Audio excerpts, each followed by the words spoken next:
was not really up to the city to start that kind of a broad-based mediation. What we did do, and what we were somewhat successful, was to secure an agreement by Ms. Leach and those truckers who fell under her jurisdiction, for lack of a better term.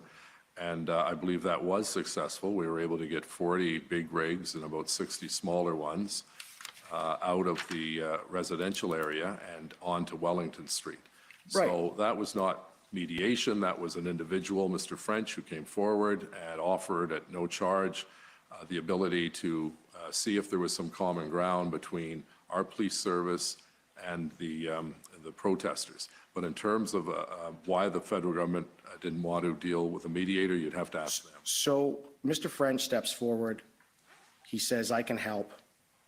And he finds some common ground and was going back and forth, of course, between the city and the protesters. Yes. So he mediated the issue. Well, he was a facilitator because he ended up getting a letter from me and then a subsequent response from Ms. Leach. And the activities took place, I think, the next day, and then they were halted once the Emergencies Act was implemented, I believe, on the 14th. Right. And after that agreement was done, the protesters followed the agreement and tried to get onto Wellington, and the only thing that ended up stopping them was the police. Is that correct?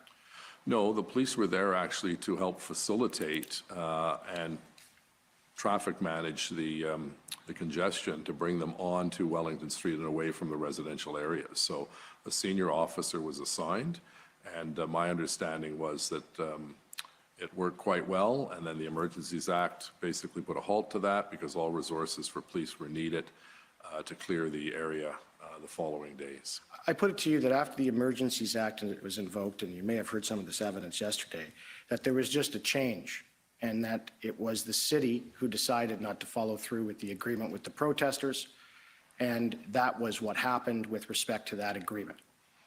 No, I believe that we did our best to live up to the agreement, and as did the truckers who did move, and we appreciate that. Because that was the first time, as you know, where there'd been any kind of movement on the ground. There was a level of frustration. There was more and more rowdyism that was taking place in the streets of Ottawa. And we felt, as my #1 preoccupation was to protect those residents who had been putting up with horn honking 24 hours a day, diesel fumes that were coming into their apartments and condominiums, and general unruliness where people were afraid to leave their homes. Right. And so you would agree then these statements that have been out by various people that the protesters did not live up to the agreement are incorrect. In fact, they did. So I'm not sure who you're referring to. There's been numerous. It's okay. But you agree that the protesters lived up to their end of the bargain, right? On that particular issue, yes. Right. And you had earlier said in your evidence that, you know, you couldn't negotiate with these people rationally, but you did have that done in the end, didn't you? No, I didn't get involved in it because I did not believe that I should be personally involved, but Mr. French acted as a go-between between the city, OPS, and the group under Ms. Leach. And, you know, we're appreciative of Mr. French. He had really no skin in the game. He was not being paid for this. There was no business angle. I think he saw what was happening, and right. It was his capital as well. And sorry, I don't mean to interrupt, but I just want to get my question answered. So they said, you said earlier you couldn't negotiate with them rationally, and you had no dealings with any negotiations with them except for the issue with Mr. French, right? I had one or two calls with Mr. French, and then it was handed over to Mr. Kanalakis and Mr. Arpa. Right. And so prior to that time, you had no attempt or nothing of involvement with respect to attempting to negotiate with the protesters, correct? That's correct. All right. So your statement earlier that you could not negotiate with these people rationally, you agree that the one time that you actually had any involvement whatsoever, you did, right? You had a rational negotiation that resulted in an agreement, correct? No, I didn't, because I wasn't involved until the final agreement came I understand. forward. Okay. Thank you. Those are my questions. Thank you. Okay, thank you. The next up is Mr. Sloly, his counsel.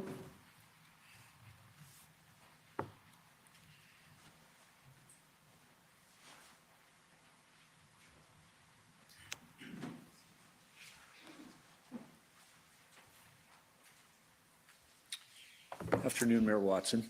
Afternoon. Commissioner, may I just, before I begin, note or ask you what your preference is about the lunch break? Should we, I have, I believe, 25 minutes. Could we rise at 1 o'clock? Would that be? We certainly can. We can take 10 minutes, 10 minutes then? now and 15 minutes after lunch. Very good. Thank you. We'll break you up into two parts. Thank you very much. Mayor Watson, a couple of things, if I can, please, this afternoon. You told the commissioner that throughout this experience, Chief Sloly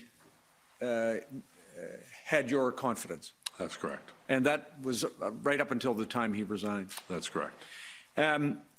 Chief Sloly, to your observation, you obviously were speaking with him during this time on a daily basis. Almost daily. Almost daily. During the time that you worked with him and observed him, do you agree that he performed his duties in good faith? He did. Obviously, I was not involved behind the scenes, but certainly in any dealings he had with me or senior city staff, we came away confident and impressed, number one. And secondly, I thought he was a very good communicator. He was reluctant to have daily press conferences, which was a bit of a bone of contention. But when he did, I thought he handled himself with distinction. Thank you. And I was going to say, you obviously were not with him during all the entirety of these operations, but in your observation of him with your colleagues, whether they be political members of council or political staff or city staff, he was always professional. He was. I think if I could just elaborate on that, I think he found the nonstop flow of questions and complaints and so on stressful, as we all did. And I think at times he probably was frustrated himself with the volume of work that was coming in and legitimate questions by members of council, because as you know, the members of council were representing the voices of those people, particularly in Somerset Ward and Rideau Vanier, that were under tremendous stress. And that stress percolated its way up to everyone within the organization, including the chief. But I certainly, I never saw him be disrespectful to any member of council. I think he was firm from time to time with a few members of council that what you're proposing, Mr. or Mrs. Councillor, is illegal. But I never saw him lose his cool. Right. Thank you. And finally, like you, and like probably every other person involved in this on the city side, just confining ourselves to that for the moment, he worked around the clock. Yes, I think that's the same case for his command team, right. And a lot of our staff and so on. As I said, on what I saw of him, I had his confidence, or I was confident in him. I don't know what was going on behind the scenes in terms of the operations. I'd heard through Mr. Kanalakis there was a level of division within the various police forces. Having never been involved in a protest or an occupation of this magnitude, I would not have any knowledge to compare that kind of give and take that we heard was taking place behind the scenes. But certainly, it was my expectation that he would continue to see the operation through and clean out Wellington and Rideau Centre and Overbrook Forbes. Understood. Now, just a couple of things. Then you observed that what occurred here in Ottawa last January and February was unprecedented, first of all. Yes. And also something that had probably not been witnessed for 2 generations. Well, as I mentioned earlier to the Commissioner and to Commissioner Council, that, I've been in public life as a political representative for 25 years, and nothing comes close to this. Now, I think, obviously, COVID, because it affected so many people in Ottawa, over 800 people died. COVID's a scam. That was a bigger challenge. but in a condensed period of time, in a condensed section of the city, nothing compares to what we went through. And I think the vast majority of people who saw what was going on empathized with our citizens, but there were those who thought it was no big deal, and that was what was frustrating, I think, for myself and the frontline officers and the chief. Right. Including, as you've described to the commissioner, your effort to try to engage the other levels of government, the province, the federal government, was the source of some frustration for you on the basis that they did not come to the aid of the city and its residents in what you would have thought was a timely fashion. I wanted it to move faster. I suspect the federal government will say, well, you don't have your plan ready yet, so why are you asking for resources? But we knew, regardless of what the plan was, there was going to be a need for a significant number of new police officers coming in, particularly public order police officers, those that basically deal with crowd control. So regardless of the fact that we didn't have all of the T's crossed and the I's dotted on the plan, we need it, and we knew there was going to be lag time by the time you make the decision and the time they get on a plane and arrive in Ottawa and get geared up.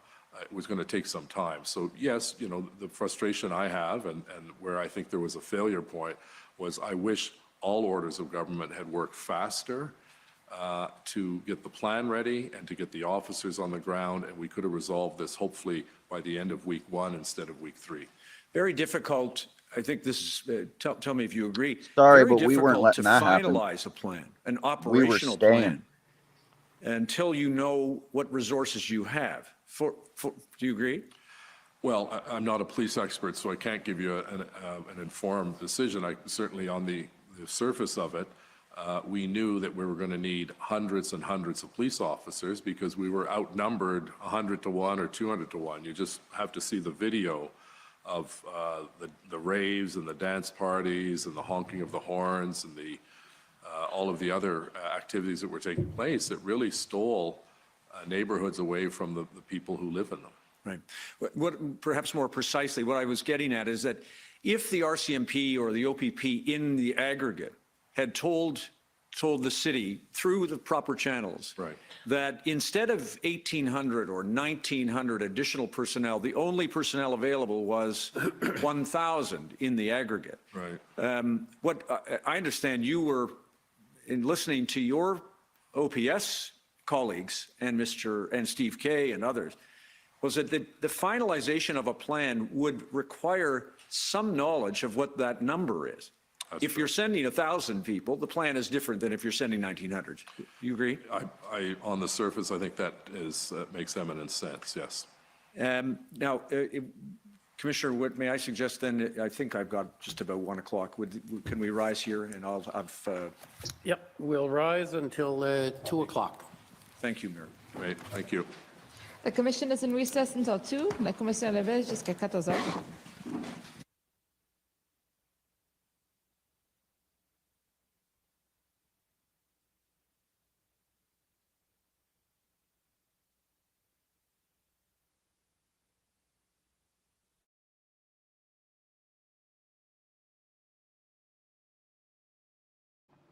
So, like, I'm confused for right now.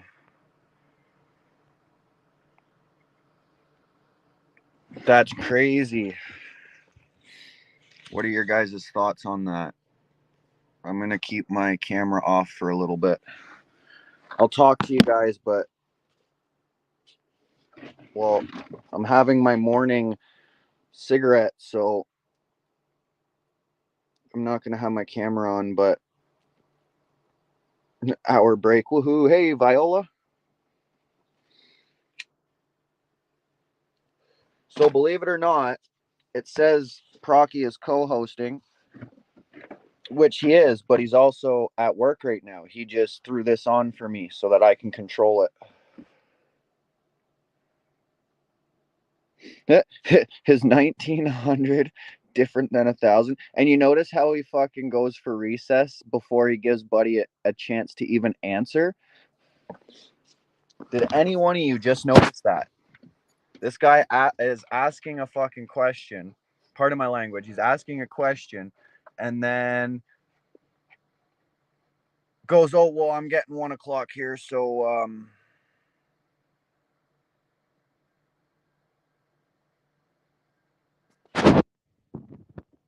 leading questions into almost scripted answers is the biggest thing I've noticed. Been noticing with this inquiry. They had to invoke the act in order to be able to tow the truckers, because the tow trucks weren't even wanting to tow us. Nobody wanted to tow us. There was a fleet of tow trucks who joined us.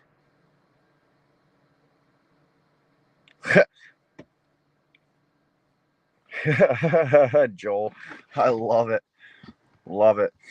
But like, I like your question there, Joel, actually. Is 1900 different than 1000?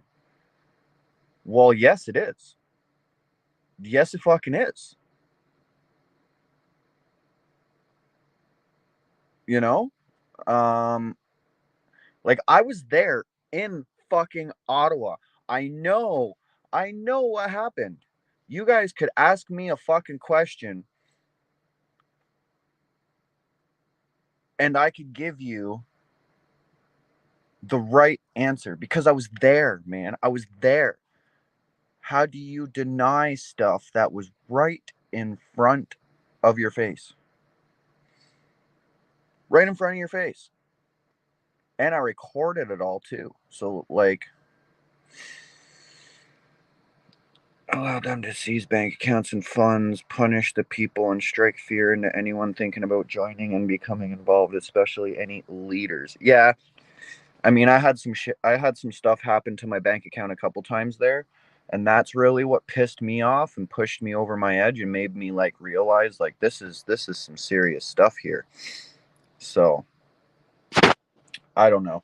It is what it is at the end of the day. Keep the fight going. Don't give up. Let's keep watching this see how this plays out kind of thing, you know? Got an hour break here, so I'm just chilling out, having my coffee, a cigarette.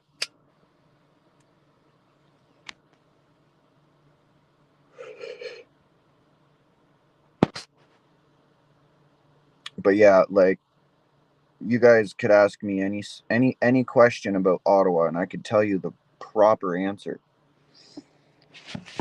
And the thing is I don't need proof now because, well, I've already proved it.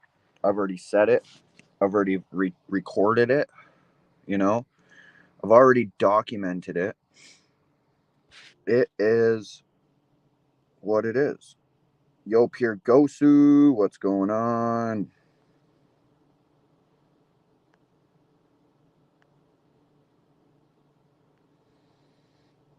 But inquiry, they're lying a lot there. Yeah, they are.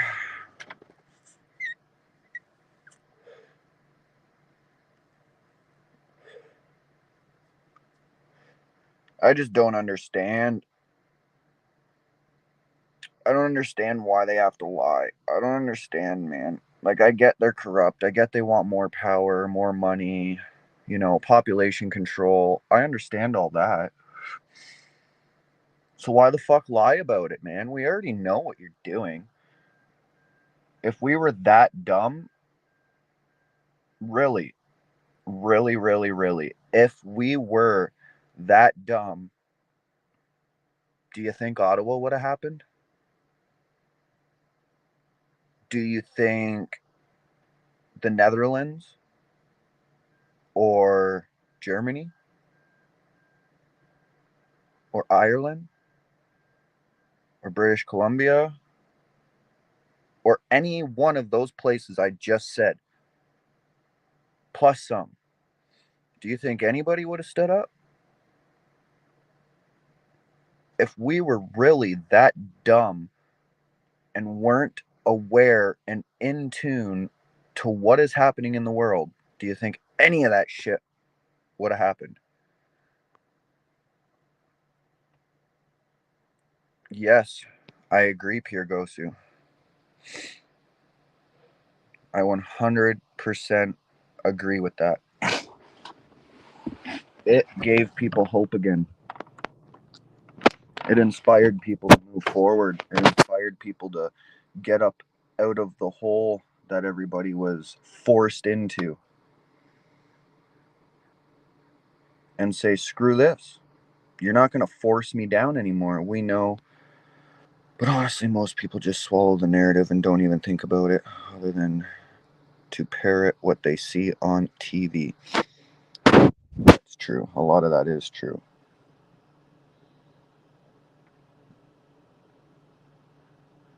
Without Ottawa, I might not be here.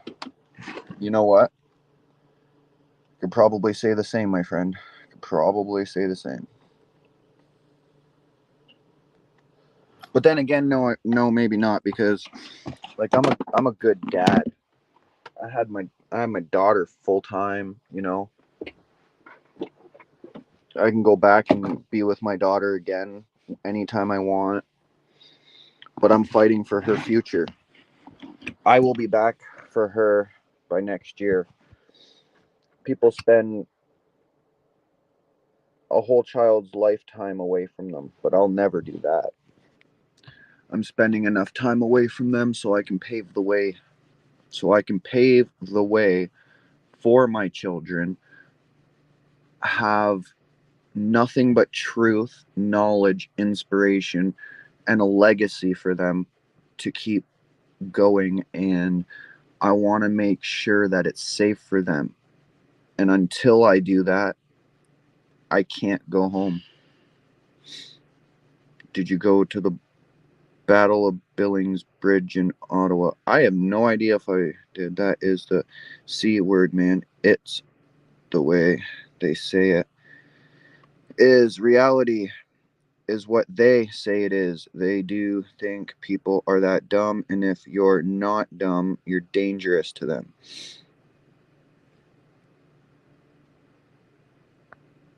I agree with that too. And I agree with that.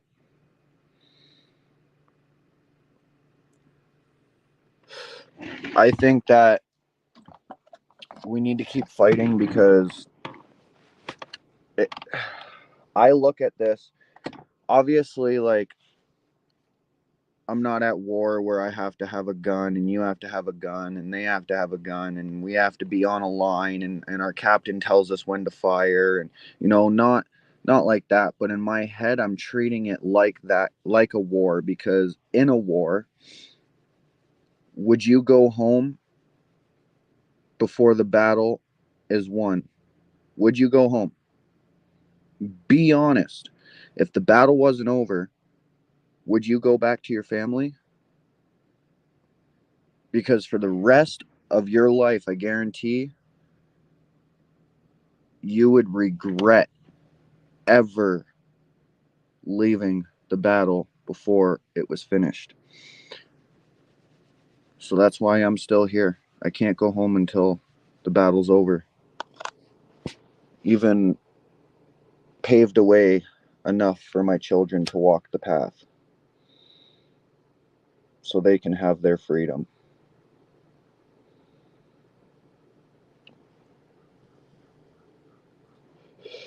Guys, we got to make Canada and the world great again.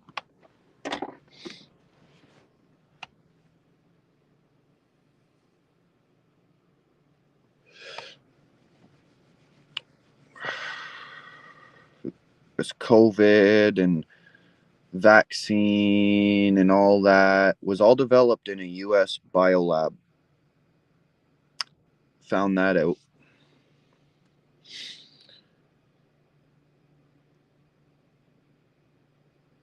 And to anybody thinks that we're going to war, we're not. We're already there. Information, biochemicals, information, stuff like that. That's the war. Information war. The government thinks they can do whatever they want to us just because they have a badge and authority. But you know what? This is all of our planet. All of us. This is all of our planet. And we deserve to be here.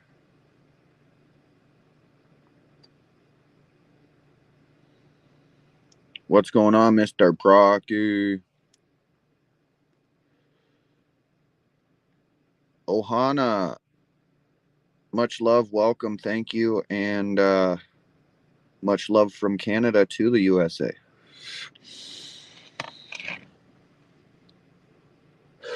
We got an hour to kill, so let's kill it.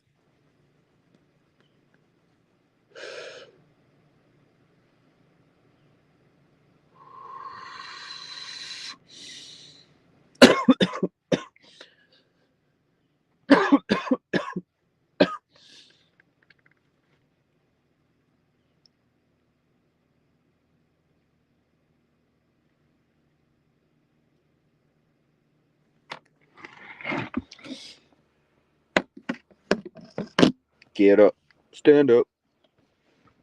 Stand up for your right. Sorry, but the war has already been won a long time ago.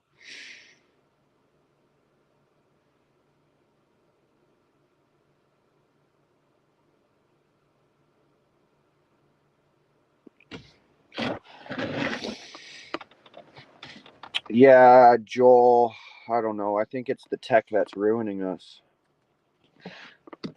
I think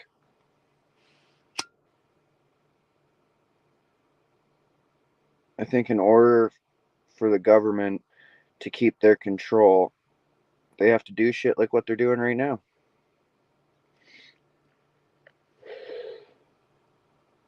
Feed us lies and chemicals and harm our bodies and minds and everything, you know?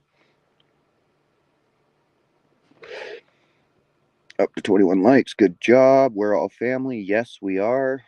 Boston University doctors supposedly have created a new covariant that has 80% kill rate. I'm sure that'll end well. Tech will take control. That's right. The tech is what makes people dumb.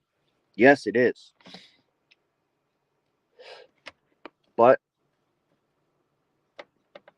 not people like me, because I need my tech to stay smart and keep everybody informed. Ha! So I beat the system. Right there, I beat the system.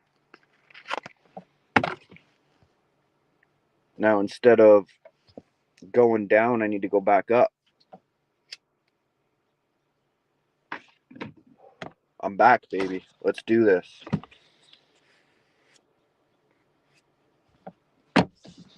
Down to 45 minutes, guys. That was 15 minutes of ranting and chit-chatting. What else you got for me? Come on, keep it coming. What else you got for me today? If Procky was around, I'd get him to play some little shorts or something in the background while we wait, but I know he's a hard-working man, so he's working. He just set this up for me to do. And guess what? Everything I do, I'm doing off my cell phone. Everything else is Procky.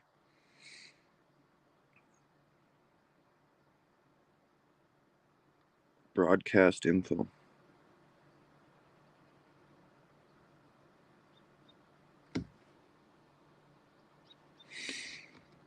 Nice. Hey, the Chad. What's going on?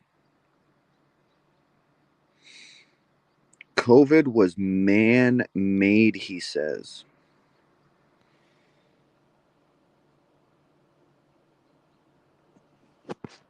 What's going on, Chad? How are you, brother?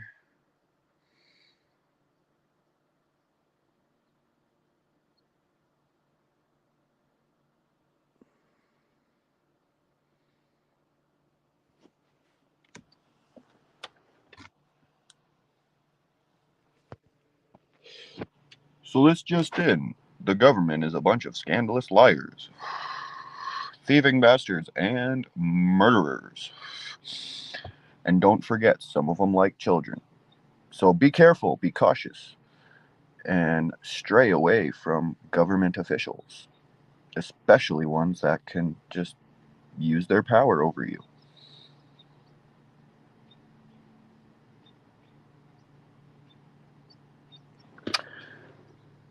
Terrence, I do. On my main channel, I've got shorts of me and Johnny Boy and people. We were shoveling all the snow up, and I have footage of all the garbage bags, everything. You'd have to go through it. I'll go through it, and I'll get a hold of you later, brother. I got you, man. I got you. I got all of it. I got lots of that stuff, man. I got lots of footage. The whole time I was there, man. The whole time I was there. I can send you a few. The only thing is I'd have to send you the links to the videos. I don't have a computer to download the videos right now, so. But Terrence, once my live's over, once the inquiries start again, once it's over for the day and stuff, I'll go through all my stuff. The Chad, if you got that kind of footage too, send it to send some to Terrence. I think I know. I think I have an idea why he wants it, and it could be very important.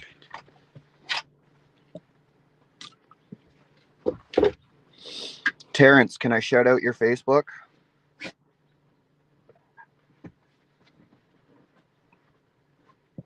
Can I get somebody with a wrench to post your Facebook link so people can message you with that kind of footage? Remember though, we are on my main channel, so that means everybody will have your Facebook. Not like everybody doesn't already know it.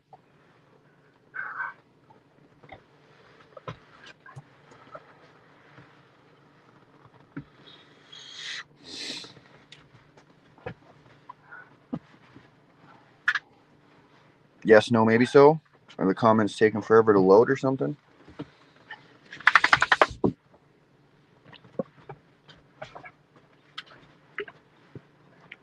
Oh.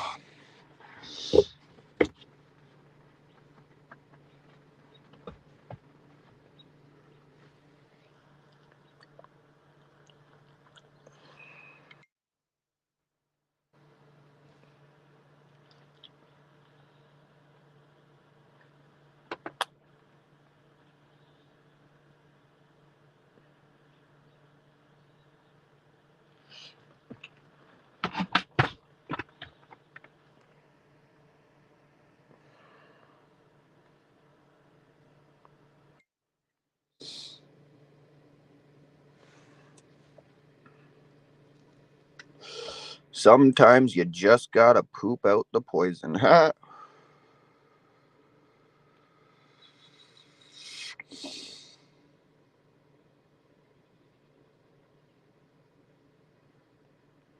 Yeah, that is funny. Every trucker was there for the long haul.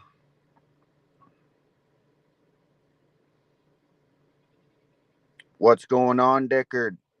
Pretty gosh darn good right now, man. How about you? Getting her done, got her did. Gotta kill 39 minutes. That's when court is back in session.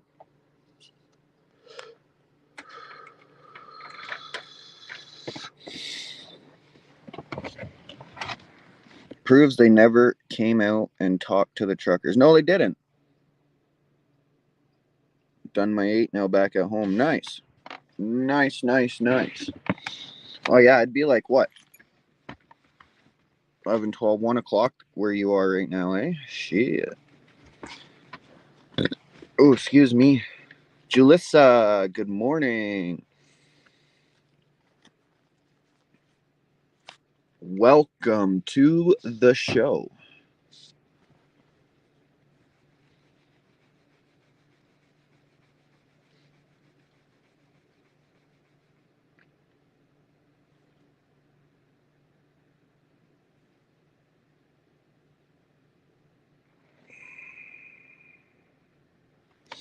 Look at all the love for Jalissa. I love it. Y'all guys are amazing. Was at Ottawa U today, just down from where the big accident was this morning. Whoa, there's a big accident this morning? Damn, that sucks.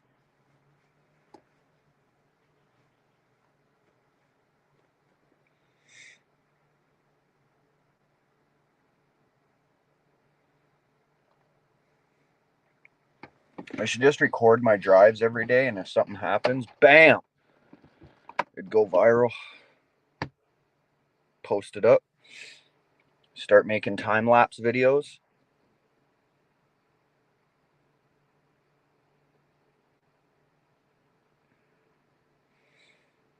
Do like a week worth of everything in a time lapse into like an hour video or a 20-minute video or something like that.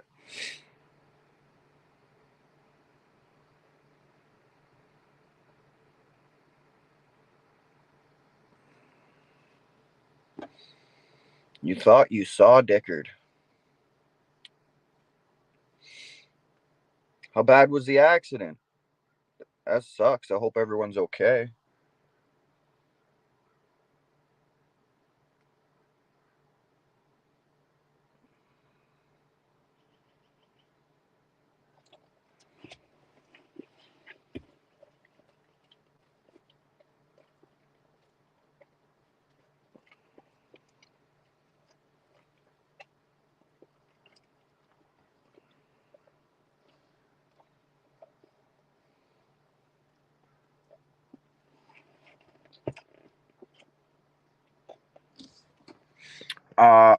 Ohana. No mask restrictions. I think they lifted the arrive can and you can travel now without being vaxxed. I think.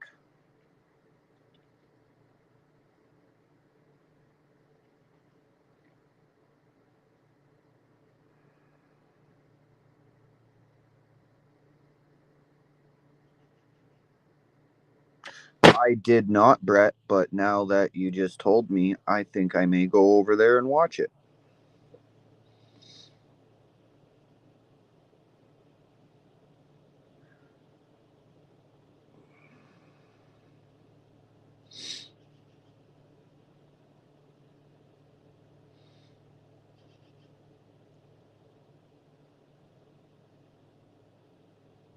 Yes, okay, so I am right. You can travel without being vaxxed, but they're trying to lift that. So Mr. Trudeau came out and said, well, if we don't want to stay home again this winter, we should get 80 to 90% of us vaccinated so that we don't have to worry about the spread of the Kool-Aid.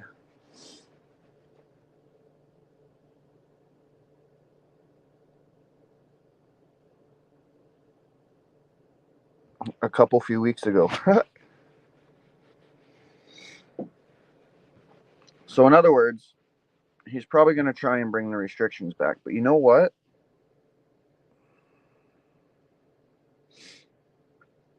Yes, pure blood are allowed to travel to Canada.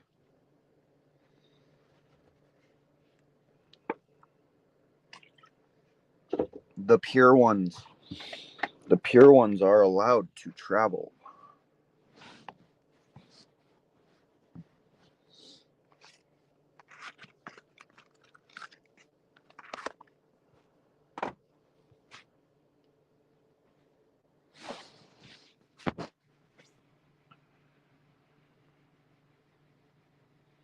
Yo, Beaver, what's going on, my friend?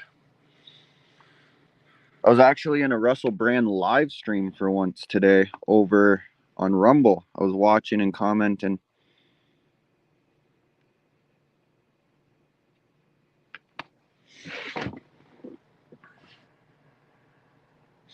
In BC, you do, Rick, and they're not even. And in BC, they're not letting the healthcare workers go back to work yet.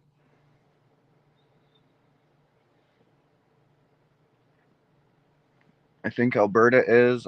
A couple other places are basically everywhere except for British Columbia, and a couple other places are not letting healthcare workers go back to work yet.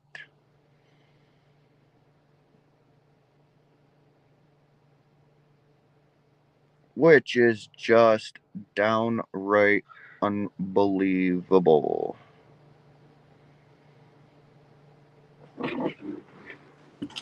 Couldn't agree more, Chad. Couldn't agree more.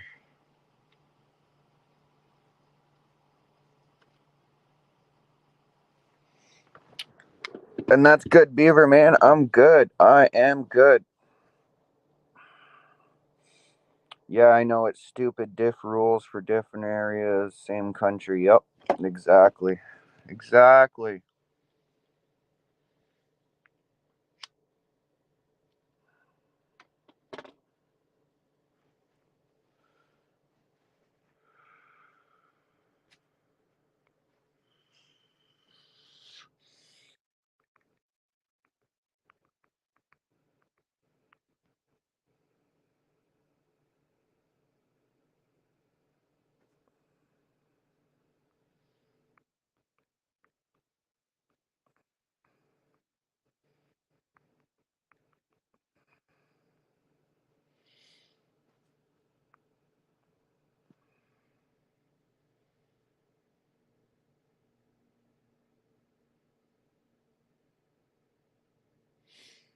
Danielle Smith keeps going the way she is. I'm moving back to Alberta. Oh, Dickard with Dave. Do it. Rick, I'm 58, never been vaxxed. How come I'm still alive? Hello, Ali. Welcome. Yeah, I've never been vaxxed either, Rick. Never even a flu shot. Nothing. And I don't get sick. I don't, you know.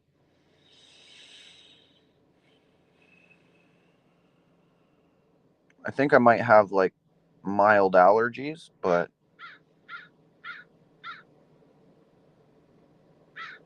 that's about it. Vancouver just got rid of the woke city council. Oh shit. Plandemic. Boston University creates new Rona variant with 80% kill rate. Wow, why?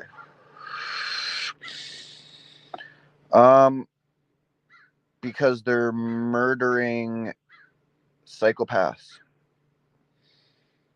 Same in the USA. Different rules for all 50 states. Different local rules. Different rules at schools. Flu shots are a joke. Yes, they are. Bigger this time. Farmers and truckers. Farmers, truckers, contractors. Everyone is going to be saying heck no.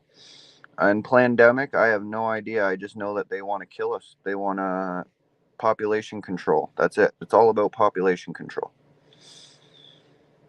At the end of the day, they want to control us.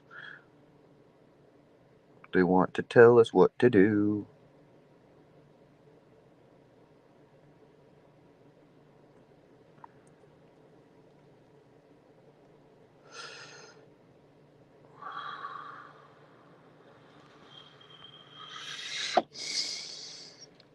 Amen to that. No farmers, no food, no truckers, we're screwed. Just think about this. Pretend there was no farmers. If you took trucks, trains, planes, and boats out of the world would be screwed. Just trucks. Trucks run the majority of everything around the world. They run our foods, they run our materials for our jobs, they run our everything. Everything. So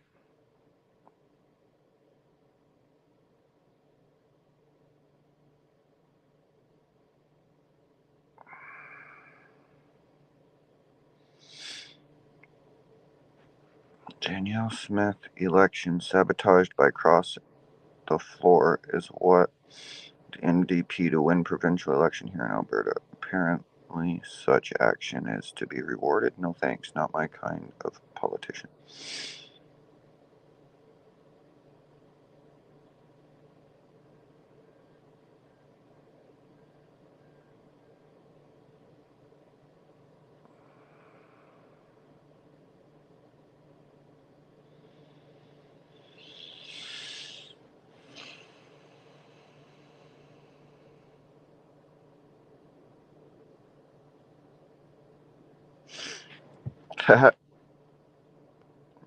Joel, recovered addict. Congratulations on your recovery.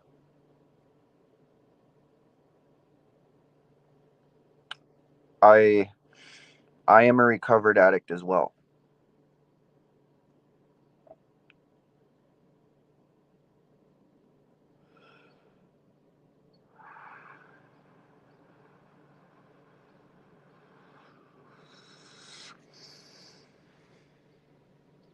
That's very true, Dickard. That's very true. In Canada, you need to know. Very good point.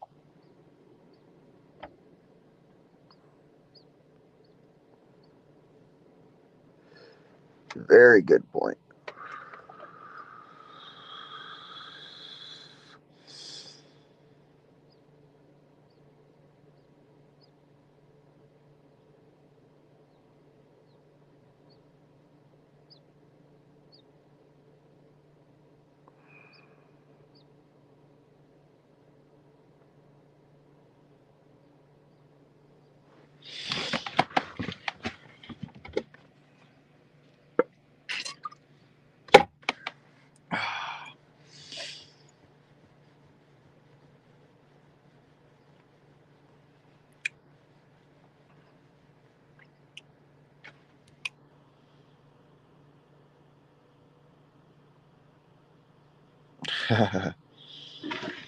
Got the power in my hands to pull the dragons from the ground.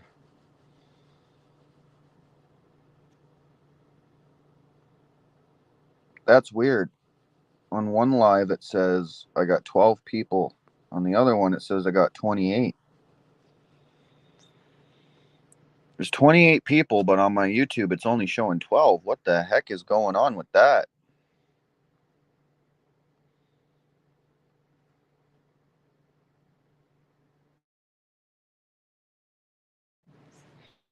Here we go.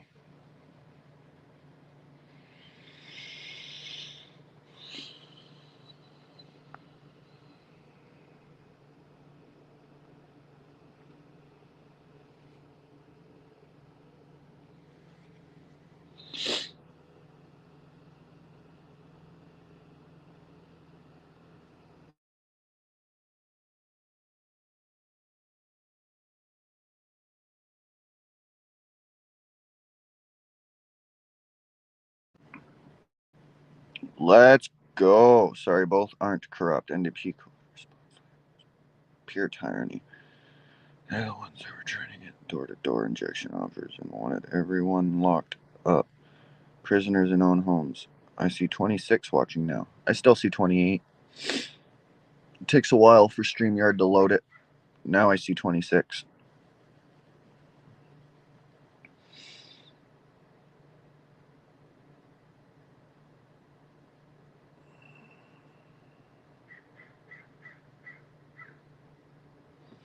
What?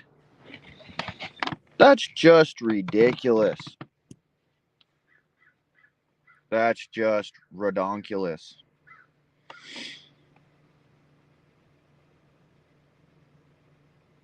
Hey, Yui Fries. Welcome to the chat. How is it going, my friend? We got 24 minutes until the hearing's back.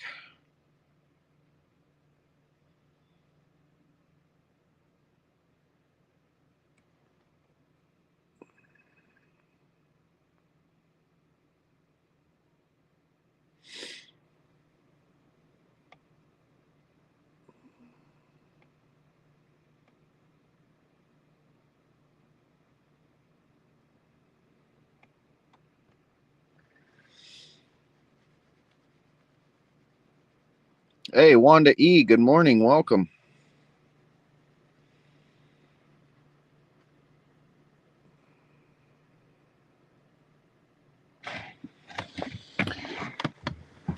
How's your morning, Yui, or your night? Whatever it may be for you. Viola Bravenheart.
You ever just send yourself a super sticker or what?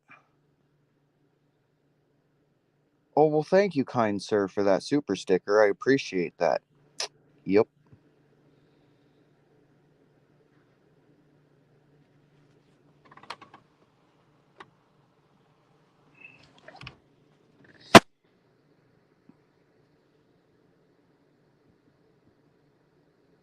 Did you just super chat yourself?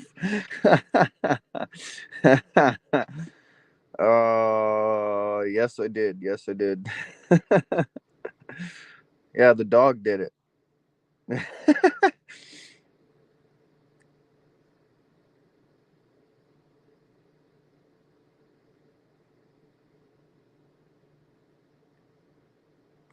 Bored much? Oh, that's hilarious. Oh man, why is my smoke still burning? It didn't go out.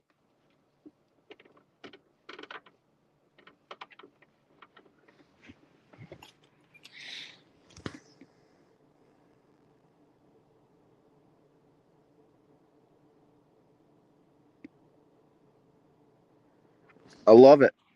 Love it. Love it. Love it.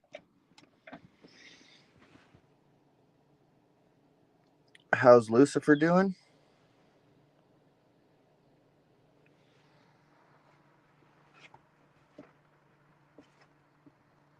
He just woke up because he heard something and stood up. Lucifer. Hey. What are you doing? Say hi. Stretch, puppy, stretch. Lucifer. Lucifer. Lucifer.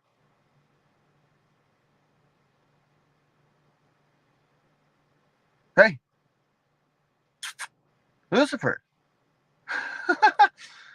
Why are you ignoring me? What did I do? Dink.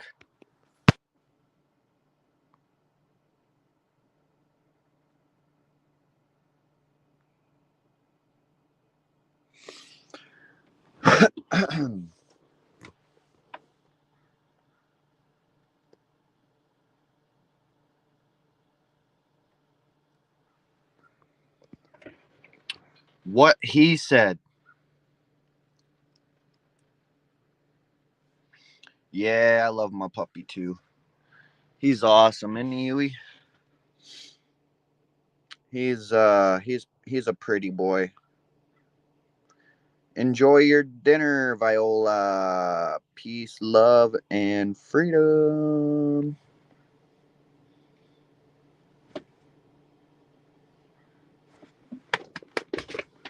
What are you doing, my boy?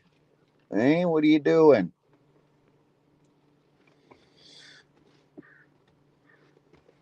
Hey, Kim Maxwell. Peace, love, and freedom.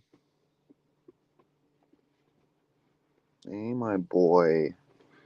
Hmm?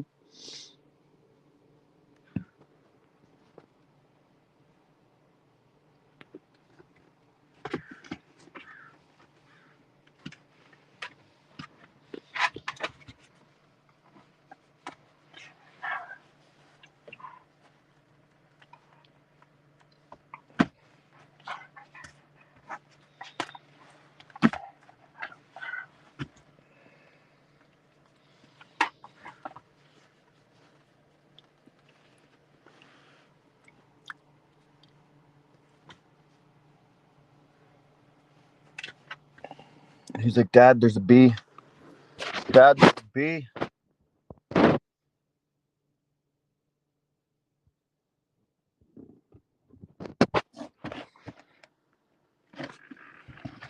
Oh, yeah, he is a big boy.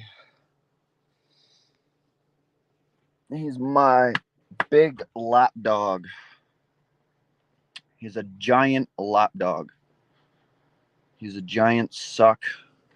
Hey, listen here, Mr. B. You leave me alone. I leave you alone. That's just how it goes. Okay? We can all get along here. You just need to leave me alone. Do not come inside my truck, because then that is grounds for taking the hat off and smacking you. Kim, no worries. I try to say hi and to everybody and show love to everybody. I hope you have a marvelous day, and may all the freedom and love in the world support you on your journey today.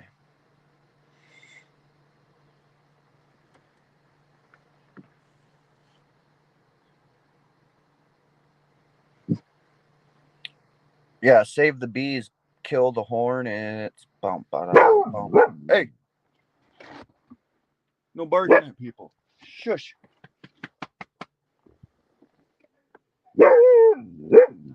Lucifer.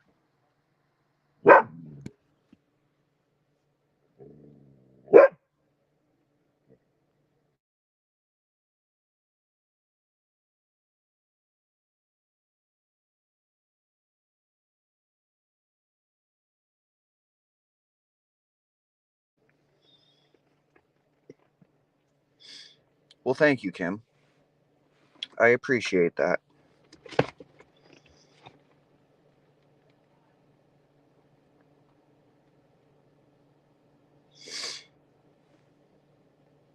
I hope everybody is enjoying their day today. Cook, the mix could not be any better. Yeah, he's a good boy. He's very smart.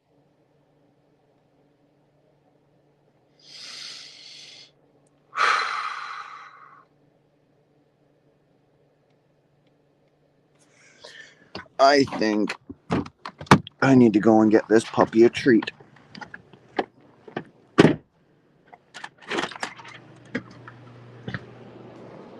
Oh, shit. I gotta leave my phone out here.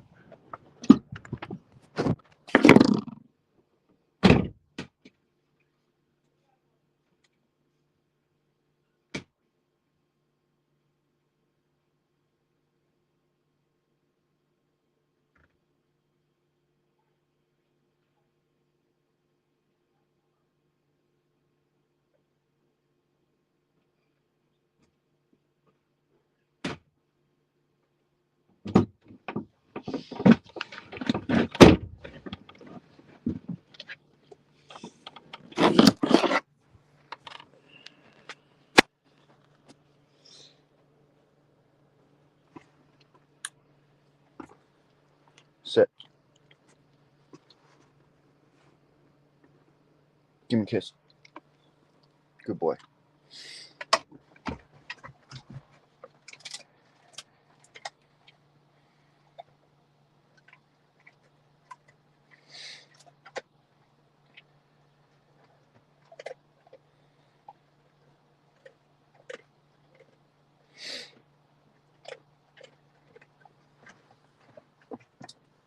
That one you can have.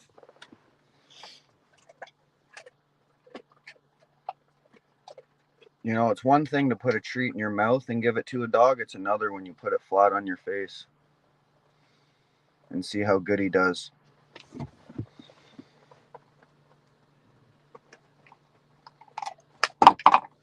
Well, you dropped it.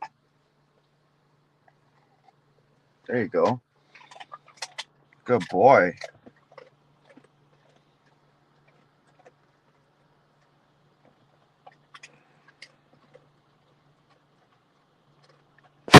I put a pile of treats in my cup holder last night when I was on my other account live. And for like 10 minutes, he was just sitting there staring at me, looking down at the treats, looking at me, looking back at the treats, looking back at me. And I kept wondering, why the heck you keep staring at me? And then I realized, oh yeah, there's a bunch of treats sitting there, and you won't take them without permission, because you're a good boy, right? Right, my good boy. What are you looking for? What are you doing? What are you doing? What are you doing?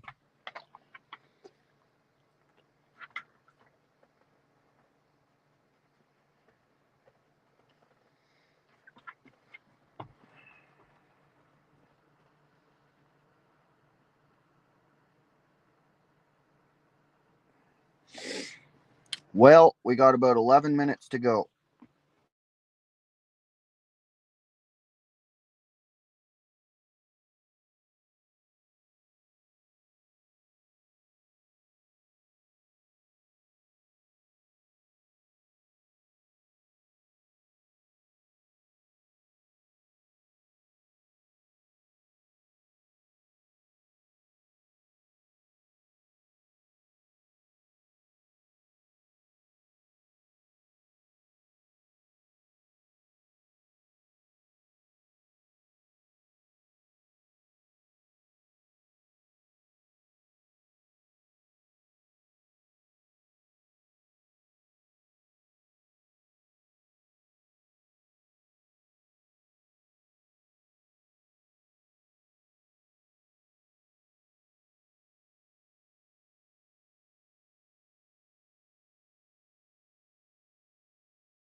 Oh, I can't wait for there to be snow on the ground. Lucifer loves snow.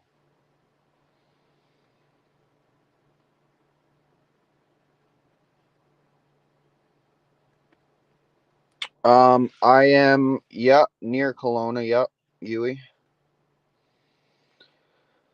I'm leaving in a couple days. I am gonna sell my camper, and I'm probably going to stay in another camper and possibly work a deal on buying said camper. But yeah, I'm selling my camper and trying to raise as much money as I can get to keep myself fed, because I got to put most of the money that I get from the trailer into my truck in order to make it there, and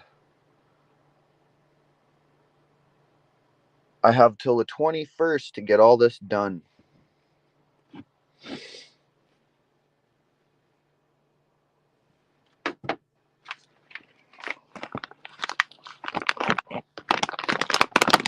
Speak for yourself. I'm not ready for white. Oh, I totally am.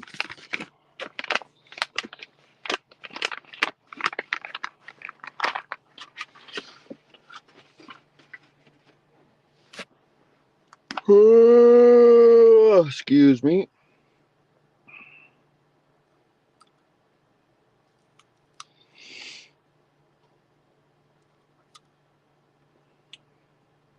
I love the snow. I'm a winter baby. My birthday is January. I am a winter baby.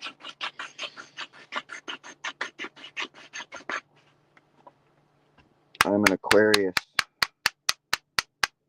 I guess that's why you could say I'm so loving. So loving and passionate. You know, handsome just comes with it.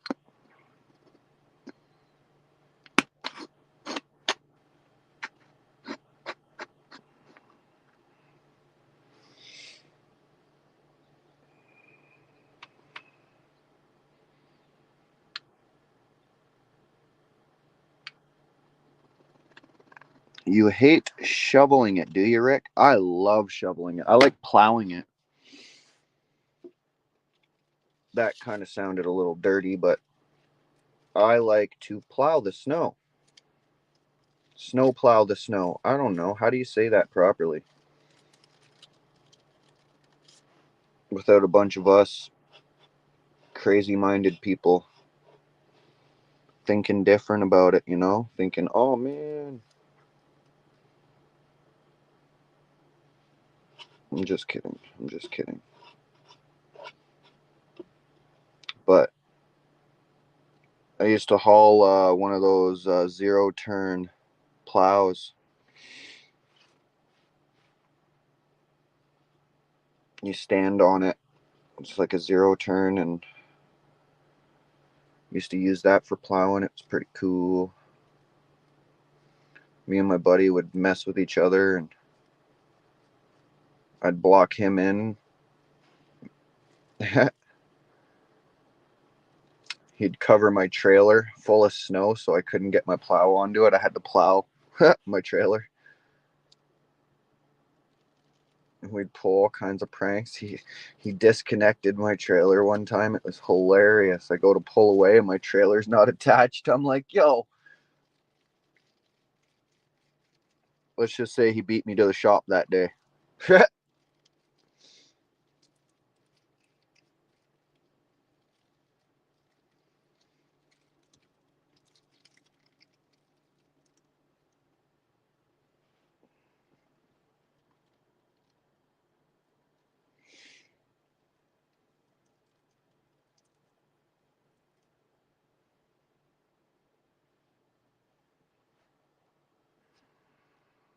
Those were the good old days.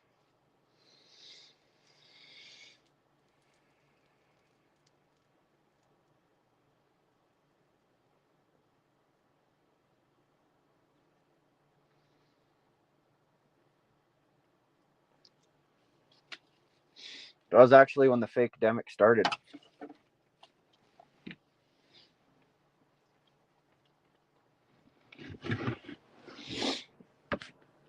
Five minutes, ladies and gentlemen. 5 minutes.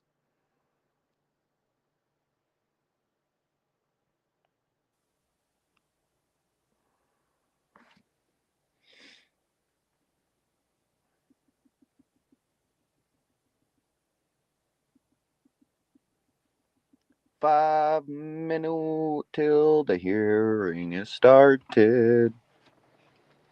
But yeah, ladies and gentlemen, I am heading to the island in a couple days.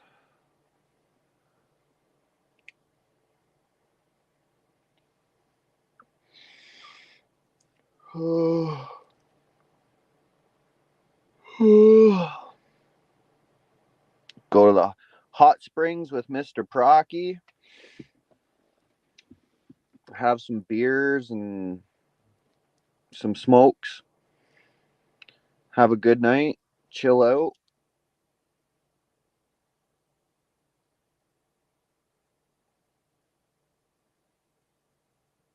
I'm going to try and see Vina and Vern. Gonna hopefully see Brian.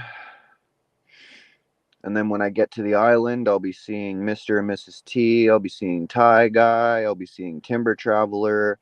I'll try to connect with Anonymous. I'll try to connect with everybody I can connect there. Rick's in Ontario.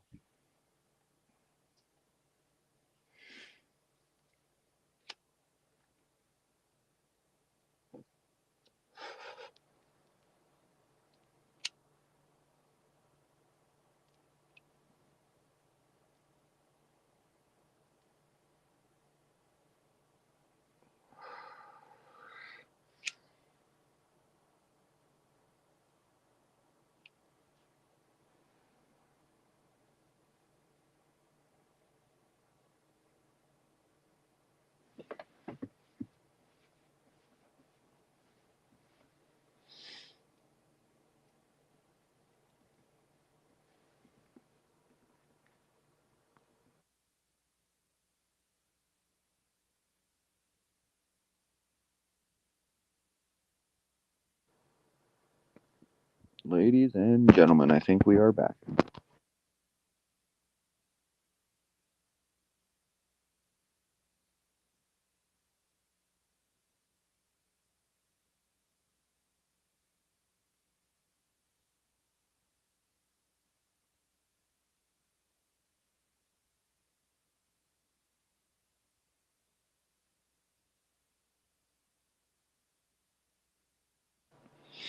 I don't know if there is sound yet, just making sure that the sound's going to work.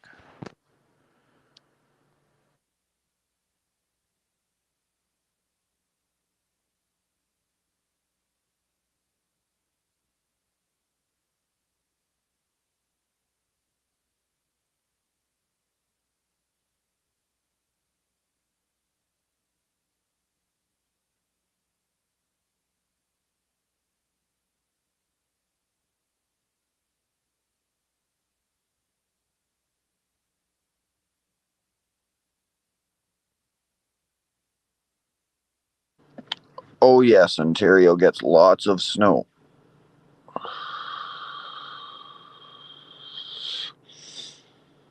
Northern Ontario, lots of snow.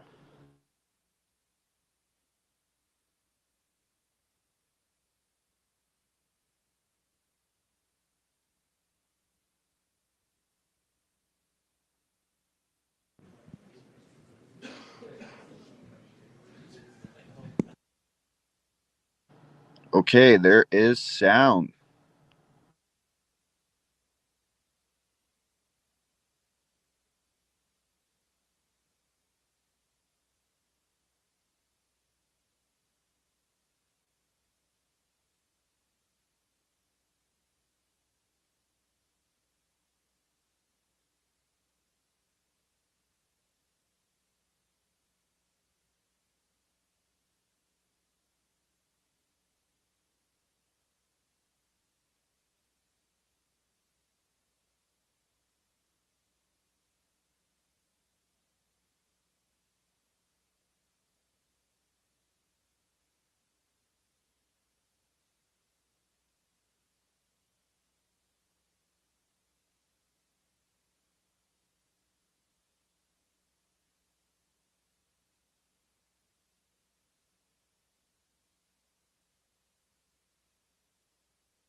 Order à l'ordre.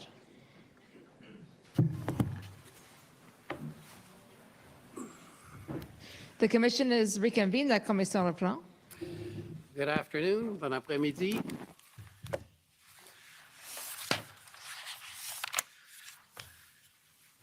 You're ready to go? All set. Okay. Thank you. Merci. Thank you. Mayor Watson, a couple of things, please, if I can, about cast your mind back to the period before the convoy protest came to Ottawa in January. I think you touched on this. City of Ottawa has a long experience with public protest. We do, yes. Besides, quite apart from all of the events that are held by the city, and there are many of them, as the home to the nation's capital and parliament, the city has a long tradition of respecting the democratic right to protest, That's correct. including protests against mandates and restrictions that were imposed by provincial or federal government as a consequence of the pandemic. Correct. And in terms of the use of vehicles, or in the bringing to Ottawa, if I can put it that way, of vehicles by protesters, the city also has a long experience of facilitating vehicles to come to the city. Yes, on occasion, there's been arrangements made where they'll park on Wellington Street, for instance. I know there was a farm protest some time ago, and that was arranged in collaboration with the police liaison, and it worked well, and they left after they had their speeches. And in this case, as you pointed out to the commissioner, the expectation was that the protesters would arrive in vehicles, make their point, demonstrate, and pack up and leave. I think most objective people would see that as a most likely scenario. There is no thought that this thing was going to drag on for 3 weeks. When, the first time I saw some trucks on Wellington was the Thursday before the Friday, and I think there were 2 or 3 pickup trucks with some flags, and that was it. And then obviously we received a lot more vehicles on the Friday and the Saturday, and it jammed the street. There was no indication of which you were made aware that the protest was either expected to last as long as it did or to be conducted in the fashion that it was, correct? I had no information that it was going to go on for 3 weeks. I think we saw early on there was a little bit of disorganization in terms of timing of speakers, which pushed their agenda back. And I thought, worst case scenario, they'll be gone back home by Sunday. Right. And am I also right that from your perspective as the mayor of the city of Ottawa, there was no indication from your policing partners at the OPP or the RCMP that you should consider this protest to be any different than protests of a similar kind in the past? To the best of my knowledge, I don't recall receiving any briefing of that nature. That would have been through the police to the city manager, because obviously there are implications for city services, rerouting of buses, and parking regulations and so on. And had there been a plan to, or had there been information that suggested that the trucks should be intercepted and not permitted into the city, then obviously your city manager and the staff below him would have had to engage in a traffic plan and some operation to put the trucks somewhere other than residential neighborhoods around Parliament Hill. Yes, and as you know, the jurisdiction for the highways and entry onto and off highways is the provincial government through the OPP, not the OPS. Got it. Two other quick things about this, please. Did you understand that Chief Sloly had engaged his command team and that Acting Deputy Chief Ferguson was responsible for the operations plan? That's correct. And the Deputy Chief Bell was responsible for intelligence? That's my understanding, yes. And did you also know that before the weekend protesters arrived, Chief Sloly or his delegates had already secured additional police resources from other municipal police forces under memorandums of understanding that exist? Well, I knew he was making those calls with other chiefs. I don't know the extent of it, but my understanding over the last 25 years is that there's a reciprocal agreement when police services need help. We've often been sent to help in circumstances outside our jurisdiction and vice versa. So I just assumed that would be taking place because he has those contacts across the province. Got it. Can I just show you a memorandum? If I hope I have the number correctly, that was a memo that I think you sent. It's can I have some assistance, just please, in dialing up OTT? I think 4 zeros, might be 5, 746, and then I have .001 afterwards, if that helps. Just bear with me, Mayor Watson. See if you recognize this document. Yeah, just maybe start there. Do you see it says draft response to demonstration emails, McKinney comments? It's dated Thursday, the 27th of January. Do you see that? I do, yes. And you introduced the name to us earlier, I think, Robin Guest. That's a member of your staff? Director of Policy, correct. And then there are a couple of other people to whom that email is addressed at the top, including a witness who appeared yesterday, your Chief of Staff, Mr. Arpan. Right. Could we just scroll down, please, for the mayor? Just there, just stop there if we could, please. Do you recognize this as a memorandum that was prepared either at your direction or the direction of your staff for the purposes of communicating with your colleagues on council? I think, can you scroll so I can see the whole memo, please? Yeah, sure. Could we please? Just, I think the other way. direction, probably.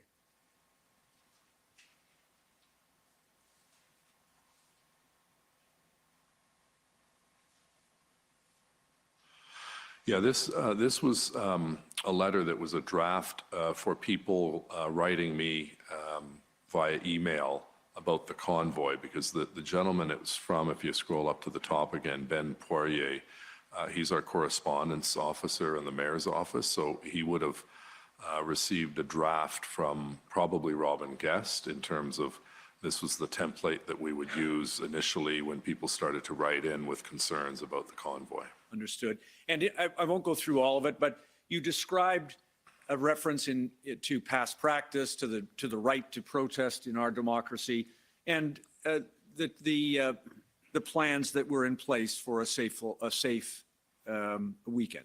Correct. Okay, understood. Thank you. That's fine. Thanks very much. Along the way, a little later, you had, and again, when I say you had, the city has a solicitor, I think David White. Yes. And Mr. White was requested to prepare a set of options that I think were legal options. I don't know if this came as a consequence of a direction that you gave or perhaps someone under your direction, but could I please show the Mayor OTT 00297767? Just want to, while that's coming up, Mayor Watson, just to orient you, that believe that Mr. White prepared a set of options, a list of options rather, that could be considered by council in respect to the ongoing demonstration. Do you see that? It's dated February the 7th. Does this refresh your recollection that council or you directed Mr. White to prepare that list? This is a memo to Councillor Deans, so I assume based on the wording of the first paragraph, she'd asked for this information, not my office, but it was, I remember seeing this. It was interesting to look at the different acts that were out there, but this was something that I believe Councillor Deans had asked for, and it was sent to her from Julia Keast. And among the options that were addressed in this memorandum, of course, we see that at 3, the Federal Emergencies Act, and there are a number of others, including the final one concerning injunctive relief. Do you see that? I do, yes. Were you engaged in any of the discussions that were ongoing about whether an injunction was available and advisable? Well, I know that the Chief Sloly had asked, can't recall the exact date, but asked for staff, legal staff at the City of Ottawa to consider an injunction, I believe on the 30th of January. Stand to be corrected on that. And then there was, the city asked legal staff to draft an injunction to enforce municipal bylaws on February 11th, and they got the injunction on the 14th. But unfortunately then, well, not unfortunately, but subsequently the Emergencies Act overrode the injunction. Understood. And so that's fine. Thanks for the memorandum. We can take that down. As to the Emergencies Act, you've explained to the Commissioner your perspective about that. From your observation, the Emergencies Act played an important role in the peaceful resolution of these demonstrations. It very much did, yes. And the police services that were on the ground were provided additional powers, not just to deal with those who were occupying those spaces, but also to deal with anyone who might wish to come and participate in the future. Correct. Okay. Can I just ask you now, please, about resources? You explained that Chief Sloly was requested to provide a detailed list of the resources, particularized, the resources that the OPS required. Do you recall that? Yes. And am I right that he was asked to do that on February 5th at the police, by Chair Deans and the Police Services Board? I believe that's correct. And then provided it the next day, February 6th? Yes, and we had to redraft the letter and decided that both Councillor Deans and I would sign the letter that was sent to the Premier, Minister Jones, Prime Minister Trudeau, and Minister Mendocino. And prior to February 5th, do I have it that Chief Sloly had already engaged in the process of trying to get more resources for the OPS from not just through the weekend, but right up until, well, through the whole piece?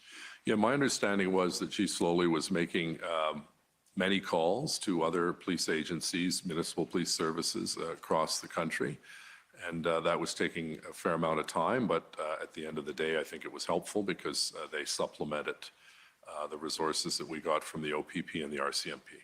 And the detailed resources plan that the chief provided and his team provided on the 6th of February, as you told the commissioner, set out not just a raw number, 1,800, but it was broken down by uniformed police officers, non-uniformed personnel, public order units, and various other specialties.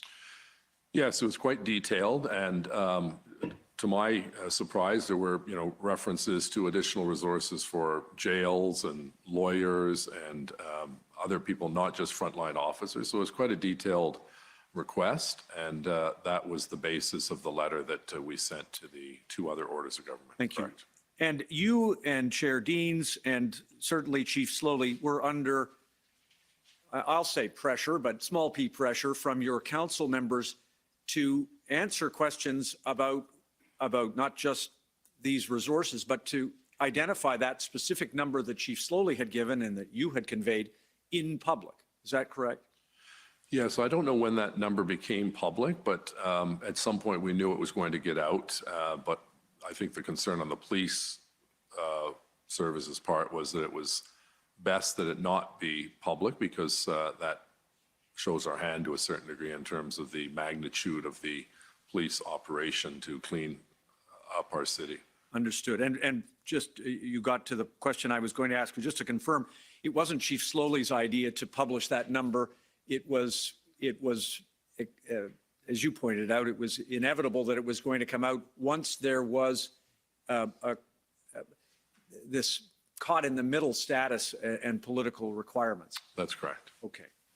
Now, can I just ask you quickly about then a couple of other things about the news conference where Chief Sloly made the reference, I think it was February the 2nd, that among other things, there may not be a policing solution to this problem. Did you understand, or do you now understand, that what he was getting at was the very issue about resources, that the Ottawa Police Service on its own did not have the resources to deal with this as a matter of its own police service?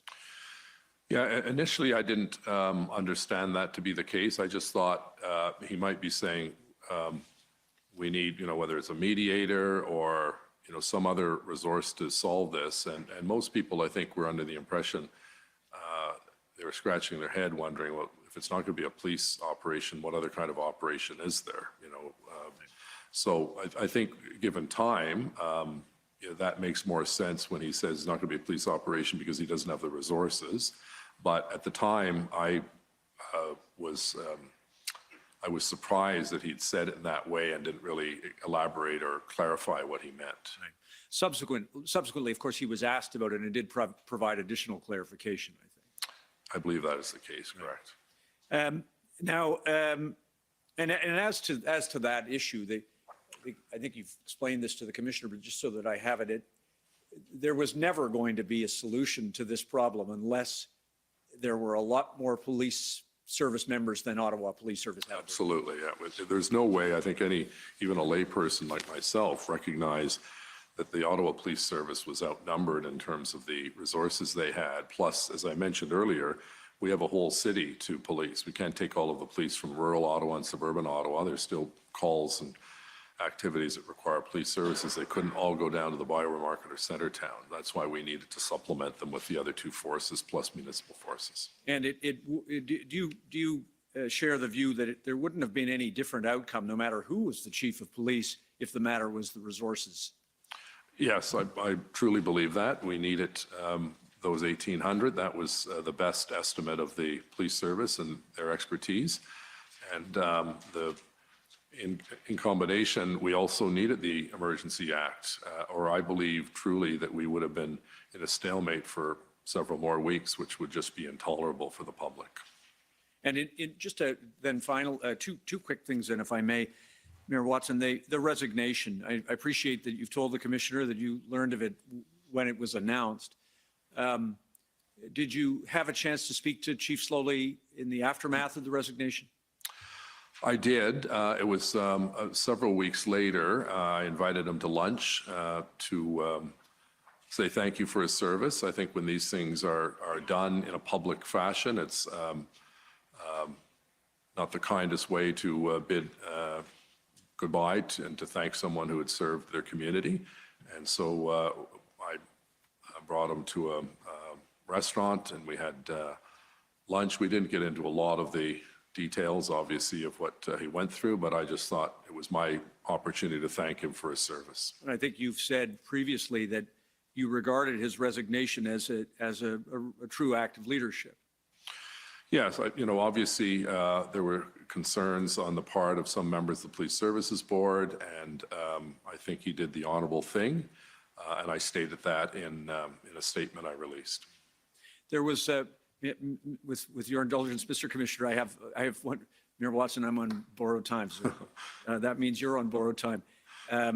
Could I just ask you one quick thing, please, about the negotiation to remove trucks from the residential area? I won't show you the letter that was already described that you wrote to Ms. Leach and her response and so on, but can I have it from you that in respect of Chief Sloly, that Chief Sloly was unaware of the final destination of the trucks that were moving out of the residential area. And the letter that you wrote to Ms. Leach doesn't describe the final destination of those trucks. There were some references that we've seen in other documents to renting farmland, to leasing farmland rather, or to parking on the Sir John A. Macdonald Highway. There was some flexibility or uncertainty about those matters. Is that fair? Well, there was no reference specifically to Wellington, but it just common sense would dictate if they're coming down from where the Garden of the Provinces is into that area around this building, in fact, that it would be onto Wellington because there was space on Wellington. Whether the chief knew immediately or not, I'm not sure, but a senior officer was assigned to help with traffic management of getting those 102 vehicles out of the site. I understand. Thank you very much. And your term as mayor is coming up, so thank you for your public service. 22 days, I think. 4 hours. And counting. Okay. The Ottawa Coalition, please.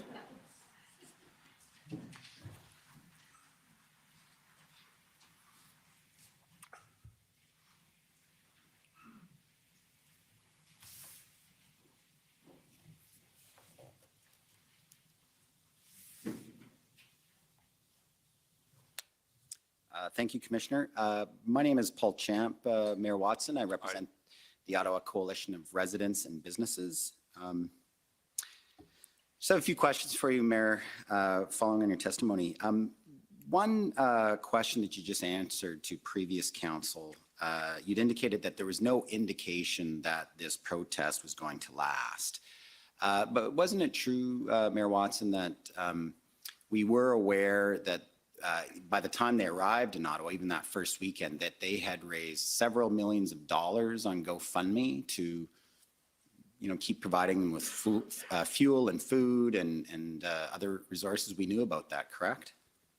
I don't recall exactly when we were informed about the GoFundMe. The first time I had any contact with GoFundMe was when their consultant approached my office, and as a result, we had a discussion with 3 of their senior people, asking them to do what they could to prevent the dollars from coming into the community, and they subsequently, I think a week later, agreed to freeze the account, and then ultimately my understanding was that the money was returned to the individual donors. Another question or area I want to ask you about is your communications with the chair of the Ottawa Police Services Board. Now, it's my understanding, Mayor Watson, that you and Ms. Deans, the chair, you generally speaking wouldn't communicate directly. It would be through your chief of staff, Mr. Arpan. Is that correct? Yeah, almost all of the back and forth on this issue was dealt with by Councillor Deans and Mr. Arpan, correct? You and Ms. Deans, she doesn't have your phone number. The two of you don't talk directly. Is that correct? I don't believe she has my phone number. Actually, very few people do have my phone number. I never keep the ringer on, so I don't rely on that very often. But she had a good rapport with Mr. Arpan, and he briefed me on any item, and we did have at least one Teams call or two during the course of the occupation. Well, while we're on it, Dean French, he's got your phone number, correct? I believe he does from my time at when I met with him through the Premier's office. Okay.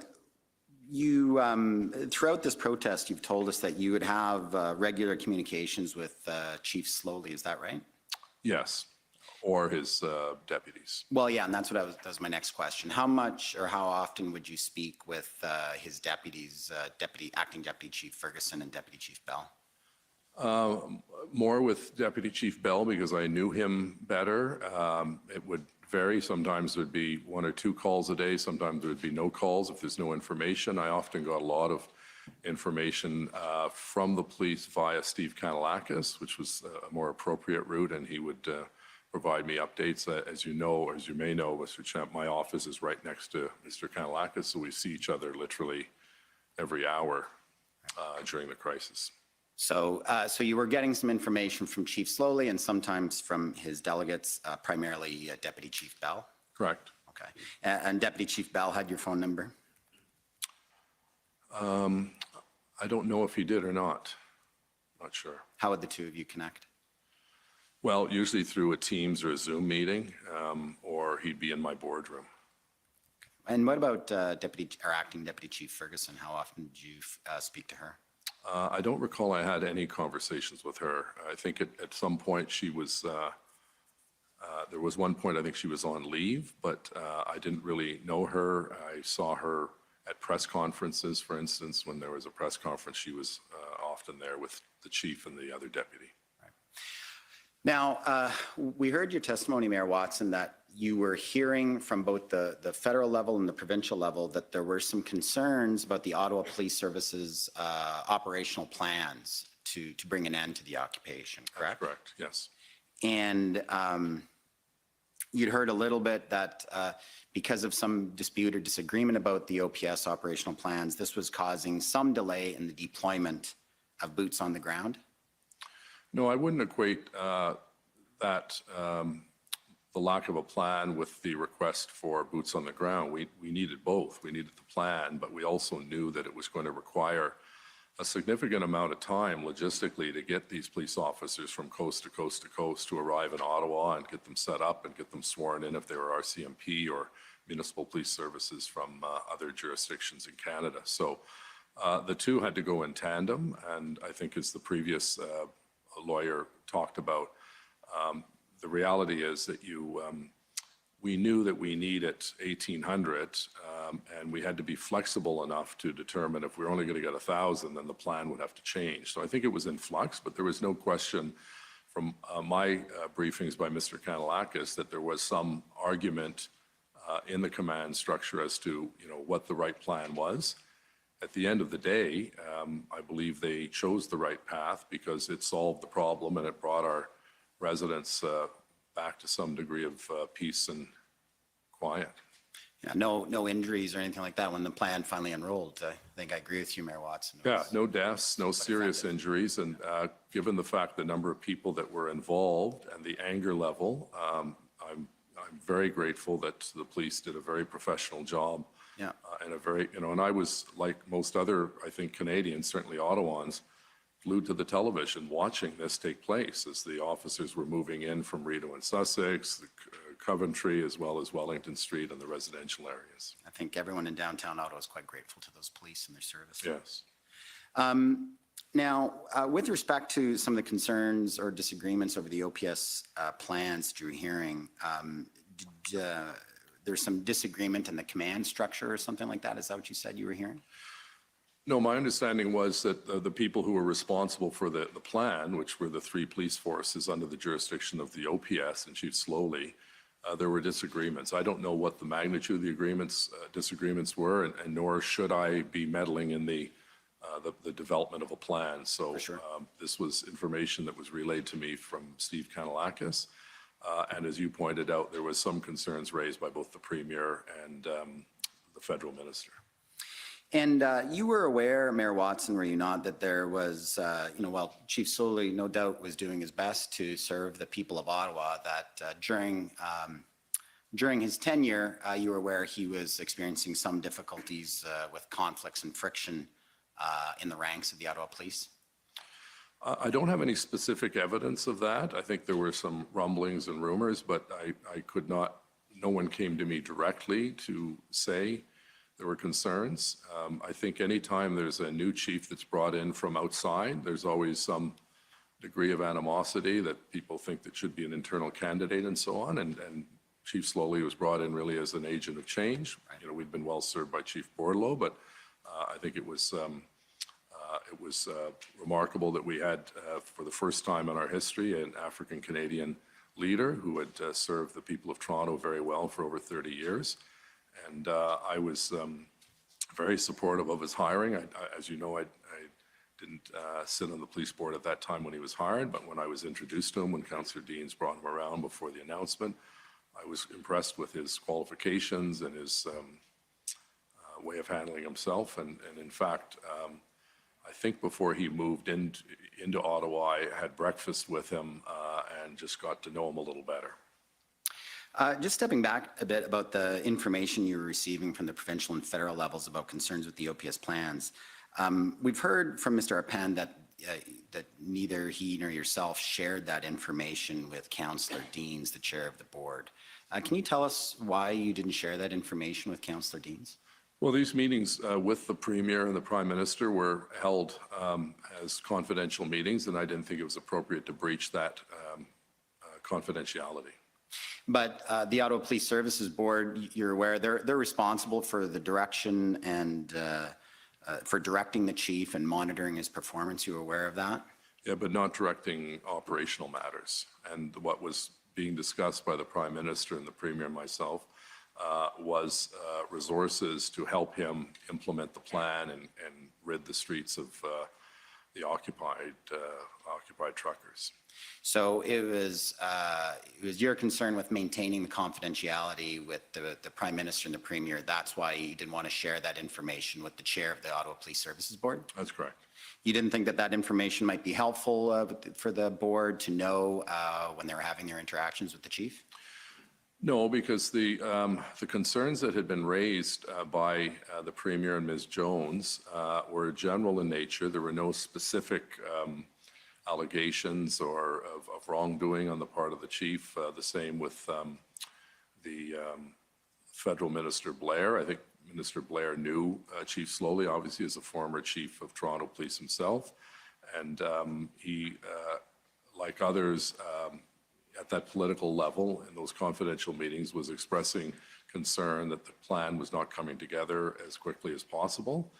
And I was putting pressure on everyone to get moving on this, because on the one hand, I was being asked with the support of Councillor Deans to send the letter that we've shown the public today to the Premier and the Prime Minister. And my obsession really was to get the commitment by those two orders of government to get more police officers, because we knew full well with our contingent of OPS, we could not do the job that the public expected us to do, and that was to clean up what was a horrific experience for your clients and our citizens. Indeed. You testified this morning, Mayor Watson, that words to the effect that from a leadership point of view, the more information you have to share with partners, the better. That it's important for everyone to be singing from the same hymn book, I think you said, or all on the same team. Following those comments, Mayor Watson, don't you think it would have been helpful for the board to know that you were hearing from different levels of government that there were concerns with the Ottawa police operational plans? No, again, those meetings were held in confidence, and I wanted to respect the confidentiality so that we could have these frank discussions. With respect to the specifics in those meetings, there was nothing really that sent off any kind of an alarm from my perspective that Chief Sloly was not capable and competent of putting together a plan and overseeing it. With respect to internal divisions, that's something you can ask Councillor Deans, as she is the chair, but I don't have any inside or outside knowledge of what was going on behind the scenes with that command team that were putting the plan together. I can speculate that obviously once Chief Sloly left the OPS, it was literally a matter of, I believe, 2 days and the police action started. So one has to assume that the plan that he put in place by and large was the plan, and there may have been some tweaking by the new interim Chief Bell. But I certainly give credit to Chief Sloly for bringing it to that stage, and Chief Bell deserves great credit for bringing it to the actual point where the police officers moved in swiftly, carefully, and succinctly to bring an end to what was a miserable experience for the residents and the small businesses of both Centertown, downtown, as well as the Byward Market, Vanier, Lower Town, and Overbrook Forbes, where the stadium, the baseball stadium, is located. I just want to ask you some questions about the negotiations with the convoy organizers. I believe you testified, Mayor Watson, that the first you heard about potential contact was on February the 8th, that Mr. Kanellakos approached you and indicated that a police liaison team had suggested that it might be helpful if there was some discussions between the mayor's level and the convoy organizers. Is that right? That's correct. And then after Mr. Kanellakos had some contact or had a meeting with some of them, he then reported back to you that the meetings had gone generally well. Is that right? Sorry, the meetings between? With the first meeting that Mr. Kanellakos had with the convoy organizers, their two council and Mr. Mrproccy. Yeah, my understanding from Mr. Kanellakos was that it was a respectful, positive meeting. Right. And they would keep the lines of communications open. And then it was approximately 2 days later, on February 10th, that you had your first conversation with Mr. French. Is that right? I'm just checking the date here, and that's correct, yes. Okay.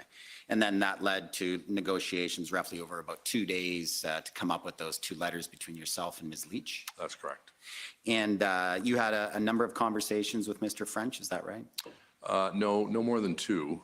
The first call, and I believe I had a second one, but I can't recall what the specifics was because I indicated to him at that first call that the primary contact he would have would be with Mr. Arpin and Mr. Kanellakos. And then Mr. Arpin and Mr. Kanellakos, they took over the communications with Mr. French and negotiating that deal with Ms. Leach and the other organizers. Yeah, and I had no other, when the letter was signed, no other contact with Mr. French, but, you know, I can certainly say publicly, I appreciate the fact that he stuck his neck out. There was nothing in it for him from what I could see.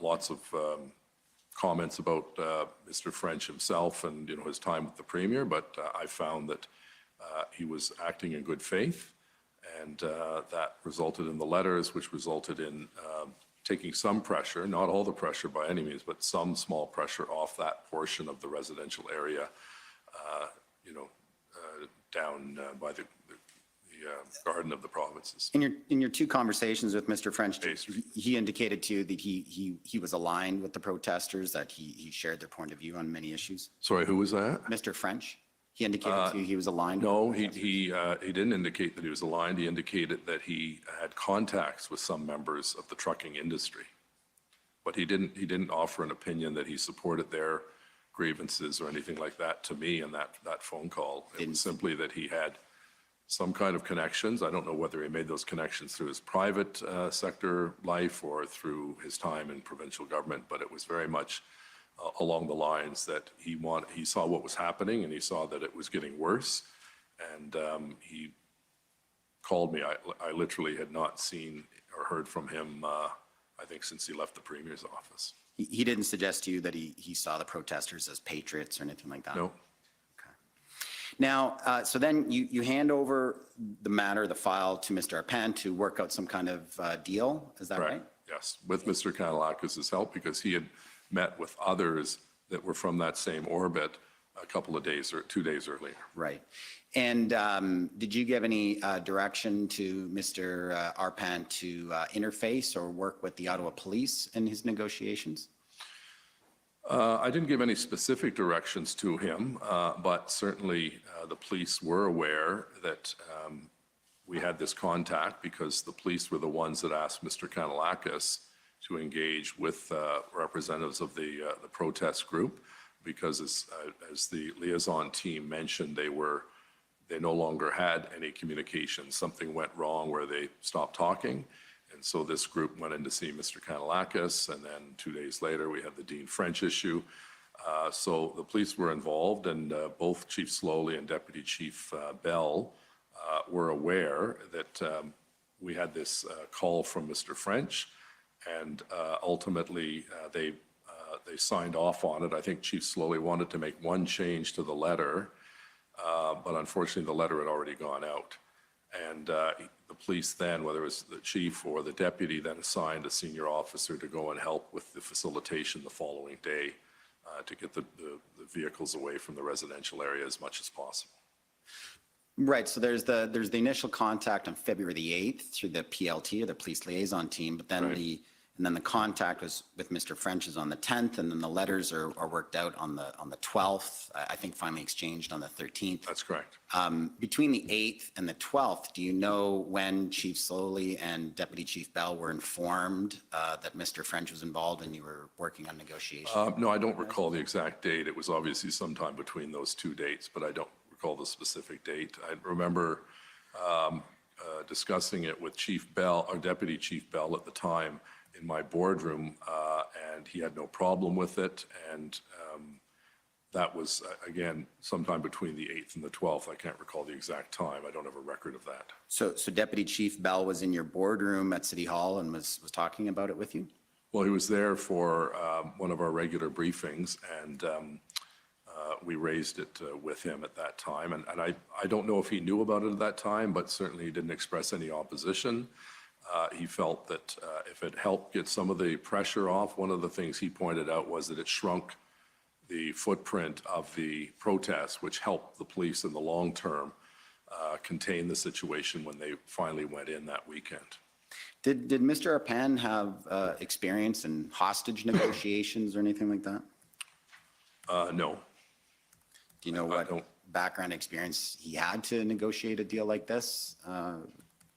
Well, goodwill and common sense. You know, we were in a crisis and we needed all hands on deck. And he's been my chief of staff for 12 years. Excellent communicator, solid education, and bon francophone. And I had no hesitation in asking him to do this. He was, over 12 years, he was given a lot of different tasks, and I had full confidence that he could negotiate this. He was dealing with another former chief of staff, namely Mr. French, so they had, I suppose, some connectivity. But at the end of the day, I think what ended up happening was that we were able to get an agreement. We were able to get 40 big rigs, 60 smaller rigs out of there, total 102, 101. And it did shrink the footprint, as Deputy Chief Bell said, and it also brought a little bit of relief for those people who lived in those corridors on Kent and so on, farther south down Bay Street. Mayor Watson, just want to ask you just a little bit about your relationship with other city councillors. You've told us that every councillor felt overwhelmed and under siege, and was getting a barrage of emails from residents and so forth. But you'd agree with me, Mayor Watson, the city councillors for Somerset and Rideau Vanier would have, really been experiencing it far more acutely than any other city councillor, correct? Yes. And although in fairness, absolutely, they were the worst hit, but it had a ripple effect on the whole city because obviously residents in Orleans work downtown and people downtown work in Canada and so on, but no question it was Somerset and Rideau Vanier. people in Orleans weren't having Overbrook fireworks going off their windows and trucks outside their door. No, correct? but also Yeah, I think we have to okay. include Councillor King's ward as well, because the baseball stadium was there and that was turning into quite a circus as well with fires and so on. Sure. You viewed or saw what Councillor McKenney was doing during the demonstrations, that they were out in the streets every day and getting out to seeing what's happening to their residents. You saw that? I saw a number of tweets and video online, yes. Yeah, and you agree with me that was quite admirable of Councillor McKenney to be out there with their residents? Yes, I think there was, I know Councillor Deans had expressed concern about having counter protests because it took away from police resources. But I think, both Councillor Fleury and Councillor McKenney did good work representing their constituents during a very difficult time. Is there any reason, Mayor Watson, that you didn't reach out personally to either Councillor McKenney or Councillor Fleury personally to offer them any kind of comfort or support about what they were going through during the difficult time? I went back and reviewed that I had at least 2 calls and 1 Zoom call with Councillor McKenney. I had 2 or 3 calls during the period with Councillor Fleury. And then post the event, I invited both councillors to breakfast at a downtown restaurant to show our support for the downtown, along with Chief Bell to do our own postmortem on what went wrong and what went well. And then a few weeks later, I hosted a breakfast or a lunch in my office and invited Minister Marco Mendicini, along with Councillor McKinney and Councillor Fleury, and our first responders, the chiefs of the different services, to thank all of them for the work that they did, including the two councillors. But one-on-one calls, you didn't have one-on-one calls with those councillors during the course of the demonstration, Yeah, I correct? did. I had at least 2 calls with each of them, and then I think at least 1 Zoom call with both of them. Okay, I guess they forgot that when they testified last week. You'd agree with me? Sorry, I don't believe that's not what my notes of Councillor Fleury's evidence reflect. Okay. Mayor Watson, you would agree with me that there's some political disagreements in City Council? Every day. Well, more than you've been a municipal politician for a long time, Mayor Watson. You agree with me that this last term has probably been a bit more bitter and hostile than? No, I wouldn't use those words. I think it's a lot more challenging and a lot more pressure-filled. You know, when you take into account what this council has had to deal with, and forget just the council, the public, there were 2 tornadoes, there was a flood, there was the massive storm, Derocio, I can't remember the name of it. There was COVID-19 that was with us for 2.5 years, and there was the truck convoy occupation. So all of my colleagues on council, myself included, we're feeling the pressure of a very challenging time in the history of our city. You know, as I mentioned earlier, I was asked by some students that I spoke to at, I believe, Algonquin College the other day, last week. They said, what was the most stressful time as mayor this term? And I think a lot of them were going to say, you know, the truck convoy. And I said, well, actually, not to diminish the truck convoy, but it was COVID. 800 people died as a result of COVID. Thousands more were seriously impacted. People lost their jobs, their livelihood. And that was a project that, or a challenge that every single citizen of the world had to face. The truck convoy was a terrible experience, but it was for a set period of time, 3 weeks. It affected dramatically the people in the inner core, but it ended. We're still dealing with COVID and we're still losing people every day. So from my perspective, I think that added tremendous stress because people were calling and upset with vaccination policies and mask mandates and everything else. And all of that came to a boil, obviously, when we had to deal with the storm and then with the convoy. So just final question, Mayor. The city was in crisis. It was unprecedented. Residents and businesses were suffering. This was a time for the city to come together, a time to put aside political rivalries. Mayor Watson, do you think you did that? You served your city by getting over political rivalries, by bringing all city councillors together, whether it was Ms. Deans or Ms. McKinney or others who had disagreements to lead the city through this unprecedented time? Well, I think as, you know, it was Churchill, I believe, that once said, you know, Parliament in his case is not a tea party. You know, people come to these seats after a hard-fought election. They have strong emotions, they have strong opinions on different issues, and there's often clashes. That's the joy, I suppose, of democracy, where you don't have everyone agreeing all the time with everyone else.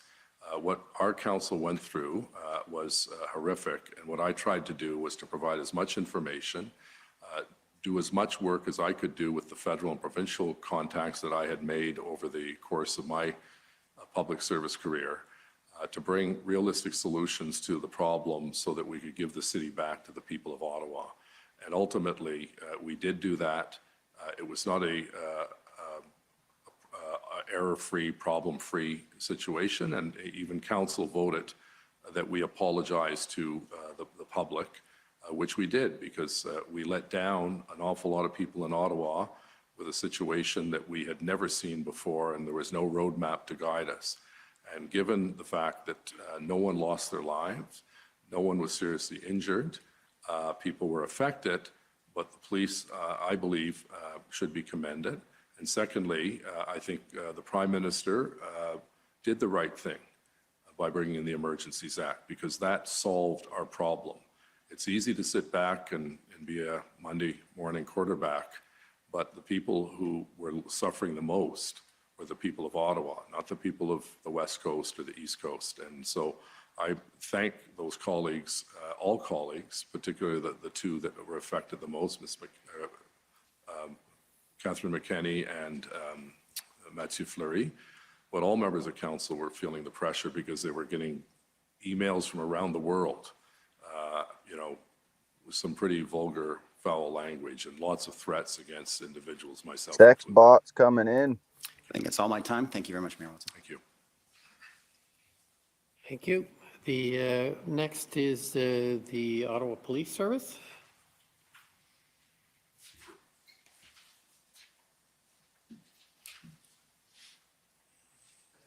Oh, Ottawa Police Service.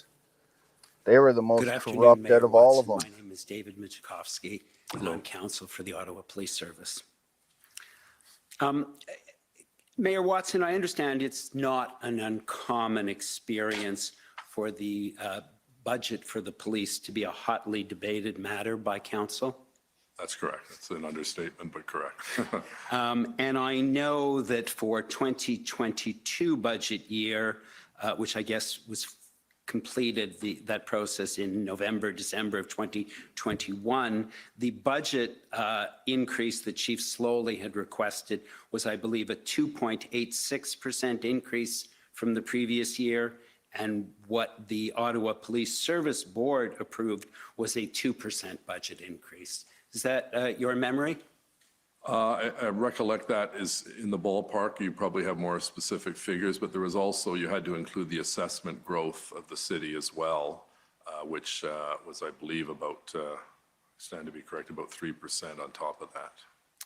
And so according to the media reports, that budget, once it had been approved by the Ottawa Police Service Board, came before council for a fairly contentious debate, and ultimately council did approve the 2% increase. Yes, there were some members of council that wished to be engaged with this defund the police process, but the majority of council, myself included, did not support that, and we felt it was important to support the chief's request, and also the increase also included assessment growth, which I'll have to check back, but I think it was another 2% on top of that. And in fact, Chief Sloly had requested more from the Ottawa Police Services Board, but they had not given him what he had been asking for. Is that your memory? I believe that's correct, yes. And I believe Chief Sloly was on record telling council that there would be significant risks to policing. Do you recall that? In fairness, I'm not trying to be glib with this, but almost every chief says that when they don't get 100% of their budget. So I think that's probably what he said. And, our job as city council is to basically vote up or down the budget. We don't get into the micromanagement because the act says that we can't do that. I've been proud of the fact that we've been able to provide annual increases to the police for a number of reasons, including the fact that our population is bigger. We have 2,600 kilometers of road to cover and patrol. It's a big task. And we felt, those of us who supported the police budget felt that it was an appropriate amount, and it was accepted. And several councillors at the time, in fact, voted against the 2% increase, saying it was too much, correct? I believe that is correct, yes. And ultimately, what it took to resolve the protest in Ottawa was a massive amount of resources. So are you now talking about The Freedom Convoy. Yeah, it did take a lot of resources, and as I pointed out, we have every intention of recouping those dollars based on the conversations I've had with other orders of government, because it should not come out of the base budget of the Ottawa Police Service, which is always hovering around surplus or deficit every year. And it took a massive, not only civilian members, but it took a massive number of police officers on the grounds, correct? Yes, under very difficult circumstances. You recall back, I recall very well, the weather was miserable. The roads down in that area could not get plowed, so they were almost impassable. It was, some officers were working 12, 13 days in a row. One of the reasons why the chief was going out getting supplemental municipal services was to give his officers a day off to recharge their batteries. A much-needed day off. Yes. Given what was going on the ground, correct? Absolutely. It was very stressful for them. I saw a lot of news footage over the course of the time where the officers were spat upon and they were yelled at and screamed, and they kept their cool.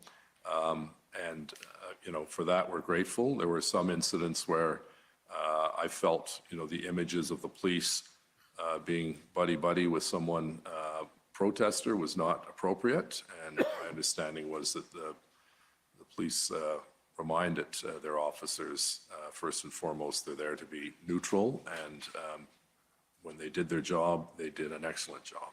And I have no problem defending the Ottawa Police Service and the actions that they took to bring this crisis to an end.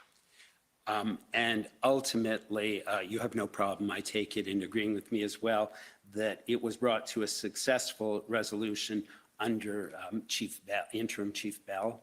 That's correct, yes. And I think, as I mentioned, that was, funny thing was, it was that the Olympics were on, and I think more people were watching this activity than the Olympics because it was so gut-wrenching to see what was happening to our city for 3 weeks, and it was such a relief for everyone to see that this was coming to an end.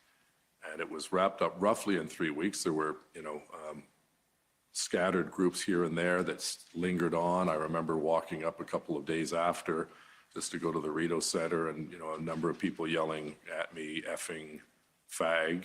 And I knew these were still people that were from the protests. They had upside down Canada flags and so on. So police had to keep the presence in the neighborhood and in the downtown core because there were still people that wanted to do harm to our citizens as well as to our property, public and private.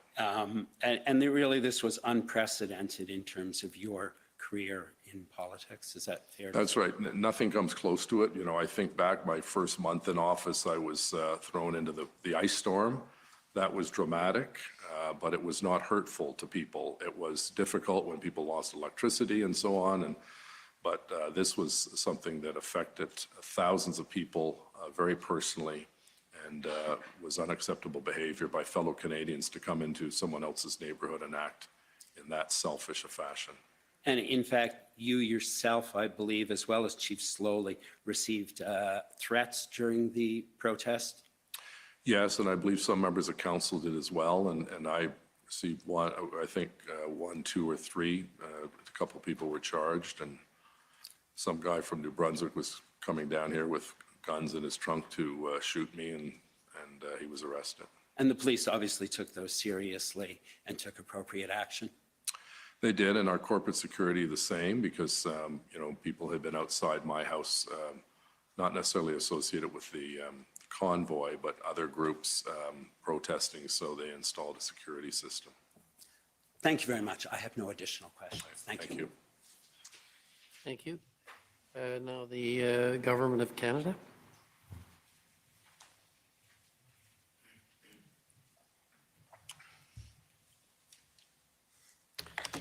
Thank you. Mayor Watson, my name is Brendan Vinian Hyson. I'm one of the lawyers for the Government of Canada. Hello. I wanted to start by asking you about some of your concerns that were expressed in your conversation of February the 3rd with Ministers Blair and Mendocino. Do you recall that first conversation with that group? Let me just get my chronology here. Sure.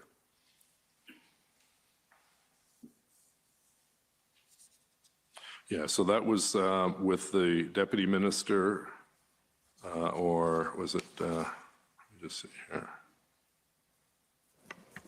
There's no indication in the City of Ottawa or the documents that have been produced to date that and council may have information, but we haven't seen any indication that Minister Blair was on that call. We don't object to my friend's question. He may very well have been, but if the mayor is looking for it, that's probably why, council. It's the Mr. Commissioner, February thank you. 3rd call, Mayor, and I'm sorry if I Oh, sorry. misspoken. Yeah, you said February 2nd, I think. So February 3rd, yes, the mayor and no, sorry. Yeah, the tripartite meeting at 5:15. Is that the one you're referring to? I believe so. It isn't too material at any rate. My point really is that as early as the conversations you are having with federal partners on February the 3rd, you are already understandably growing extremely anxious to secure more resources for the city of Ottawa, right? That's correct, yes. And you were getting engagement certainly at the political level from the ministers initially and later from the prime minister, right? Sorry, can you repeat the question? You were getting engagement on these issues Yes. initially from those ministers and ultimately from the prime minister as well, right? Yes, no, we had no difficulty having calls returned by federal officials. It was quite a cooperative relationship. And at the political level, at any rate, you were getting the commitment to do what they could to assist you in getting boots on the ground, right? Well, in theory, yes, but before we could celebrate, we wanted to see the boots on the ground. So that took a longer period of time. But at the very beginning, they understood clearly, both Minister Blair and Minister Mendocino, they understood that we needed help, and they offered that assistance. We just wanted it faster. Yes, sure. And you certainly took them to be serious in their desire to get you that assistance to the best of their ability at the political level, right? That's correct, yes. And the purpose of getting those boots on the ground, and when we say boots on the ground, what we mean in those conversations is RCMP officers working on Ottawa streets, right? Absolutely, yes. The purpose of getting those officers working on the city's streets was to enforce the law, right? That's correct, and bring order to the downtown and the Byward Market and Coventry. And in your first call with the Prime Minister that my friend took you through earlier, you expressed some, I think, understandable frustration, given the situation you are in, with the difficulties and the pace of bureaucracy at times, right? Yeah, I outlined to the Prime Minister that while we had a very positive relationship, his ministers were doing good work. I have to say thank you to the local MPs, Mona Fortier and Yasser Naqvi in particular, because their two ridings were the two ridings most affected by the convoy. Minister Fortier, Ottawa Vanier, including obviously Vanier, the Market, Lower Town, Sandy Hill, and Member of Parliament Naqvi, Centretown, and the Glebe. So the Prime Minister was empathetic and sympathetic to the fact that we needed help sooner than later. And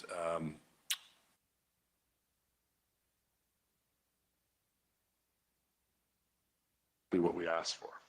And it worked because we saw the result the following days, the Friday, Saturday, and Sunday, where the whole operation was wrapped up quite successfully. In the press of events, though, you were feeling a great deal of urgency and you weren't sure you were seeing enough urgency in terms of the implementation of these efforts. Is that fair? Yeah, the interesting thing is, of course, being the nation's capital, the Prime Minister lives here, the MPs are here for their house sittings and so on, and the senators are. So they were living and breathing what a lot of our residents were, although they had the luxury of leaving and not having to stay in the red zone. But there was, at the initial stages, there didn't seem to be the sense of urgency on the part of the provincial or federal government. But I think when the Prime Minister got engaged and then the ministers suggested the tripartite table, they set up a structure that we could actually start making decisions and start seeing results. So I think the more calls we had, quite frankly, the better it was, because I think they were tired of listening to me hound them for more resources more quickly. Sure. And at the same time, there's matters going on behind the scenes that that you may not be able to be aware of in detail, and that they may not be able to be aware of in all of the detail, because they are operational in nature, right? Yes, and both the Premier and the Prime Minister indicated that I should continue to work with respective ministers, which we did, And also our Chief Sloly at the time, obviously was working the phones to ensure that Commissioner Leckie knew exactly what he needed. We followed that up with the letter by Councillor Deans and myself to the Premier and the Prime Minister and their respective ministers. And we started to see some action. We saw slowly more RCMP officers coming in, more OPP.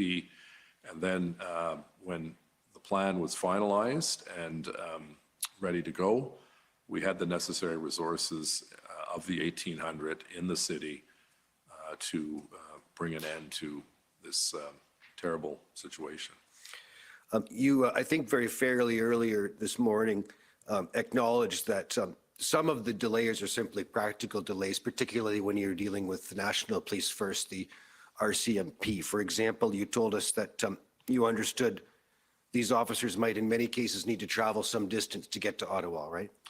Yes, and there was a little bit of confusion in terms of at one point I was told that there was quite a backlog in getting RCMP Mounties sworn in as peace officers, I guess, for Ontario.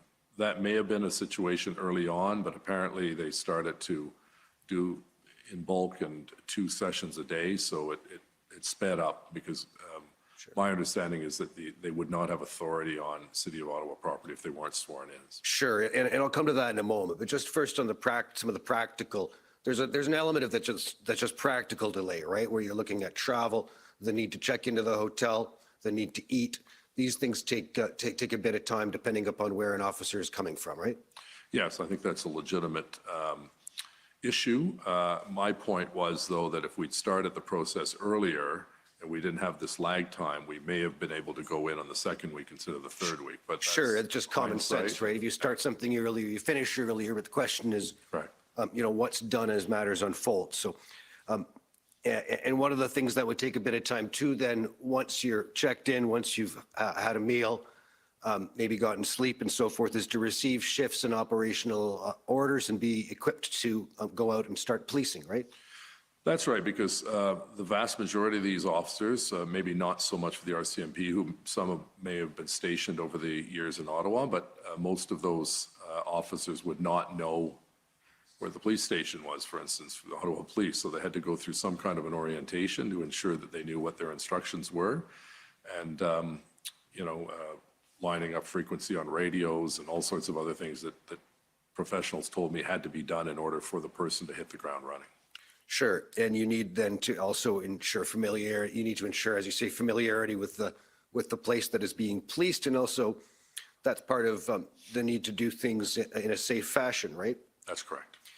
And you need a sufficient number of officers with clear roles and responsibilities to proceed with a significant public order crisis in an environment like this, right? That's correct. And particularly in a place like Rideau in Sussex, for example, where you'd been told about a real concern about a more dangerous element having taken hold, correct? Yes. And that was also a top priority for the same reason in terms of the order of enforcement that you understood was likely to occur, right? So I don't quite understand your question. Rideau in Sussex was a priority for enforcement as the week of February 7th, for example, proceeded. My understanding is from the documentation that Chief Sloly felt that was a higher priority because of the criminal element within that group of trucks and bikers and so on. Yes. And that was taken care of, I believe, earlier than Wellington Street. But it was a relatively small group compared to the large number of trucks and people that were in the red zone. Sure, but because of that more dangerous element, at least as it was being reported to you, that's an area where you would need, again, to really assure officer and protester safety. That's correct. And also the protection of private and public property. As you know, the Rideau Centre had been closed for something like 2 weeks, losing $2.1, I believe, million a day. So it was I stand to be corrected on that number, but it was a significant loss. And the restaurants across the way and the Chateau Laurier all were being impacted, where no one could even go near the Byward Market. So those businesses were suffering greatly, along with the people who live in that area. Okay, now just coming back, you indicated the issue of the officers needing to be sworn in. And I want to ask you a few questions about that, Mayor Watson. Let me go back, first of all, to just, reconfirm. I mean, the purpose of having these resources in place was to enforce the laws here, right? That's right. And in order to do that, you need the law enforcement professionals, the peace officers who are going to be doing that job. They need to be here lawfully themselves, right? That's correct. They need to have the proper legal authority to be able to enforce before you can get underway with a very significant law enforcement operation, right? Yes, we estimated that to be 1,800. And if they did not have that legal authority, you might be in a situation where the operation itself might be called into question in terms of its lawfulness, as well as any charges that might result. That's very true. There might be a possibility of liability accruing to the city or indeed the RCMP or the individual officer if an officer wasn't lawfully in place at that point in time. That's right, and our police service was well aware of that, and that's why obviously we followed the strict rules to have them properly sworn in. And as I said, initially I was told that that was slowing down the process, but then something happened, whether they added extra shifts or extra staff or did it in larger gatherings or groups, that was covered off, and they were now legal to operate in Ottawa. Now, that process of swearing in officers to be able to enforce laws within the local jurisdiction, that was also true of other municipal police officers too, right? Such as those that came from London and Belleville and otherwise? I stand to be corrected, but I don't believe they needed to be sworn in because they were sworn in as officers in all of Ontario. With respect to municipal bylaws, though? Well, yeah, I'm not an expert on that, so you'll have to ask someone who is, but my understanding was that they did not need to swear in. Okay, and at any rate, it is not something that needed to be done, whichever of us is right about that, and you may be. It was not something that needed to be done in the case of the Ontario Provincial Police, right? The swearing in process? That's correct, it was just the Mounties. Now, can I ask if we could pull up OTT 406610?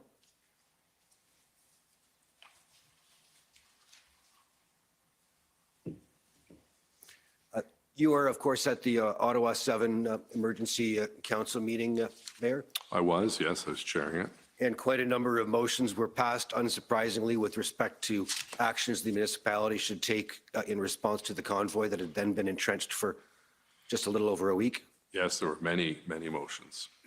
I'd like to just focus on a couple of them. The first is at page 10, begins at page 10. And this is a motion that your colleague, Councillor Dean's, excuse me, it's the motion at the bottom of the page. It's a motion that we asked your colleagues, Councillor McKenney and Councillor Fleury, about last week, but it is a motion, if you go over to the top of page 11, you'll see that it's carried. And what it asks is that the council formally petition the Government of Canada to assume responsibility for public safety and security within the precinct and to commit to an immediate and increased level of support to the Ottawa Police as the police force of jurisdiction, subject to the resolution of any jurisdictional discussions between the Ottawa Police Service and the RCMP, right? Yes. And that motion's carried, of course, unanimously, I take it? One dissent by Councillor Shirelli. Oh, excuse me, I missed that. It's right there in front of me. With the exception of Councillor Shirelli, that was passed. That's correct.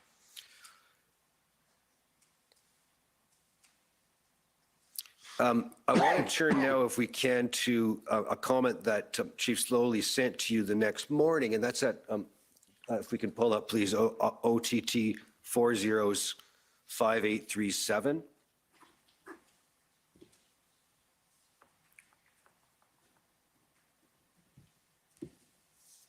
You see, this is an email from Chief Sloly to yourself and Chair Deans, Councillor Deans, copying a number of others from the Ottawa Police and the city manager, et cetera. Do you see that? Yeah, I think if you can push it up so I can see the full email, that would be helpful. Of course. Do you mind pulling that down?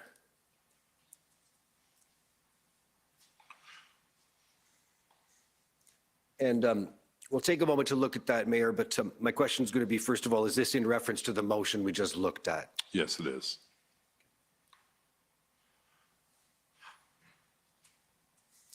And I'm just going to direct you to the second paragraph there where Chief Sloly is indicating to you, in Ontario, policing is governed by the Police Services Act. In accordance with Section 5 of that act, the city has discharged its responsibility to provide police services by establishing its own police force, the Ottawa Police Service, right? Yes. And he indicates that therefore Ottawa is the sole police service of jurisdiction. But then he continues, says it's also important to note that the Police Services Act defines police force as either the OPP or a municipal police force. Do you see that? Yes. And that's consistent with your understanding of that's the reason why OPP, for example, need not be sworn in? That's correct. Okay. And when you compare the situation as you did this morning in Ottawa to the situations that were in place both in terms of enforcement efforts down the road, that were in place both in Windsor and in Coots, you saw that those operations were able to move more quickly than you perceived they were in Ottawa. Is that fair? Yes, granted the magnitude of protesters and occupiers was significantly larger in Ottawa than it was in Coots or in Windsor. So I think we had a much more difficult situation. If you just saw aerial shots or drone shots of the crowds around Parliament Hill and the Byward Market and the Cenotaph and so on, it was significantly larger than, I looked like, in Coots there might have been, 50 vehicles. Now, for a small town and a small crossing, that's a big deal. I'm not diminishing that, but certainly just in sheer volume. And I think if I could just comment on this, I think what Councillor McKenney's motion was trying to get at was that there was a level of frustration that Ottawa police were on Wellington Street trying to keep the peace and deal with issues of jerry cans coming and so on. And it then stretched our officers and didn't give them the ability to go in and patrol the residential neighborhoods, which was Councillor McKenney's true, Councillor McKenney's desire to represent her constituents and protect those constituents. And similar to Councillor Fleury, we had, the tail end of the parliamentary precinct is in his riding by just the other side of the Cenotaph. So, I think it was an attempt at the motion to ensure that we had some ability to have the Mounties come in and take jurisdiction on Wellington Street, and then it would free up those Ottawa police officers to go deeper into the community neighborhoods. So the chief came back and obviously pointed out that this was not legally possible to do.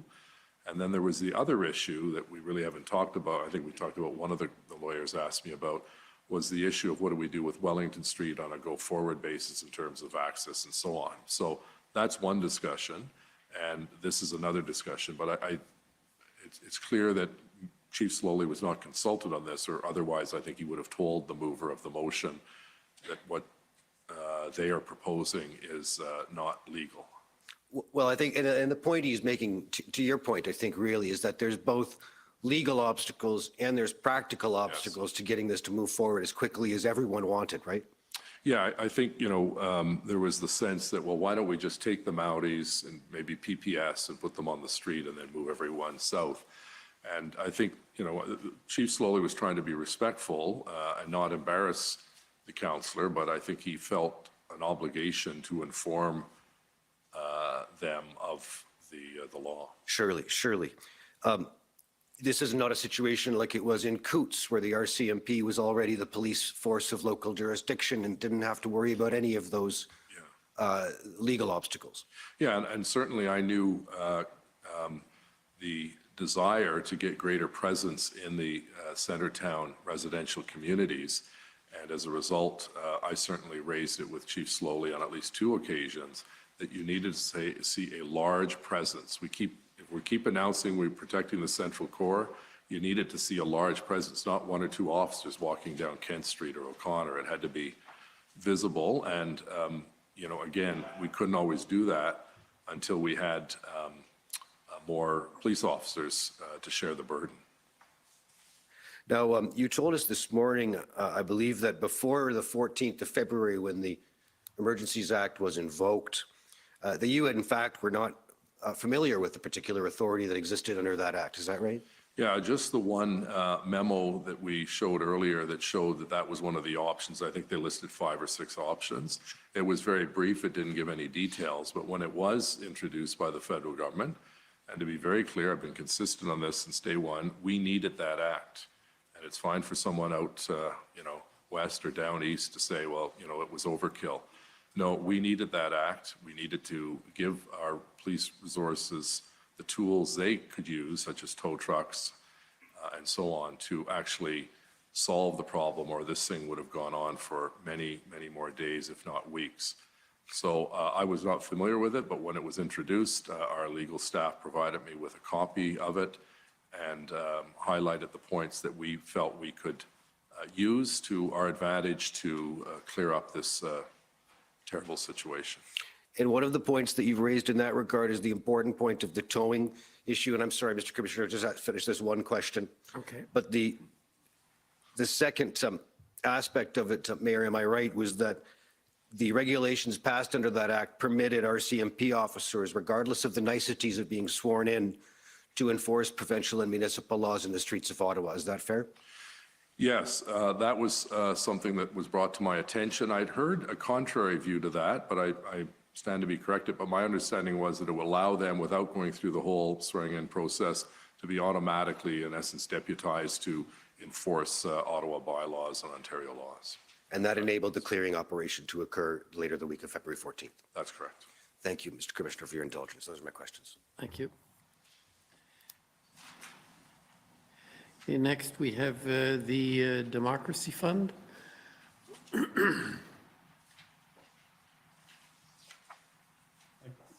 afternoon. Can you hear me? I'm sorry, can you hear me? Yes, we can. Go ahead. Thank you. Good afternoon, Mayor Sloly. My name is Alan Honor. I'm appearing remotely today. I'm a lawyer with the Democracy Fund. I'm Jim Watson. I'm not the chief. Oh, pardon me. Sorry. I think you said Mayor Yes, Sloly. Mayor. Oh, I apologize, Sorry. Mayor Watson. No problem. You told us today that Toronto Mayor John Tory gave you some phone numbers for some tow trucks. Names and phone numbers, correct. Okay, and you passed those on to Steve Kanalakis and city staff? Yes. And did you ever follow up with anyone after sharing those phone numbers? No, because once the Emergency Act was proclaimed or introduced, I actually saw the tow trucks on Laurier Avenue lined up for quite some distance. So there's no need to follow up because they'd obviously done the work that we had asked them to do, was to find trucks. Do you recall when you gave those phone numbers to Steve Kanalakis and city staff?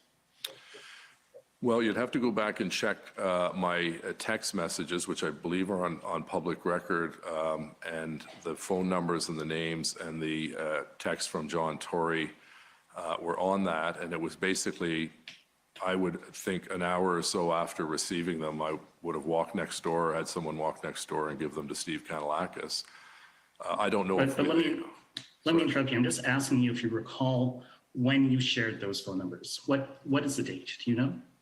I can't remember. It was probably the day of or the day after I received the information from Mayor Tory. And how many days was that before the invocation of the Emergency Act? Well, as I said, I don't recall the actual date I met with or I received from Mr. Tory. So if you can get me that date, then I can work my way back. Okay, so you didn't follow up, and you don't know how many days passed between those messages being passed on and the invocation of the Emergency Act. Thank you. Well, no, you asked me a question, I'm going to answer it. Yeah. If I had the date, which I have back in my office, I can tell you the date that John Tory sent me the text with the names and numbers of the towing companies, and then I would have referred those either that day or the next day to Mr. Kanalakis. But you don't have the dates? Well, I have them back at my office. I was told I couldn't bring anything other than the chronology. You can't tell us now. Mayor. Well, if I can, I don't think I'm going to be allowed to leave and go and get my document at my office, but I can certainly email it to you if you'd like to know. But that's fine. I'll move on, Mayor. Okay. Mayor, you did not speak to Premier Ford or to Sylvia Jones about the tow trucks. I'm sorry? You never spoke to Premier Ford or Sylvia Jones about tow trucks, is that right? No, I would have had, in my first call with Premier Ford, I indicated to him that we were at a disadvantage because we just didn't have, we had 2 OC Transpo tow trucks, and we couldn't even guarantee that they would cooperate. So that was a problem we had. And I can't recall if I told him I was contacting John Tory, but certainly the reason I contacted John Tory was because I saw the number of tow trucks that he was able to mobilize in Toronto after learning from our example a week or so after. And I wanted to know if he had any TTC or City of Toronto. And he said they had these private companies that came out, and they were the ones whose numbers he gave me via text message. You had 2 telephone calls with Premier Ford? 2 or 3.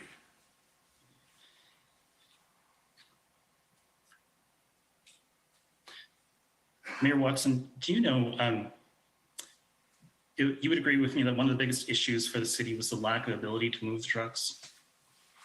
I'm sorry, I didn't hear the last part. One of the biggest issues for the city was the lack of the ability to move these trucks. That's correct. The trucks, either they had to be towed or they had to be moved by somebody with keys. Is that right?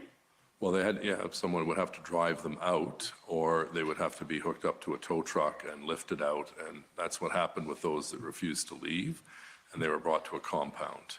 Similar And to do what? you know if, Sorry. that's fine, Similar to. Go ahead. Similar to, you know, if someone is parking in a no stopping zone, we have the ability with city tow trucks to tow them, but those are for cars, not 18-wheelers. Do you know if financial incentives were offered to reluctant tow truck drivers? Not that I'm aware of, no. If those incentives were to be made, who would make them, the city or the police? Good question. I don't know legally or logistically who would make it, but the pot of money comes from the same. It's the taxpayers. So whether it's the city budget or the police budget, it's one and the same. I was asked the question with respect to the procurement. And again, I don't know whether it was the police, OPS, or City of Ottawa that procured. Mr. Kanalakis could certainly clarify that. I'm going to just switch topics, Mayor. I understand that someone made a death threat against you, and I'm sorry to hear that. If I The can person was interrupt, arrested. can I just interrupt briefly? You're going to have to wrap up quickly. That is fine. Thank you, Commissioner. In that case, Mayor Watson, let me just ask you, you told us earlier today, or evidence came out that these protesters, they were nasty, they were hateful, and they were vulgar. Is that right? Yes. And you said that you saw, or you said that they had ripped masks off of people. Yes. Did you actually see that? No, I saw it reported in the media. Okay. And I think you also said that certain people were attacked. Is that right? I didn't say that, no. I said that I had death threats, but I wasn't physically attacked. No, I didn't say that you were attacked, but you said that these protesters were attacking people. Did you not say that? No. They were disrupting people's lives, that's for sure, and they refused on at least 3 occasions that I'm aware of that they refused to adhere to the provincial mandate of wearing a mask when going into a shop or a restaurant. So you're not aware of any incidents of physical violence from the protesters? Well, you'd have to ask the police. I know they arrested a couple hundred people and charged a couple hundred people. I don't know what the charges were, so I'm not privy to that information. According to your knowledge? You don't know of any?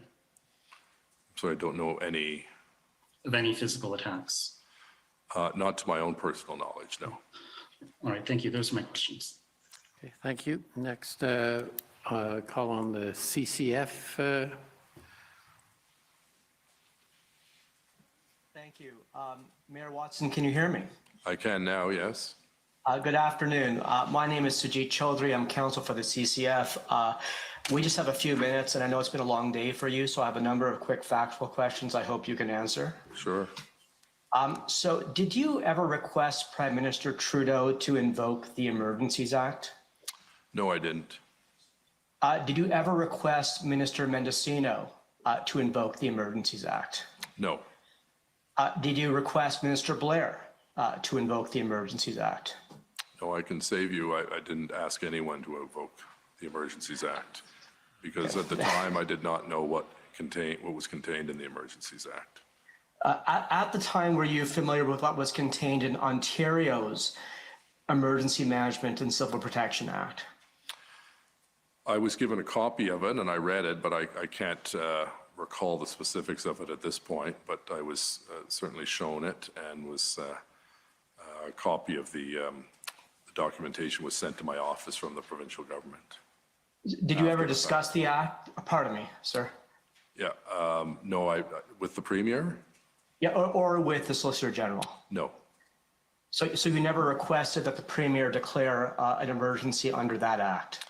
No, my preoccupation with the Premier was getting resources, namely police resources and compensation for businesses and individuals that were affected negatively as a result of the occupation. Those were the two areas that I spent most of my time with the Premier, and to his credit, he delivered, along with the Prime Minister, funding for compensation for the small businesses in those zones that were adversely affected. So Mayor Watson, are you aware that under that law, once the Premier declares an emergency, the Premier can issue an order to regulate or prohibit travel or movement to, from, or within any specified area? Well, I'm at a disadvantage because I don't have a copy of it, but if you're telling me that's in the Act, I have no reason to not believe you. Or that the Premier can issue an order to evacuate individuals or remove personal property from any specified area? Again, I'm going to take you at your word that that is the case, but I don't have a copy of the Act or the proclamation in front of me, but I did read it when it did come in several months ago. Okay, good. Mayor Watson, those conclude my questions. Commissioner, thank you very much. Thank you. Okay, thank you. I'd like to call on now the City of Ottawa. This appears to be the inherent risk in going last, but we have no questions. Okay. Thank you. Thank you. Mayor Watson, if I could just ask you on one subject. You mentioned at one point that when you were having discussions with respect to the federal government, and I think you mentioned something about you couldn't go to the provincial government and berate them unless the federal government came across first. And you also said at one point the feds needed to do their duty. And that was with respect to policing. Right. How do you see the federal role? Do they have an equal obligation, in your view, for the policing with the province? They're equally responsible, or do you see it differently? I'm just trying to understand, let's just say, because you were in the province before and you're now with the city. So trying to understand that relationship. I think that's a good point, Commissioner, in the sense that Ottawa, I'm not trying to be a braggart about Ottawa. I love the city I live in, but we are a little different than most other cities because we're the nation's capital, in addition to being a municipal entity under the Municipal Act of the Province of Ontario. And we have a large presence of government buildings and significant important buildings, whether it's the Supreme Court or the Parliament buildings. And there is the mandate objectors were primarily focusing on, as I understand it, the federal mandate to cross borders and wear masks in planes and so on. And we were caught a little bit in the middle. So I was equally frustrated by both orders of government, and I ended up, as you saw during the number of meetings and Zoom calls and so on, of my constant prodding to get them to take this situation to a more urgent level. And so, well, if we were another city that didn't have the large federal government presence, everything from the National Cenotaph to the Tomb of the Unknown Soldier to the Ambassador Corps, I think your point would be, well, you're no different than a regular city under the Municipal Act. I think we have that special responsibility as the nation's capital to ensure that when people come here, they come here feeling safe and secure and proud of their nation's capital.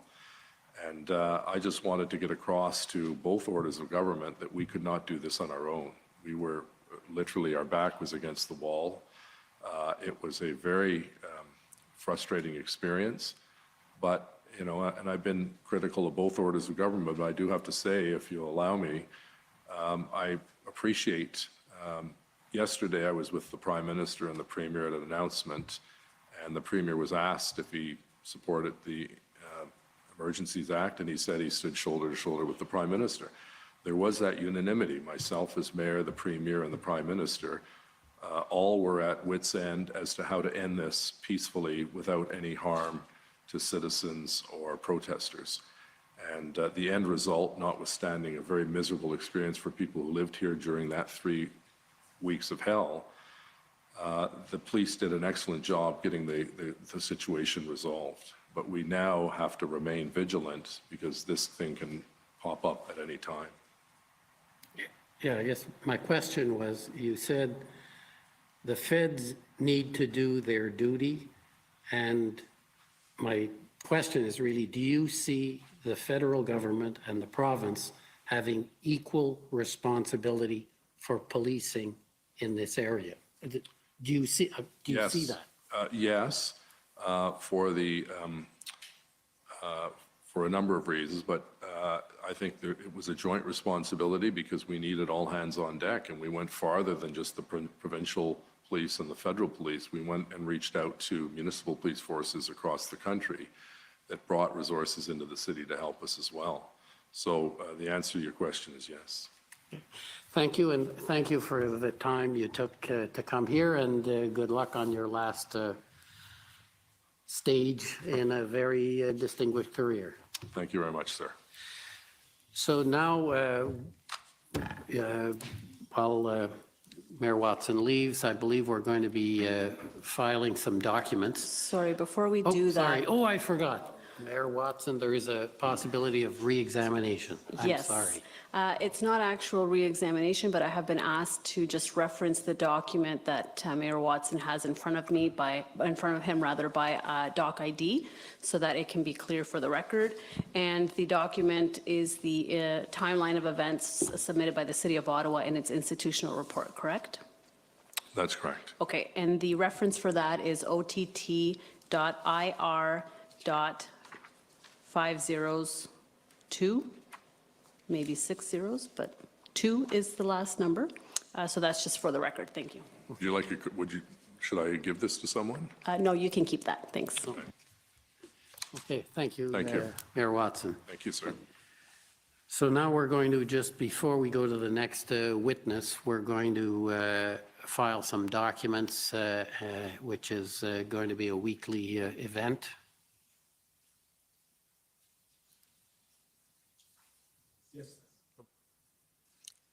Thank you, Mr. Commissioner. Good afternoon, everyone. My name is John Mather. I'm one of the Commission Counsel. As the Commissioner indicated, we are now going to enter into evidence a number of documents, and this is something that we expect that Commission Counsel will do every week. To provide some context to the public, the Commission has received more than 60,000 documents as part of its investigative process. Commission Counsel have identified and continue to identify documents that are relevant to the Commission's mandate. Many of these documents will be entered into evidence, as you've already seen, through the examination of witnesses. They may also be entered into evidence through reports that are filed by the Commission or by institutions that have an interest in the Commission's proceedings. Given the Commission's timelines, however, we are not able to introduce all the relevant and material documents in these manners. And some of these documents then will just be entered through this process. These are documents such as affidavits the Commission has received, meeting minutes, situational reports, Other standard records and correspondence. On a weekly basis, Commission Counsel advise the parties about the documents that they intend to admit into evidence the next week. These are documents that the Commissioner may refer to or rely on in his final report, and for this reason, the parties are given an opportunity to object to the admission of any of the documents before they are admitted. Today, we are entering the first batch of these documents. There are 447 documents in total. They include, by way of example, city bylaws for the City of Ottawa, City Council motions, minutes of the City of Ottawa and the Ottawa Police Services Board, and letters of request for assistance relating to the city. As noted, these are documents that the parties have had the opportunity to review and advise whether or not they have an objection, and we are admitting those documents over which there was no objection. These documents will be posted to the Commission's website in the coming days, and again, as I noted, this will become a regular part of these proceedings. Thank you, Mr. Commissioner. Thank you. Now, next, we have a further witness, Ms. Rodriguez.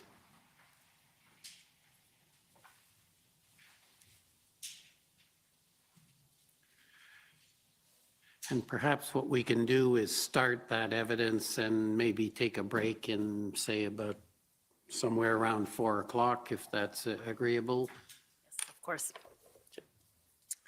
For the record, Natalia Rodriguez, Senior Commission Counsel, and the Commission would like to call its next witness, Kim Ayotte.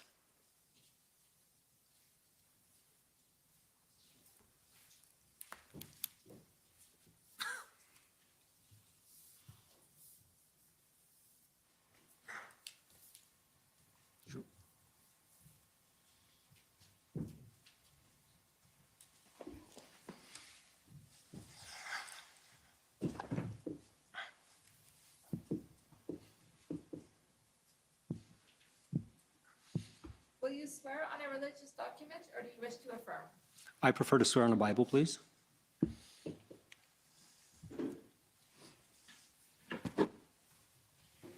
take the Bible in your right hand.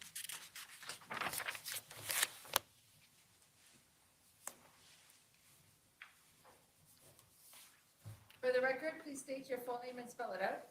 Kim Ayotte, Ayotte, first name Kim, Kim. Do you swear that the evidence to be given by you to this commission shall be the truth, the whole truth, and nothing but the truth, so help you God? I do.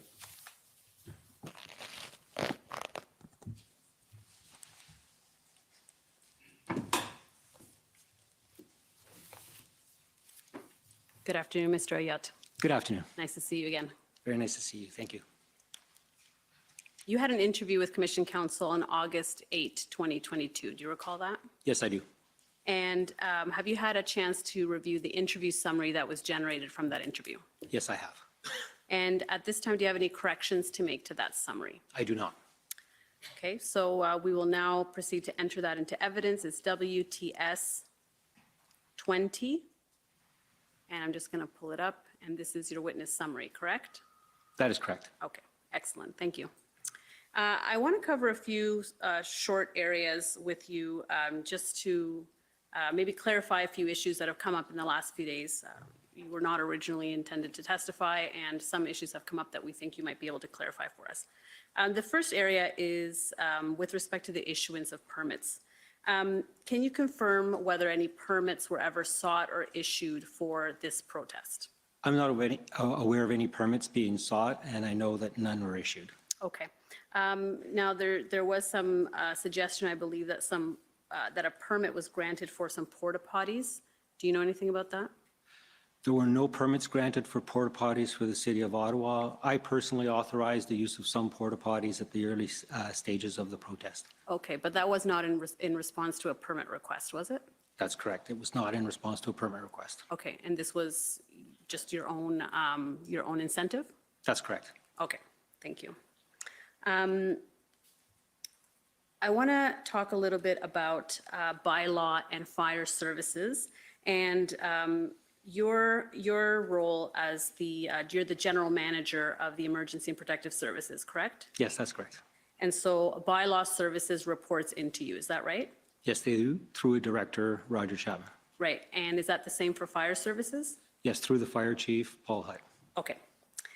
And so I want to understand a little bit more the relationship between bylaw and fire on the one hand, and fire services, and OPS over the course of these events. And these events, obviously, we're talking about the convoy protest in Ottawa in January and February of this year.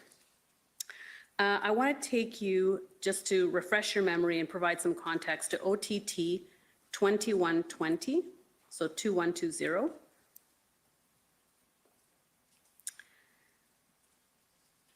And the document is entitled Media Availability, January 31st, 2022.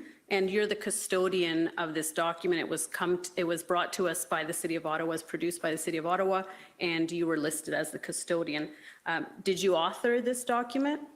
I did not. This was authored by our Public Information and Media Relations Department. However, we do provide input into it, and this is a document that's prepared for me for media releases or for media events where I may get asked questions in certain areas, and these are the key messages and responses to some of those areas. Okay, and you would have reviewed this document before any key messages were delivered to the public based on this, right? That's correct. Okay.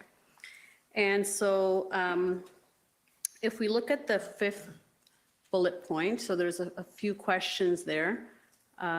Yes. So it says, what was Bylaw's role this weekend? And by this weekend, it means the first weekend of the convoy, since this is dated January 31st. And it says, how did they support Ottawa police and what kind of infractions were incurred? And then it says, Bylaw and Regulatory Services role is to support the lead enforcement agency, Ottawa Police, to keep demonstrators peaceful by assisting with parking control and other issues as requested by the City of Ottawa. Yes, demonstrations peaceful, yes. Demonstrations, yes, thank you. So can you explain what Bylaw's role was in that weekend? Meaning, did it have the role of enforcing as requested, or could it enforce on its own initiative? So in Ottawa, we work under an incident management system, which is a document also recognized by the province of Ontario with regards to any type of incident or any type of event that we participate in. Through that system, we identify incident commanders or agencies that have jurisdiction and agencies that play support roles.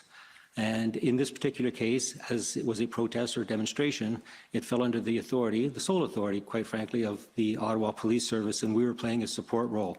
So we would assist, or we would attend and do bylaw enforcement. However, we would always report to police with regards to what we were seeing and if there were any potential threats towards our officers with regards to, violence or anything of that nature. Then we would certainly back off and ask for police support to go in. So initially, that was the mode of operation. We would report to police and we would allow bylaw officers to issue tickets. Our primary purpose was to maintain the emergency routes on the first weekend to ensure that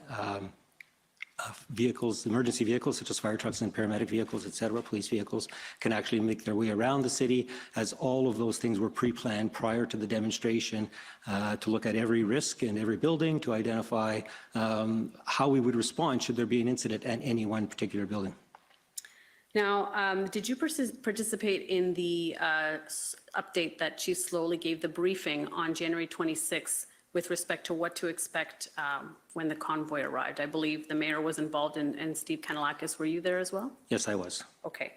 And in that briefing or any time before or after, was it suggested to you that Bylaw would not be issuing tickets and towing on that first weekend? No, what happened is on the 29th, which I believe is Saturday, we received information through the EOC, through our Emergency Operations Center, that Bylaw had encountered some difficulties in the field, and that now the police have established a red zone, and Bylaw was to not issue tickets in that red zone unless it was approved or through the NCRCC, the National Capital Regional Command Center, and that Bylaw was escorted into that zone, and that was on Saturday the 29th. So prior to the 29th, was Bylaw exercising its authority to issue tickets and to tow independently? Yes, it was, with the understanding that any single point of contact could cause a potential serious incident or riot. And that was something we heard regularly from the police. So we were very cautious on that front, and we advised our officers to be very careful not to be that point of contact that could initiate a riot. And as a result of that, we were asking them to be very careful, and if they were fearful for their safety, that they should, back off and seek police support before issuing any infractions.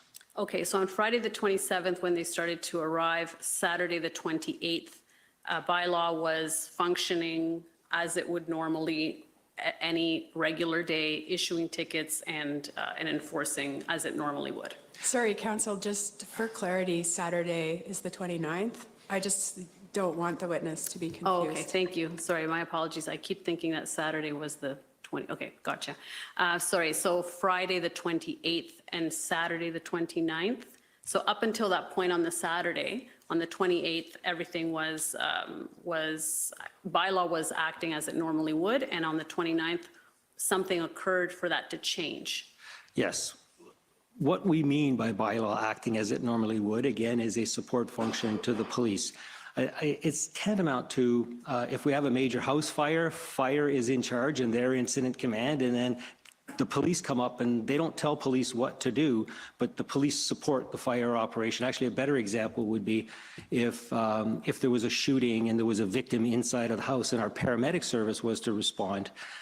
They wouldn't just run into the house after the victim without first clearing with police who are in charge of the incident because of the severity of it, clearing with them that it's safe for them to go in and do so and actually take care of the patient. So there are agencies that have jurisdiction based on the severity or the incident they're dealing with. And in this particular case, a protest was a police jurisdiction. So we would take, bylaw would not report to police, but they would certainly take their direction from police if required because the police were the agency having jurisdiction.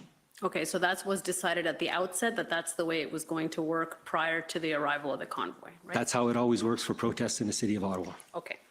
And so on Saturday, you're saying that something changed on Saturday, is that right?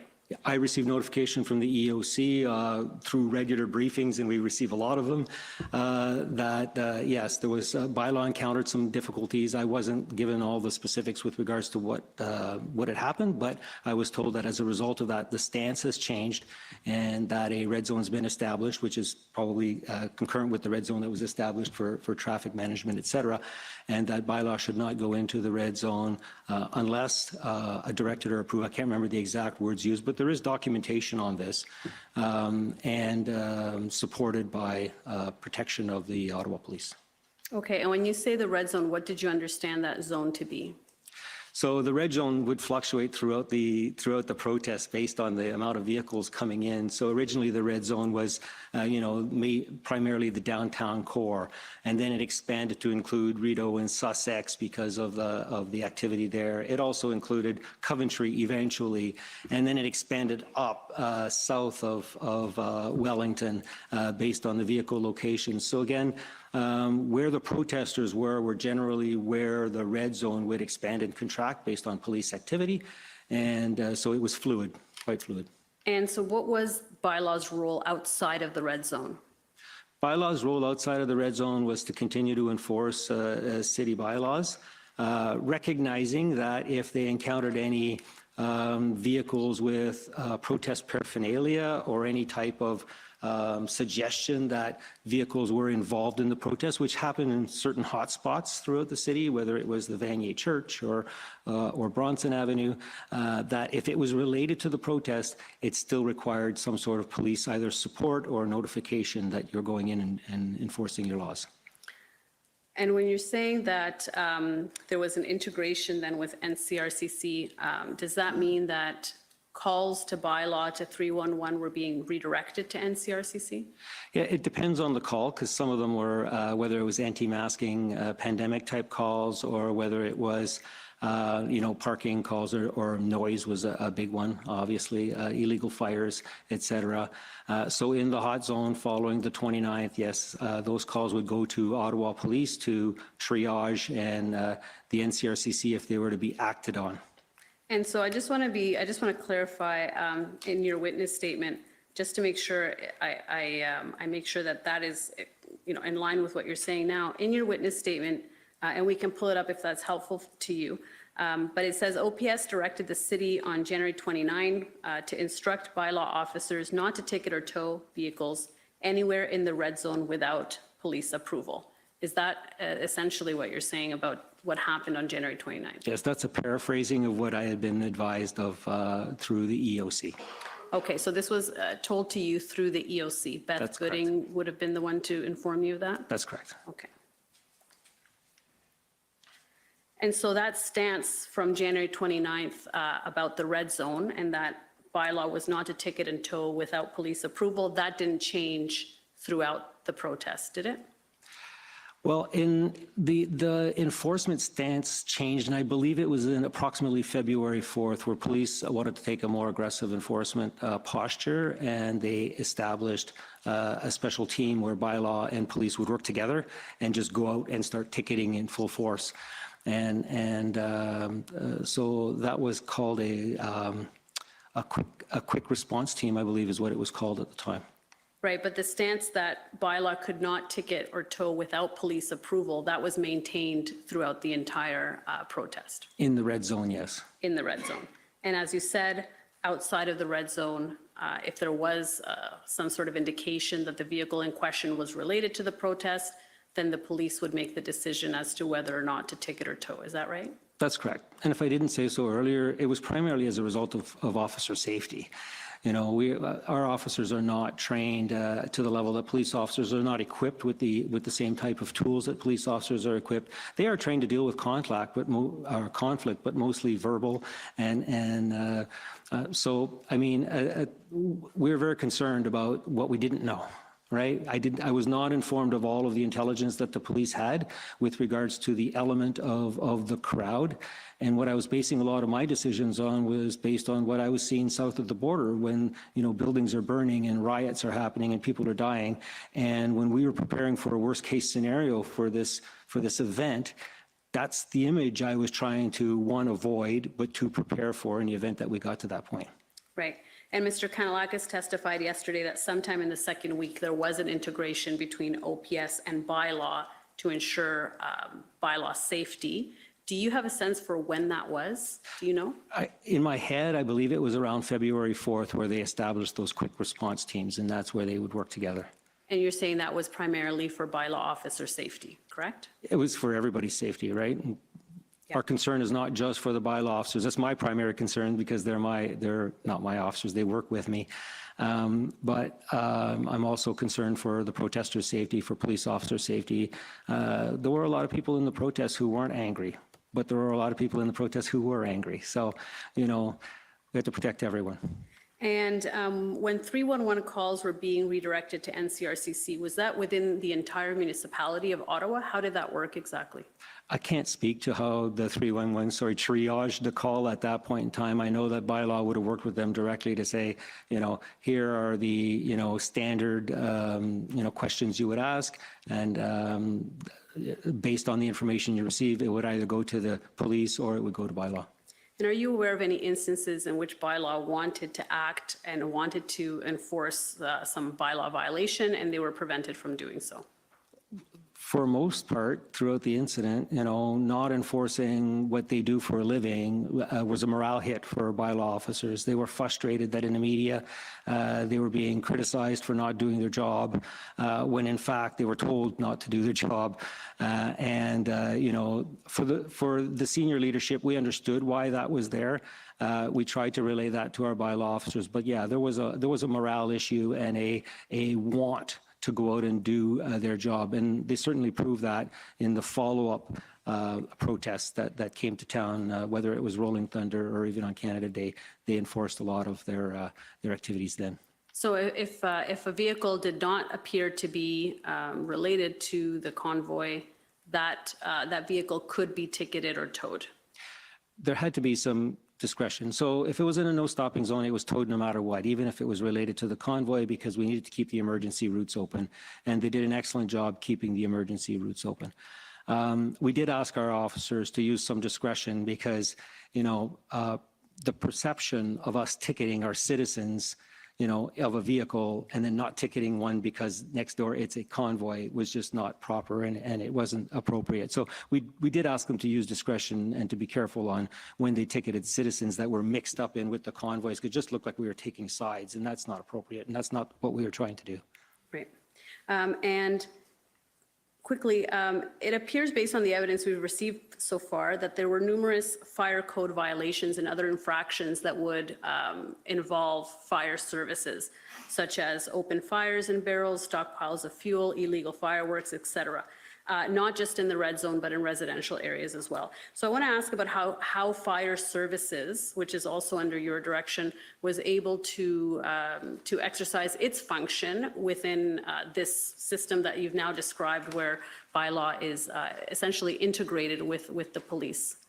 Exactly as Bylaw did. It would go through the NCRCC. There was a fire representative in the NCRCC. In the event that there was a major incident that would occur, they were able to provide very quick situational awareness on what the incident is and how they were going to deal with it from a fire perspective.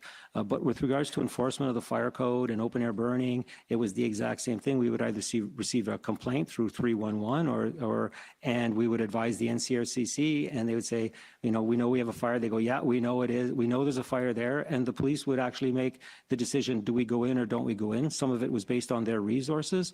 Other it was based on the criminal element that was holding the fire. But for the most part, the fire took not their authority, but certainly direction from the police with regards to, and they did it on several occasions where they did go in and put out fires. But that was with OPS support, correct? Exactly, always with OPS support. And so if fire services saw a potentially dangerous situation and wanted to act to remove that hazard, they had to have OPS support in order to do that. Is that right? That's correct. And that was seen with regards to the removal of the flammable liquids at two of the sites where there was an accumulation, a quantity of flammable liquids. Okay. And so fire services never acted on its own authority, like independently from the police? Fire services would go out and do inspections on their own, whether it was undercover or whether they were, just to see what they can observe. They would report back through their chain of command, and they would get direction from the police on when can we go in and deal with this issue. Report the risk, and then let the police identify when the police had the resources to deal with the risk. Okay. And we're going to take our afternoon break now, and thank you very much. Okay, thank you. Okay, so we'll take 15 minutes and come back at 4:15. Thank you. Recess for 15 minutes. La commission est levée pour 15 minutes.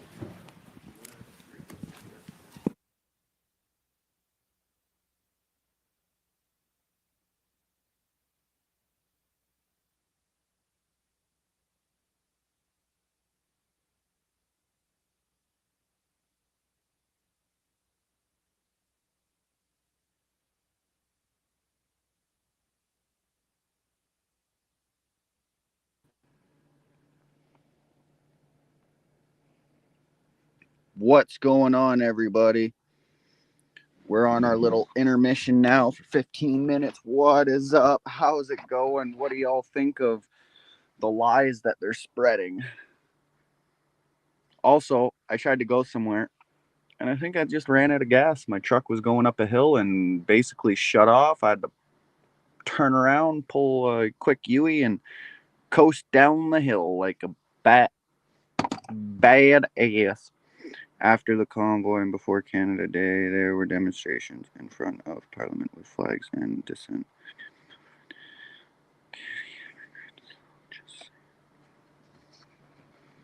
What is up, everybody?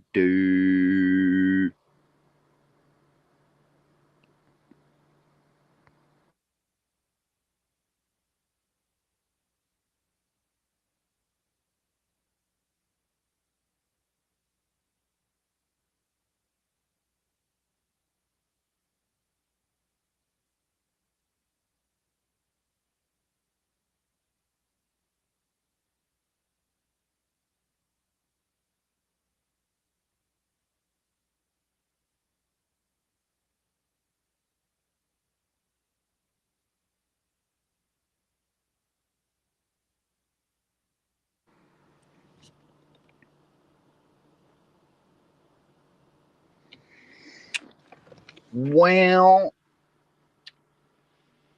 we're just hanging out, doing some things, waiting for some food. Because I ran out of gas trying to go get food, so.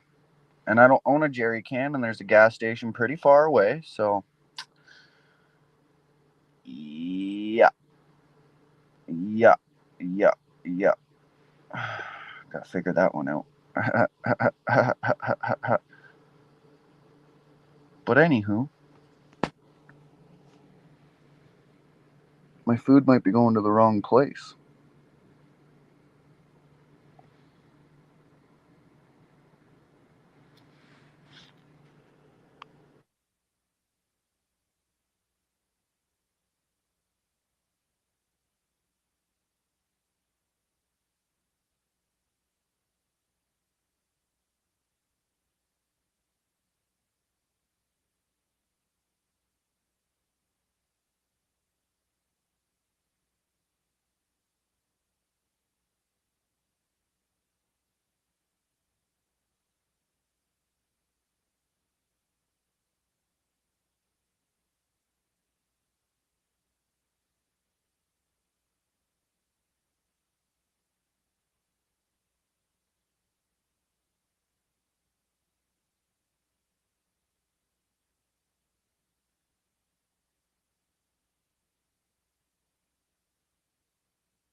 Jalissa is cooking. How wonderful.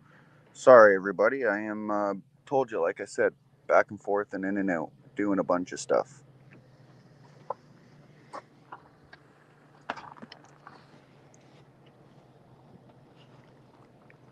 Hey, my buddy.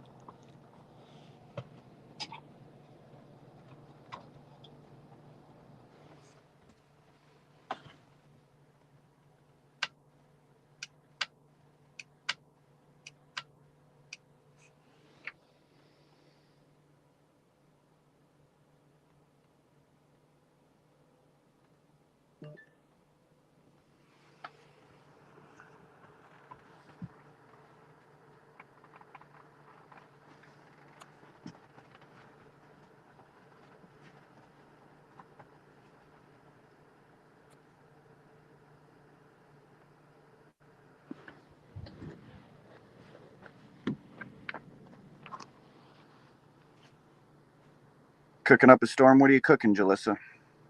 What are you cooking?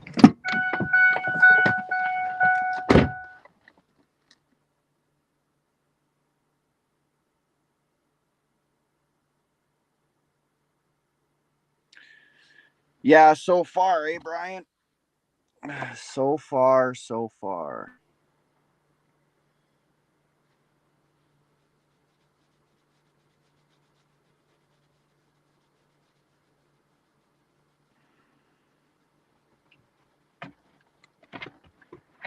But so far, I also think that we are winning.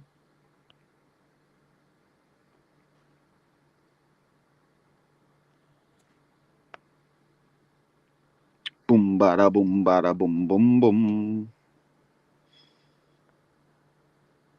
BRB.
Chicken.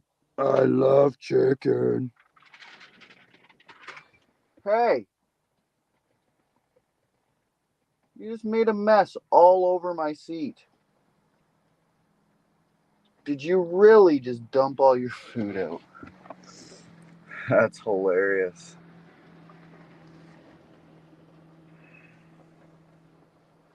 Eat it. You just made a mess, clean it. Eat it.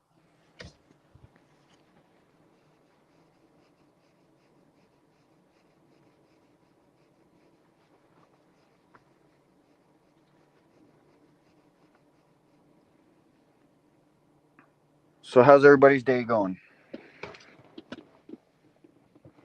Who's all working? Who's all chilling? Who's all vacationing? Who's all freedoming? Who is doing what? Where are you doing it? Why are you doing it? How are you doing it? What's your favorite color? What's everybody's favorite color? Let's be random. We got 5 minutes left. What's everybody's favorite color? Mine's purple.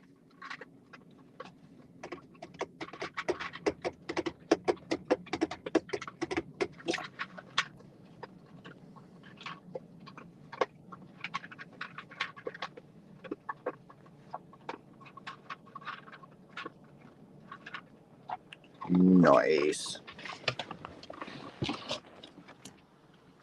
Whoa, I'm not the only one who likes purple. Nice. Bylaw infractions. They could have stopped it from day one by not allowing trucks to park downtown by their laws. They would have been justified. They let it happen. Yeah, they did. Nice. I love that more than just me likes purple. That's beautiful. What about you, Jalissa? What's your favorite color, girl? Also, I'll be in and out.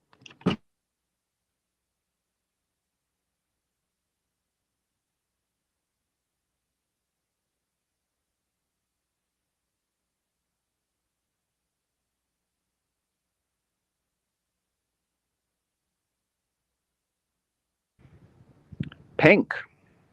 Well, that's a pretty common color for a girl to like. Haha.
Rick, black is a shade, my friend.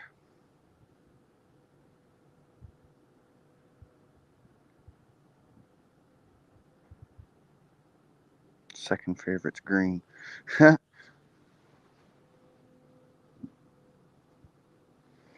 Anybody remember Vino Lynn saying we would meet again?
Order à l'autre. The commission is reconvened. La commission reprend. Welcome back, Mr. Ayotte. Thank you. If I can take you to OTT 9778. And before we do it, I have been asked if you can please slow down your answers a little bit. I am also guilty of this for the purposes of the translation, so I think we will both try to speak a little bit slower, if that's okay. Agreed. Great, thank you. Okay, and this is not the document I wanted. 9778, yeah, okay. Well, it may be that I have it wrong here in my notes, but in any event, if we can actually go down, this is, I did want to take you to this one for something else, so we can go to this document, that's fine. So this, my understanding, is a letter that you wrote to Mr. Paradis, who is the Director of Real Property Services at Public Services and Procurement Canada. Is that right? That's correct. And what was the purpose of this letter? We were trying to get security around the Cenotaph in that it had been desecrated. Several instances had occurred overnight, and we wanted it protected. And so I put the request in through the EOC to contact the federal government to see if they can provide security services and or a fence around it so that we can protect this very important site. At which time I received notice that, yes, they wanted it in writing, so I proceeded to put it in writing. Okay, so you contacted them first and they said, put the request in writing, and that's what this is that right? That's correct. And did they provide that fencing, and did they put that fencing up? Yes, they did. Okay. And did this request come from OPS, meaning did OPS ask you to reach out to procure this fencing, or was that something the city did on its own accord? It came through me through the EOC, which has an OPS sergeant in the EOC. So I believe it came through the OPS in that they did not have the resources to secure and protect the site, and they were asking if the federal government could actually provide that security. Okay, so OPS through the EOC was asking the city to ask PSPC to provide this fencing. That's correct. Okay. So we can take that down now. I wanted to ask you about towing and towing capacity. My understanding is that, and I had a document ready for that, but it's the wrong one. In any event, that there were about 28 vehicles that were towed that first weekend. Does that sound about right to you? That sounds correct, yes. Okay. And my understanding is that most of this towing was directed at ensuring that the emergency lanes were cleared. Is that right? That is correct. Okay. And were any heavy trucks ever towed by the city? No. At any point? No. Okay. So any towing and any towing numbers refers to pickup trucks and passenger trucks, essentially, passenger vehicles. Is that right? That is correct. Okay. Now, we see later on, and I think you'll agree with me, that minimal towing happened subsequent to that first weekend. There was sometimes there would be no days where, sorry, there'd be days where there'd be no towing, and there'd be days where there'd be one or two vehicles towed. Does that sound about right? Correct. And so we heard that towing companies were not willing to participate in towing for various reasons, and that was the reason why towing wasn't more aggressively pursued. Is that right? Well, there are two issues there. One is towing of small vehicles. We are still accomplishing that, but we had to work within the red zone, and the emergency routes were staying clear.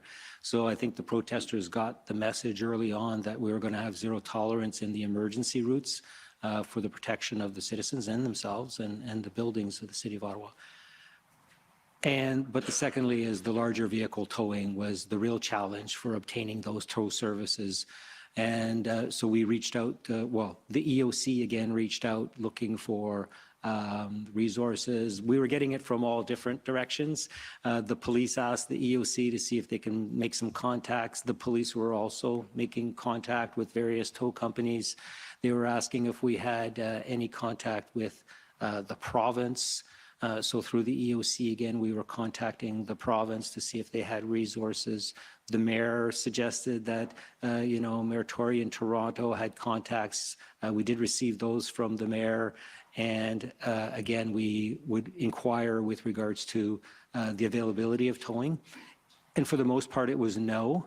They didn't want to participate, and initially they were sympathizers for the most part. The other thing was that it was their client group, and their reputational risk down the road with regards to losing those clients. I didn't hear damage to trucks much, but then they came out and said it was a driver safety issue, and that's what they kept bringing forward all the time, following other discussions with them. Any leads we had or any possibilities of towed were passed down to the EOC, the work was being done by the EOC to make these contacts. They were provided to the police, and police ultimately made the contacts and got the appropriate tows to end the protest. But the towing that was being procured or was being looked at was heavy towing capacity, is that right? That's correct. And so in terms of the other towing capacity for passenger vehicles, the city had that, right? Yes, we had those contracts. They were still willing to do the smaller vehicles. There were delays in obtaining tows at times, and that caused some issues. But for the most part, we were able to tow if we needed to tow smaller vehicles. Right, and passenger vehicles or smaller vehicles include pickup trucks, correct? Yes. Okay. So the reason there were 28 tows in the first weekend and very minimal towing after that, there was no other day where there were double-digit towing. It was 1, 2, sometimes 0 vehicles being towed. And there is a chart that will be entered into evidence that shows the number of vehicles that were being towed every day. Is that because the towing companies that had been towing that first weekend refused to continue towing, or is it because Bylaw was not requesting additional towing of passenger vehicles after that first weekend? It's not the first thing you mentioned. It wasn't because we couldn't get the tow trucks. It was primarily because the emergency routes were being maintained and they were open. And that's what we normally find with a major event is the first few hours you get a lot of people who aren't familiar with the closure of the emergency lanes or keeping the no tow zones. And then, they get towed. And then the word gets out quite quickly that those are no tow zones or tow zones, sorry. And then, things self-correct to a certain degree. So the purpose of towing was exclusively to maintain emergency lanes. Is that right? That was our priority of towing, yes. Okay, so if the emergency lanes were maintained, then no towing would take place generally. That's correct. Okay. So let me ask about emergency lanes then. I want to understand a little bit about how they worked. So the question is whether there was an emergency lane maintained on all streets or whether certain designated routes were ensured that they had an emergency lane north, south, and east, west. Can you shed some light on that? Yes, only certain routes had emergency lanes. Again, these were all pre-planned. So part of our planning cycle, and we do this for all events and demonstrations, is we have a city department, transportation department that actually has experts that look at traffic flows and how to best manage the traffic and the incident. And it's called TIMG, the Traffic Incident Management Group.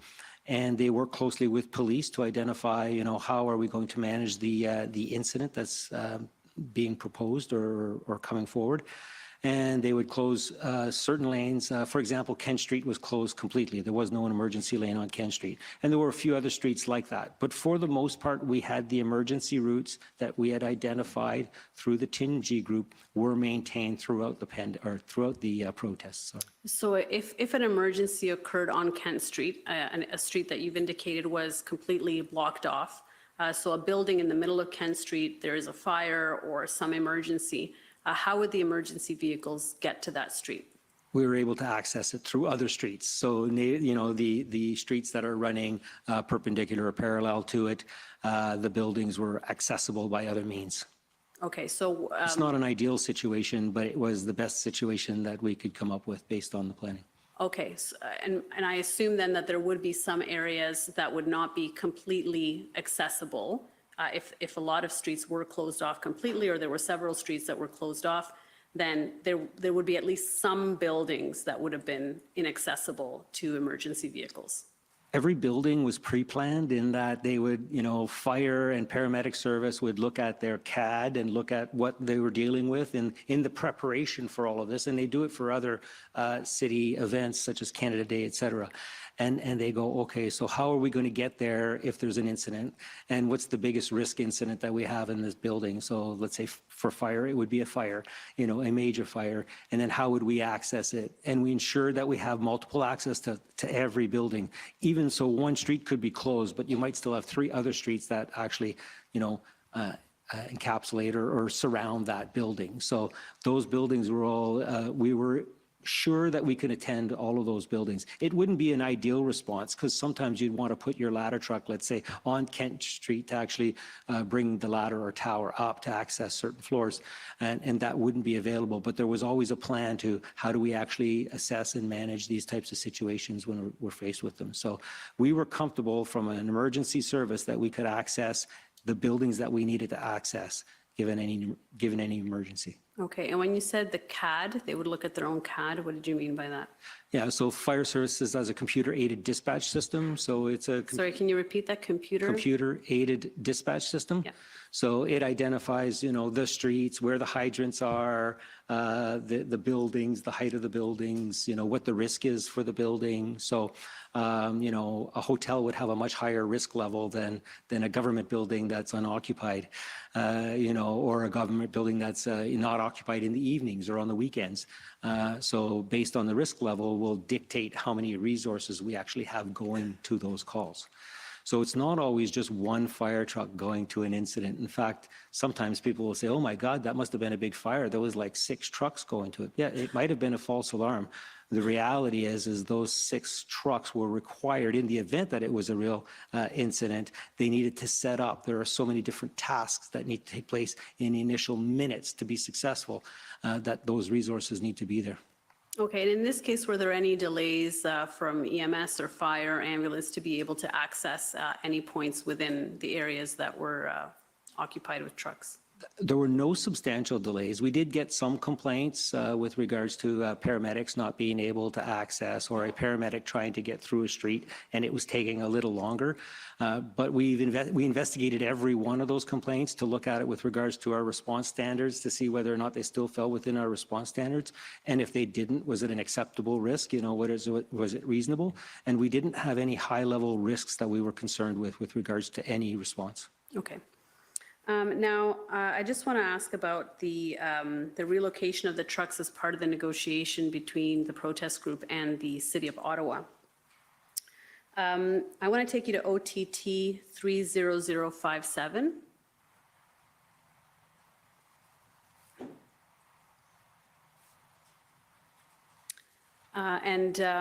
Is this a text message from your phone? Yes, it is.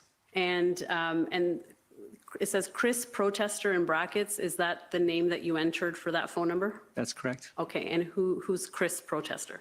It's Chris Barber. Okay, and so in green, this would be you speaking, and the gray would be Mr. Barber, correct? Correct. Okay, thank you.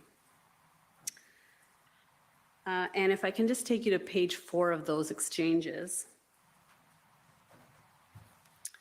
So you say, are you continuing to try to move trucks today, or has that effort stalled? And if we just go up a little bit more, we'll see. I just want to look at the date that was sent. If we go up, so it's on Tuesday, February 15. Okay, thank you. We can go back down.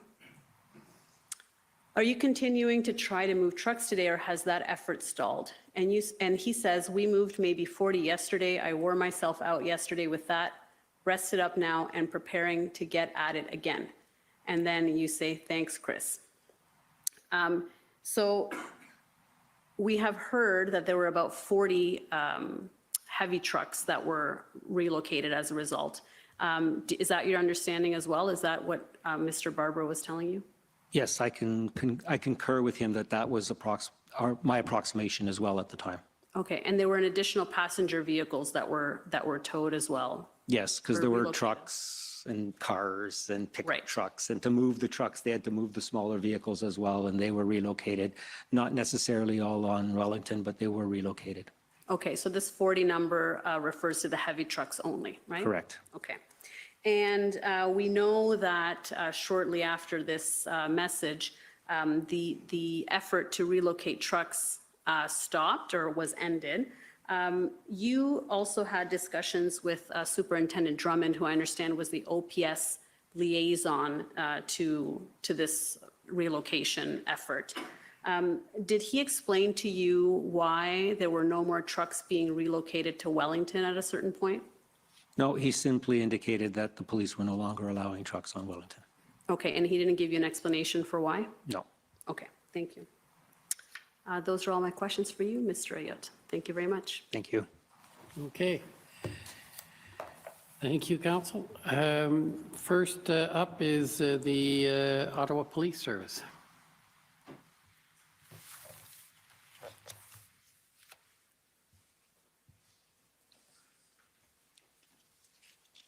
Good morning, good afternoon, Mr. Ayotte. It'll soon be good evening. Thank you. I am David Michikowski. I'm counsel for the Ottawa Police Service. I just want to get some clarification with respect to the relationship between bylaw and regulatory services and the police.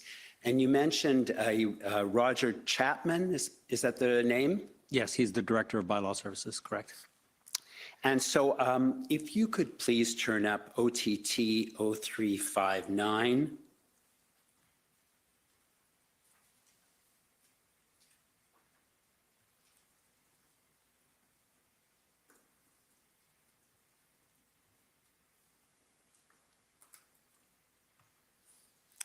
And if we scroll down to the bottom of the chain, there is a draft. Yeah, so if we just stop there, thank you very much, in which it indicates, or perhaps you could just go up a little bit more so we could just see. Yeah, it's from Peggy Starrich to Ghislain Lamotte. And you'll see that what has been sent is I guess, a draft release to Ottawa business partners that has been drafted and is being sent to you ultimately for review, correct? I believe I'm in the review process, yeah, further up into the exchange. And so you'll see, if we look at the the sentence that begins, the OPS will always be available to respond to any issues of safety you may encounter by dialing 911. If you are experiencing issues relating to COVID-19 and masking, please call City Bylaw at 311 first. Correct? I see that that's what they were suggesting. And so if you then could scroll up to the next email, just this is the date of Thursday, the 27th, correct? So it's the day before the protesters started arriving. And so just above that, you'll see there's a response from a Michel Lalonde, I think, at 11:06 a.m. And so Mr. Lalonde says, bylaw has one area of concern. The OPS will be available to respond, so it's the same email, and he has highlighted the sentence that says, if you're experiencing issues relating to COVID-19 and masking, please call City Bylaw at 311, correct? And then you'll see underneath, he writes his comment about, I guess he has concerns about that phrase.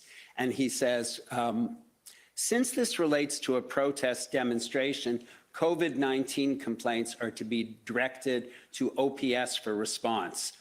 Responding to COVID-19 complaints during a protest demonstration is a safety issue for our officers by being subject to violence. We have made our position clear over the year that Bylaw Services does not respond to protest demonstrations, including the activities surrounding it. Can we change what is highlighted in yellow?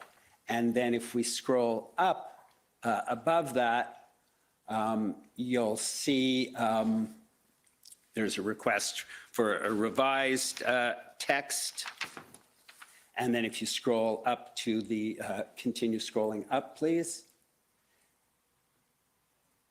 And then you'll see that somebody named Tanya McCumber has said on January 27th, below is the email chain regarding the calls within the demonstration. Roger advised myself that Kim made the police aware yesterday at a meeting, and Roger will reiterate again tomorrow at the meeting with the police. And I take it you did reiterate that position? Yes, I reiterated the position that we would not be putting bylaw officers in dangerous situations that could affect their health or the safety of anyone around them. And that had been, I guess, the consistent position of bylaw for about a year prior to that, it sounds like. As I indicated earlier, yeah, it was the position for all protests and demonstrations. I want to say it's always been that way, but it's been that way for a long time, as far as I can remember it. You mentioned that there were occasions where bylaw went in with police in these QR teams. These are quick response teams, correct? Yes. And so they would issue tickets for parking, noise bylaw complaints, and that would be in the demonstration zone, correct? Correct. And in fact, there were several hundred tickets issued by those quick response teams for those type of complaints, were there not? Yes, that's correct. We can also see, if you could be good enough, please, to turn to 10463 OTT.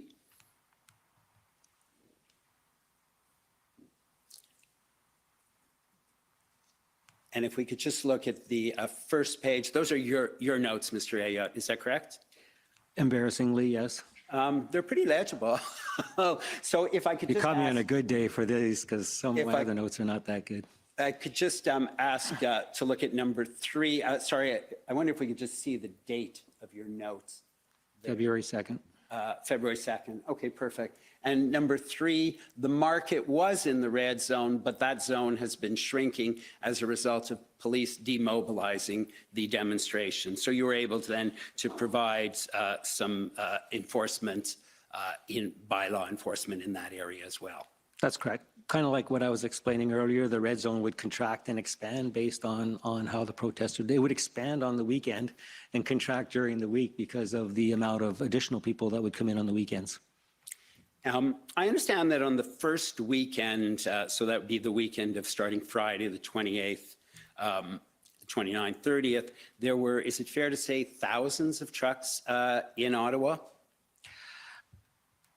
I think our estimation was, 500 to 1,000. Like it was difficult to tell because of all the small vehicles as well. If you included all of the small vehicles, yes, it would be over 1,000. My understanding was after the weekend, after the first weekend, we've heard somewhere in the vicinity of 70% of those big trucks left. Is that consistent with your understanding? The consistent number throughout the following weeks was around 400 to 500 that actually stayed behind, and those were big trucks. Those were the tractor trailers. That number would fluctuate as well, as it would expand and contract, but mostly it stayed consistent because the trucks moved into the area and stayed there. They chained themselves together.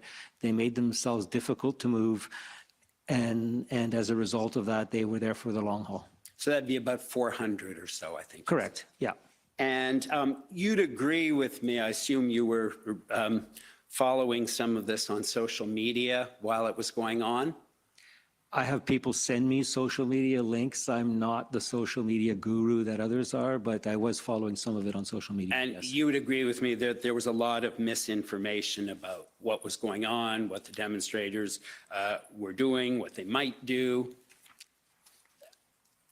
I'm not sure that that I can corroborate whether the information I was seeing on social media was misinformation or accurate information. I did report to my office every day, which is City Hall. I was exposed to the honking every day. I did go out for a walk and observe certain things.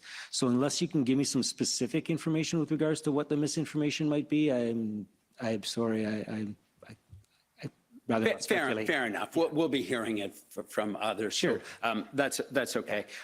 We did not have in Ottawa 15,000 hotel rooms occupied by convoy members for 30-day periods, to your knowledge, did we? I don't think we have 15,000 hotel rooms in the city of Ottawa, but I don't think that they were all occupied for the entire duration. That's right. correct. Because basically the core was those 400 trucks, correct? Yes. I wonder if you'd be good enough, please, to look at document OTT 10103.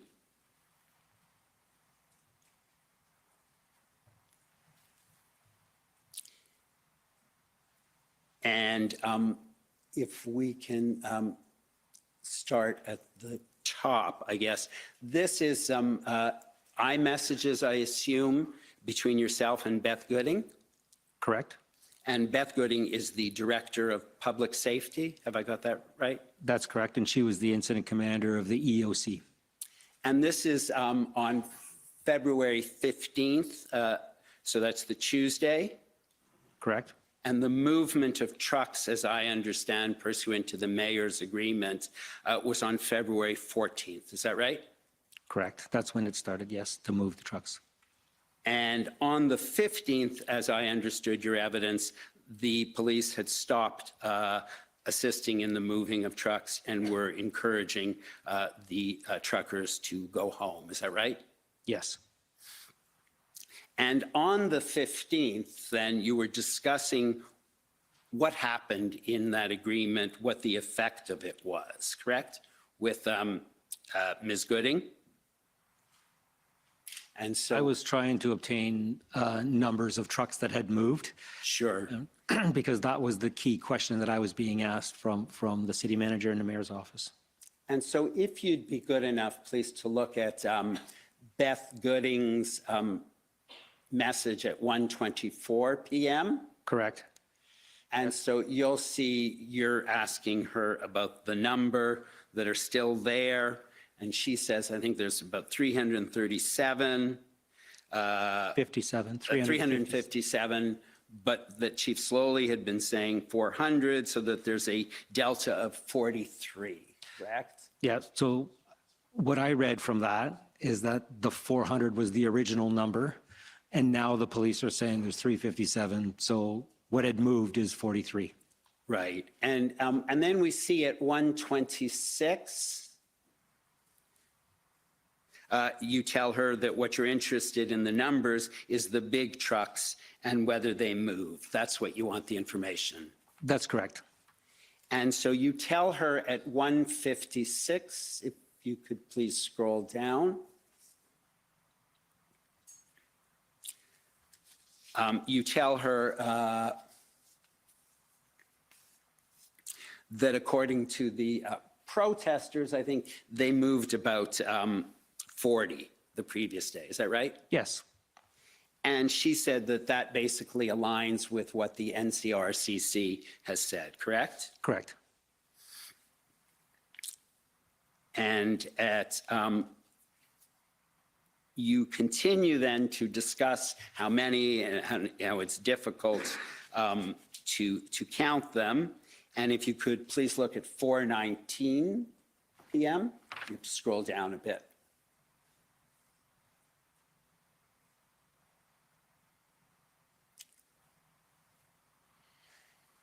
Yeah, so at 4:19, Ms. Gooding says, also confirming again that there was some weirdness yesterday. When trucks left spaces, other vehicles got into the empty places left as the hardcore protesters are jockeying for position. That's what she says. And The agreement, as I understand it, with the mayor was that the truckers said that if vehicles move, they would not be replaced, correct? Correct. And so that seems not to have occurred. Yeah, my understanding is, as I indicated earlier, that while they were moving some of the big trucks, they had to move some of the smaller pickup trucks that were, wedged in between them or beside them, and that those were probably the ones jockeying for spots after the fact. And so if we then look at 457, that same chain, you indicate you're going to report approximately 175 trucks remain south of Wellington and 120 north of Wellington, correct? Yeah, I believe that's after I actually walked it and counted them. And if you could look at 425, please, if you just go up a bit. You're talking about, I guess Ms. Gooding is giving you the count as best as they're able to on the 15th of the number of trucks remaining, correct? At the various locations. Yes. And so what we see is Metcalf, 70 trucks. Correct? Yes, that's what she says. And so yesterday we saw a picture from the mayor's office of Metcalf, and we saw no trucks on it, but I assume that we were only seeing a one-block portion because there were about 70 trucks still on Metcalf, it looks like.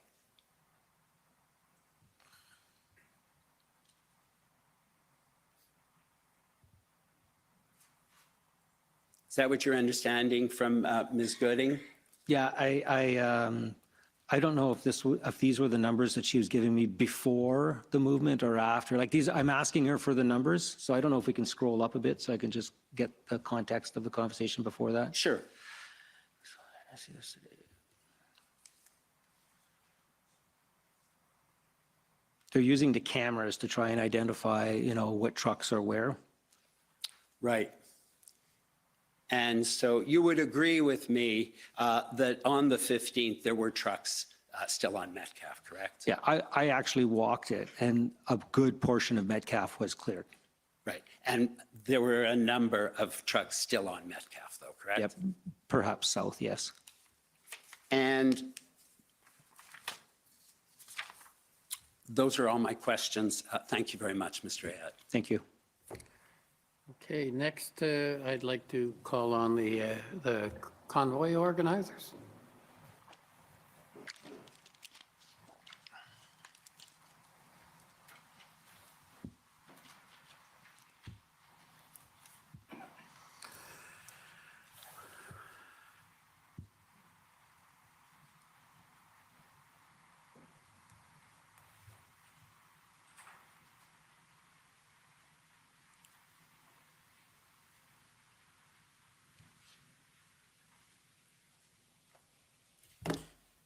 Good afternoon, sir.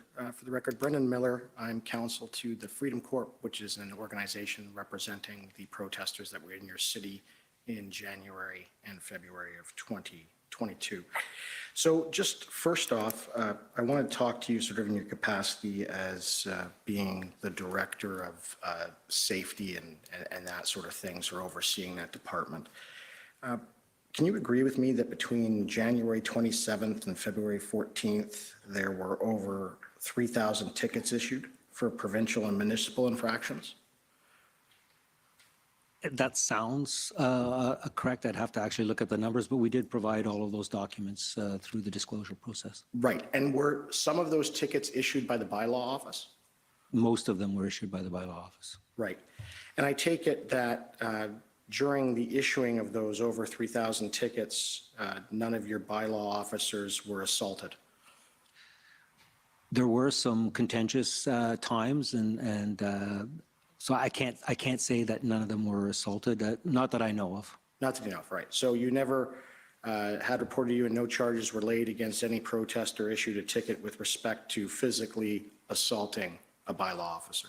No, I just know that a couple of them got swarmed, but that they didn't get physically assaulted. Okay, so 3,000 tickets is a lot. That's a lot of interactions with a lot of protesters. And not a single assaulting a peace officer charge was laid in relation to your bylaw officers. That's correct. Now, the numbers I understand is that between January 27th and February 14th, there were a total of 31 arrests made. Is that correct, of the protesters? You'd have to ask the police that. I don't capture those numbers. Okay. You don't keep those sort of numbers? You don't capture those sort of numbers? I don't manage the police. I manage all other emergency services in the city of Ottawa. Okay. To your knowledge, is it not true, again, you don't have to, if you don't have the information, please just advise. To your knowledge, is it not true that only 16 people of the protesters between that same time period, January 27th and February 14th, were charged? I can't speak to that. Thank you. Now, dealing with some of the stuff with respect to the cooperation of the leaders of the protest, as well as dealing with the safety lanes and that sort of thing, is it not true that the protest leaders were actually concerned about maintaining the safety lanes and raised that with you? They did. Right. And they wanted to ensure that the lanes were open so that emergency vehicles could always get through? Correct. Right. And the protest leaders cooperated with you and the city in maintaining those safety lanes, right? Yes. Right. And they maintained them? For the most part, yes. Yeah. And when new trucks would even arrive, they even organized to talk with what they referred to as block captains. Did they relay that to you? No. All right. But when new vehicles had arrived, to your knowledge, you agree that they always organized to make sure that those safety lanes were open? Yes. And you did have, I believe, your fire chief even do an inspection of the Coventry Street or Coventry? Yeah.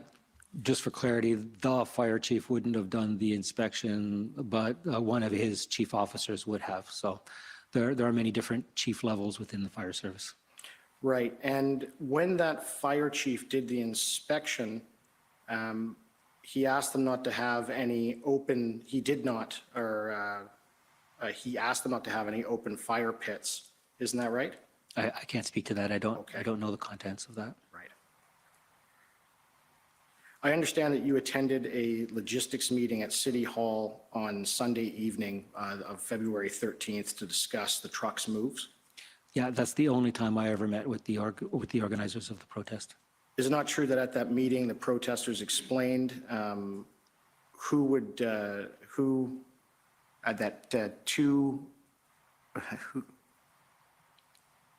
that two removed camps outside of the city had already been established outside of the city where they would go to?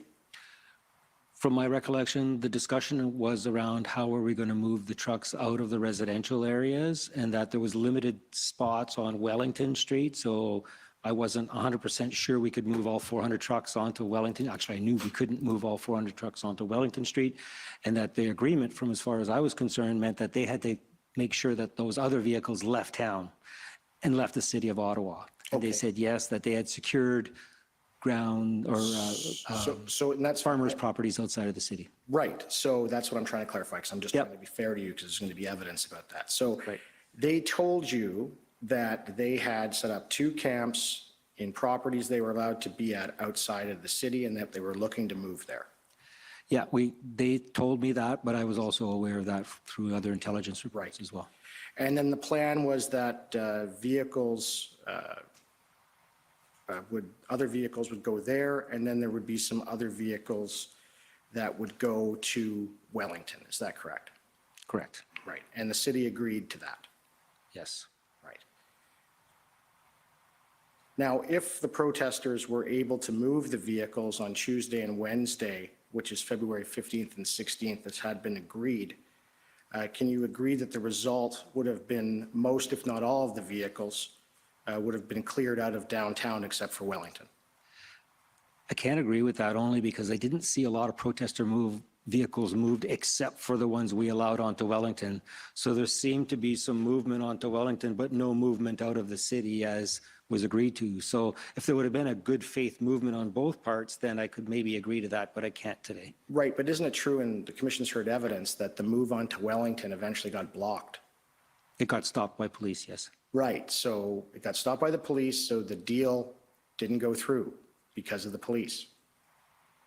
Yes. Right, and so if the deal went through and it was followed, the only vehicles and trucks of the protesters would have been on Wellington. I am not confident that would have happened.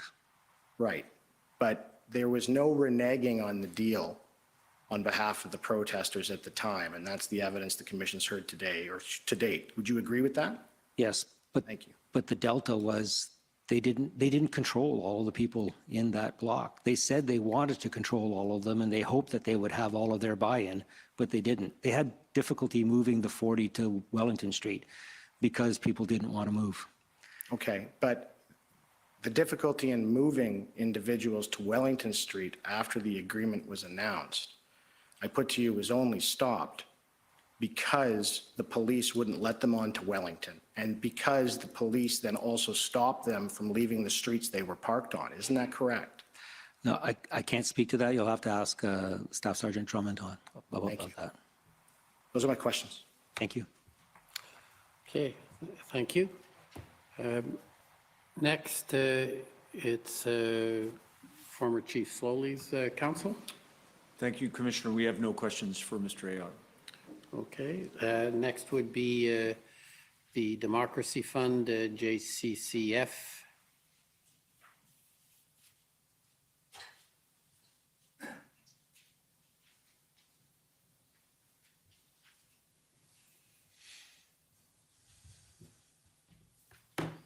Good afternoon, Mr. Ayotte. My name is Rob Kittredge, and I represent the Justice Center for Constitutional Freedoms, and we have 5 exciting minutes here together today.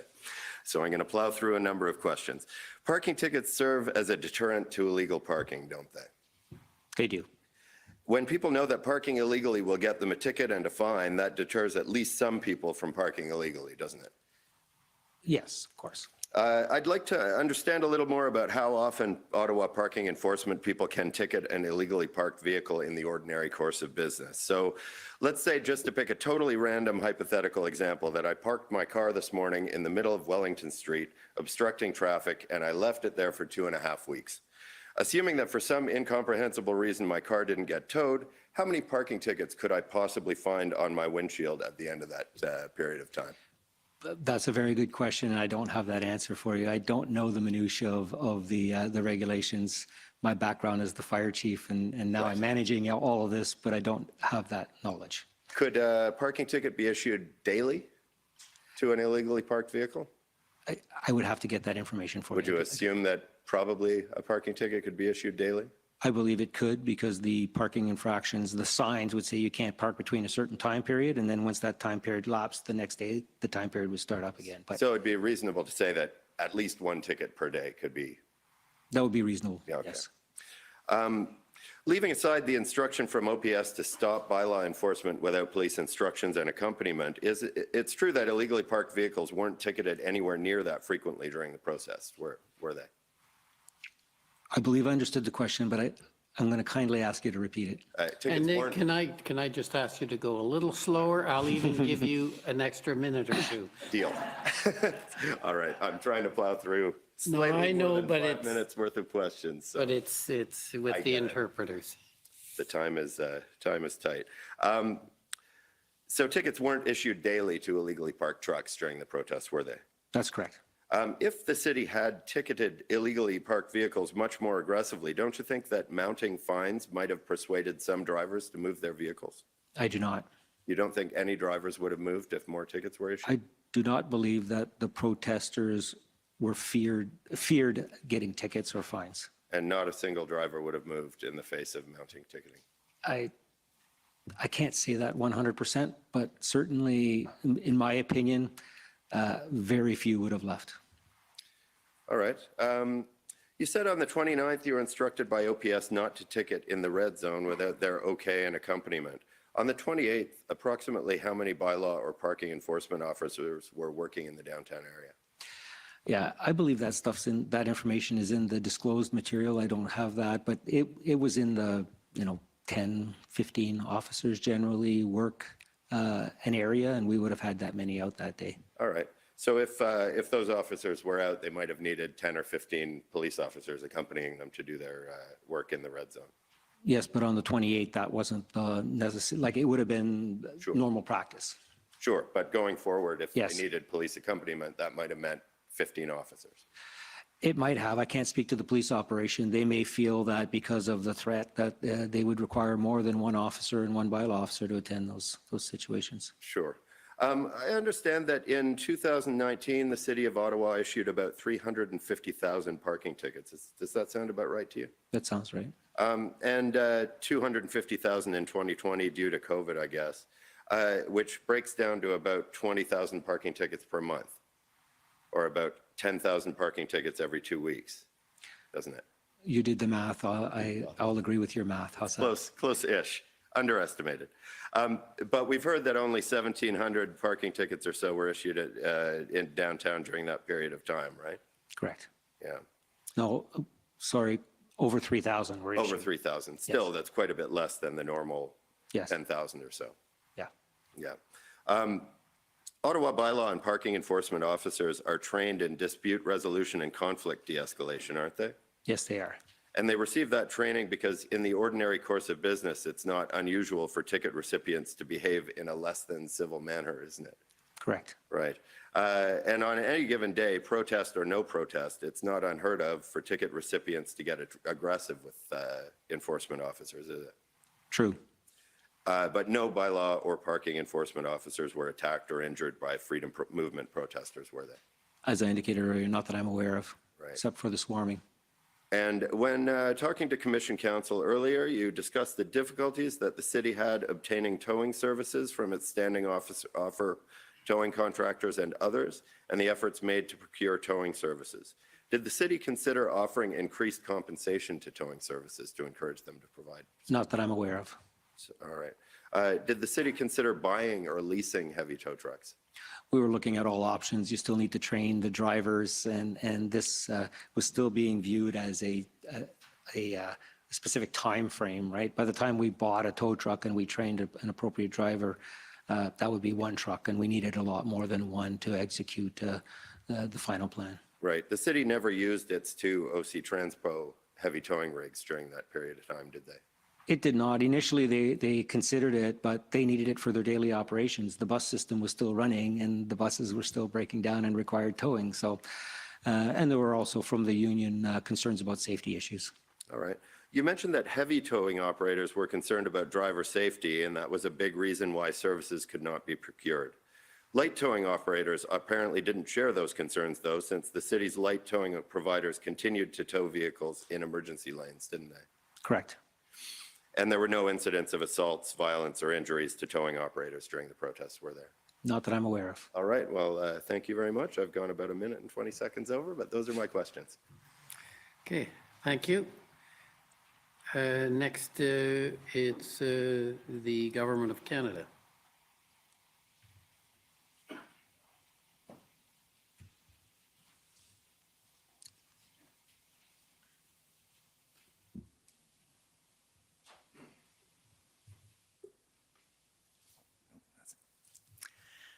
Good afternoon, Commissioner. Mr. Ayotte, my name is Andrew Gibbs, and I'm counsel for the Government of Canada. Bonjour. Bonjour. I have about 4 documents and about 5 minutes, so if this seems rushed, it is. The first document I would ask to call up is OTT 301-305. And while it's coming up, this is the application record from the City of Ottawa with respect to the injunction on February 13th, 14th. Do you recognize this document? I do.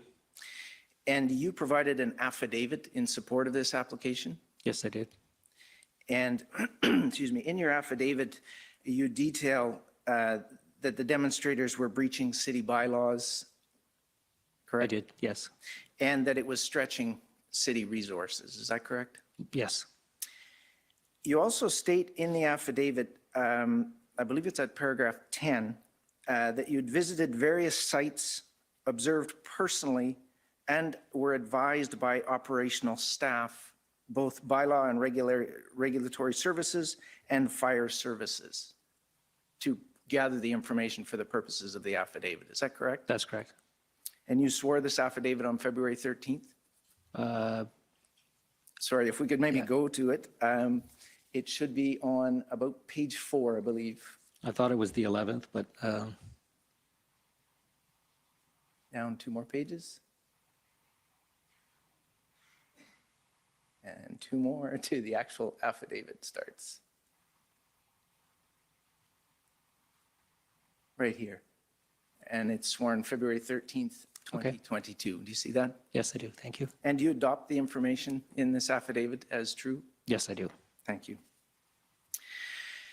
Now, at paragraph, excuse me, paragraph 10 of the affidavit, you state that you're monitoring using CCTV cameras, and you were doing this out of concern for public safety and the ability of first responders and other city services to provide emergency and other services to downtown and across the city. Do you see that in paragraph 10?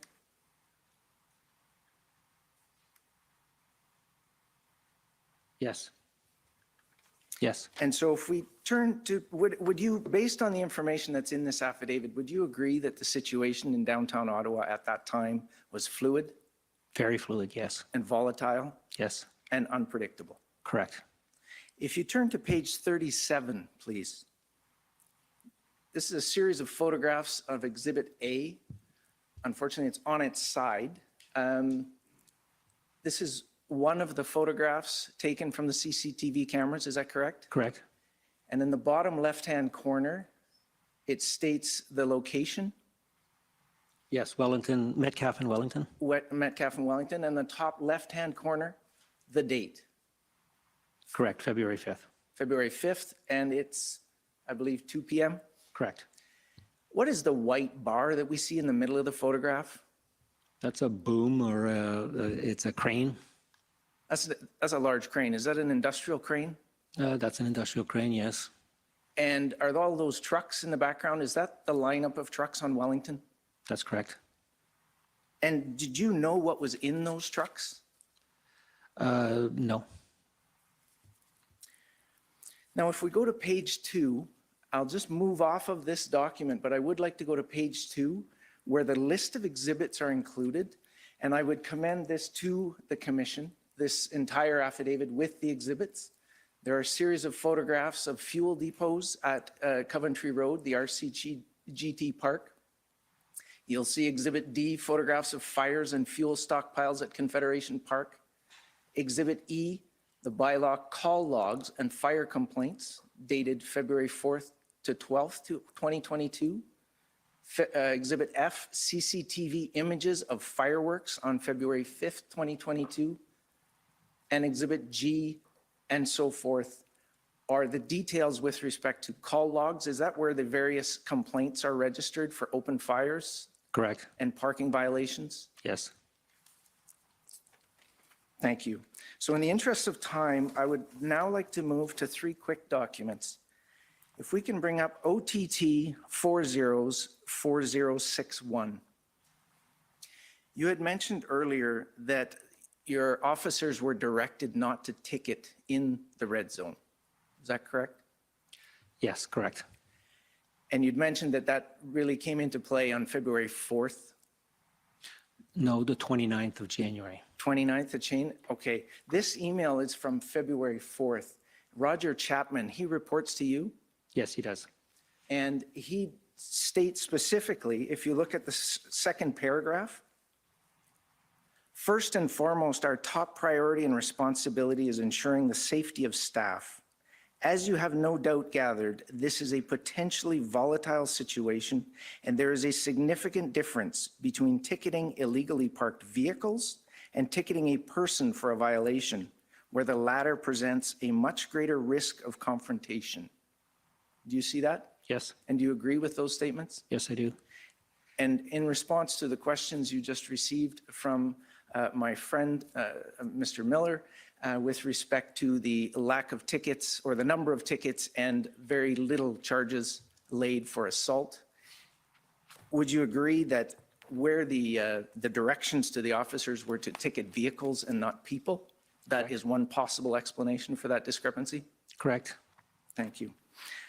Skipping right to the bottom, again, officer safety is our first priority, and therefore we will not be enforcing other bylaw violations in the demonstration zone at this time. Demonstration zone, that's the red zone? Correct. Thank you. Next document, OTT 406781, please. These are listed as updates. E0CCG update 15 from yourself. Correct. Do you recognize this document? Yes, I do.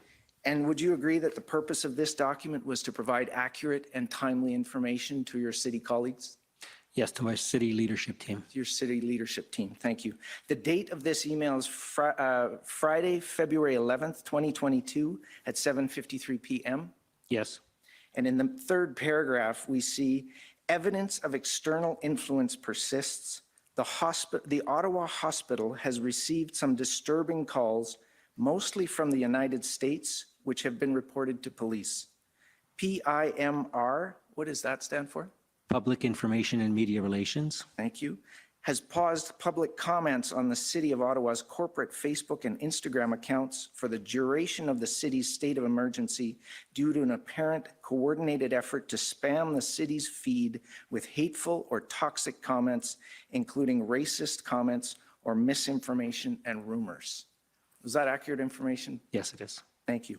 Last, very quickly, document OTT 408754. This is the operational update 24 on February 22nd. Can we have that document, please? It's 8740.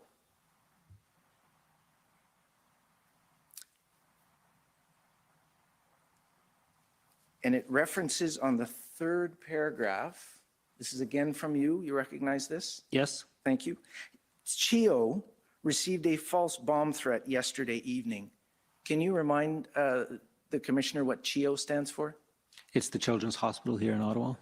So the Children's Hospital received a bomb threat. While false calls to 911 have been reduced, there are indications that outside interference persists. Is that correct? There was a bomb threat to the Children's Hospital on February 22nd? Yes, there was. Now, Mr. Ayotte, do you have any evidence that that bomb threat was connected to the convoy? No. But would you agree that that was part of the challenge in these events? Correct. We received a tremendous amount of increased 911 calls that were also false during this time, higher than normal amounts of 911 calls. So we suspected that it was related. And the mayor had testified earlier today to what he referred to as whack-a-mole. Is it not correct and fair to say that you couldn't tell what was coming next? I think for the most part, yeah, we didn't know where they were going to go. We were trying to be strategic, but it was a difficult time. Thank you very much. Those are my questions. Thank you. Okay, next is the coalition. We have no questions. Thank you, Commissioner. Okay, thank you. Next is the CCDL and CLA. Good afternoon, or almost good evening. Mr. Ayotte, my name is Colleen McEwen, and I'm counsel to the Criminal Lawyers Association and the Canadian Council for Criminal Defence Lawyers. These are two organizations comprised of criminal defence lawyers. Many of the questions I have for you have already been canvassed, so I've been trying to tailor them as we've gone along. If I could just pick up on some questioning you got earlier about sort of the number of tickets overall over the course of a year.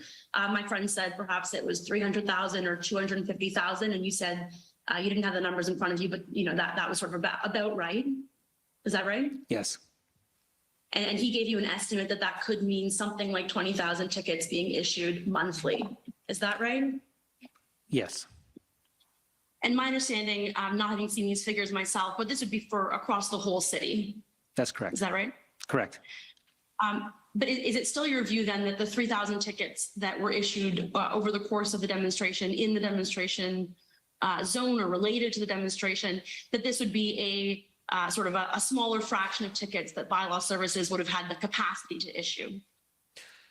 Yes, but there were a lot more infractions in that zone that could have been ticketed. Right. So there were many more infractions, and this is a smaller number than the tickets that might have been issued, but for the safety concerns you've already described. Correct.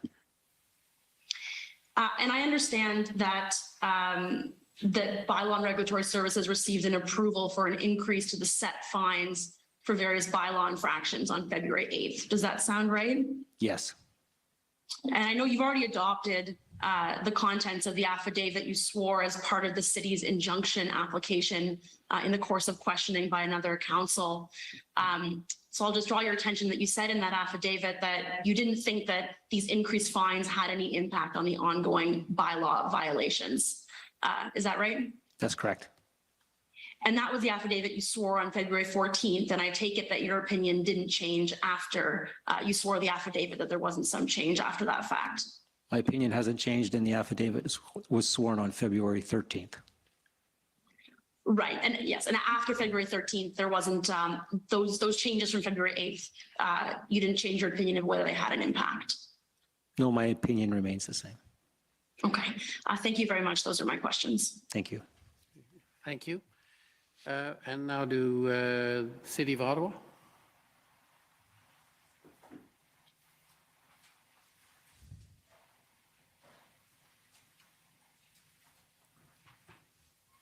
Thank you, Commissioner. Alyssa Tompkins, Counsel for the City of Ottawa. Mr. Ayotte, I just have a few questions today. You had mentioned in your evidence that there was a document that reflected the direction to bylaw or to the EOC through the EOC on January 29th. I'm just going to take you to that for the record. Yes. So if we could turn up document OTT 00001270.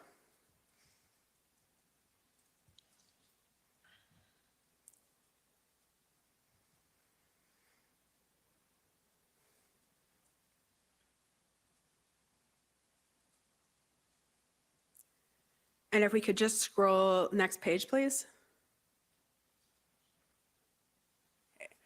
Under number 3, under section updates, there's a comment from a Jay Gravel. Who's Jay Gravel? Do you know?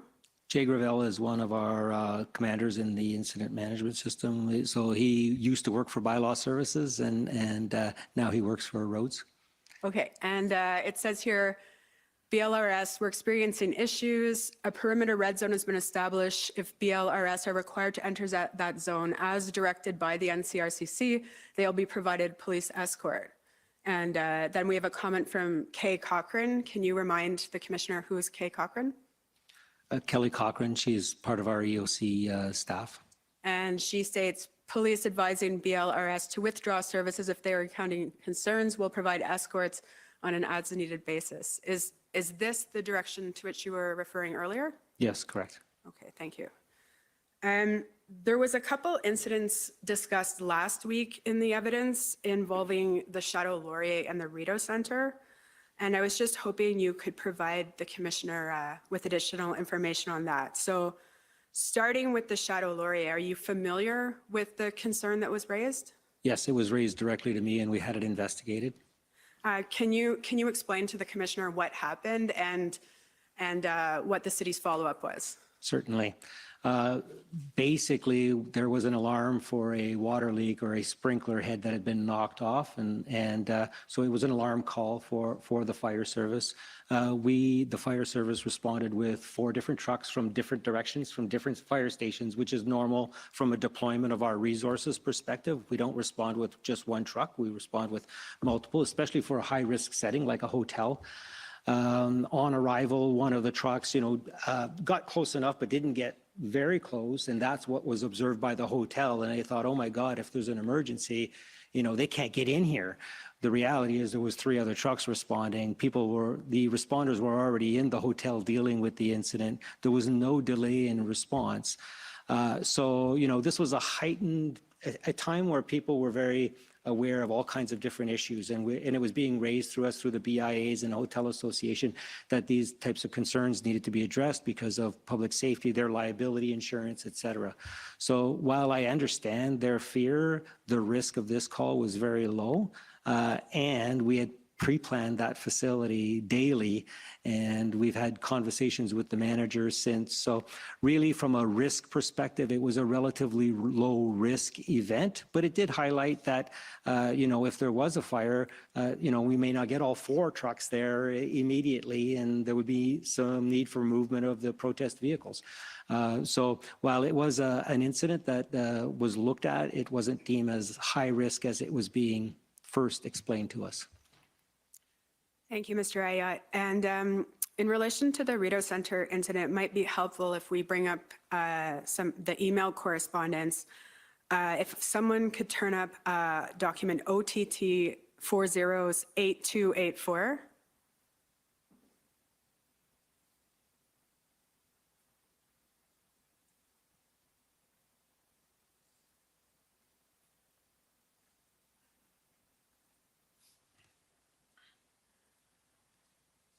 So this is an email exchange between you and Councillor Fleury. Do you recall this exchange? Yes, I do. And we had seen your response, or the draft response, prepared last week, but if we could scroll down and you could just explain the response to the Commissioner. Yes, can you just go up a bit so I can see where that's from Jennifer Turlkoston. Okay, now you can go back down.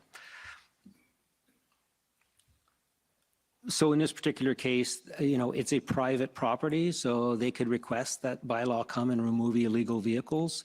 It was a truck, a construction type truck that had a legal diesel container in it.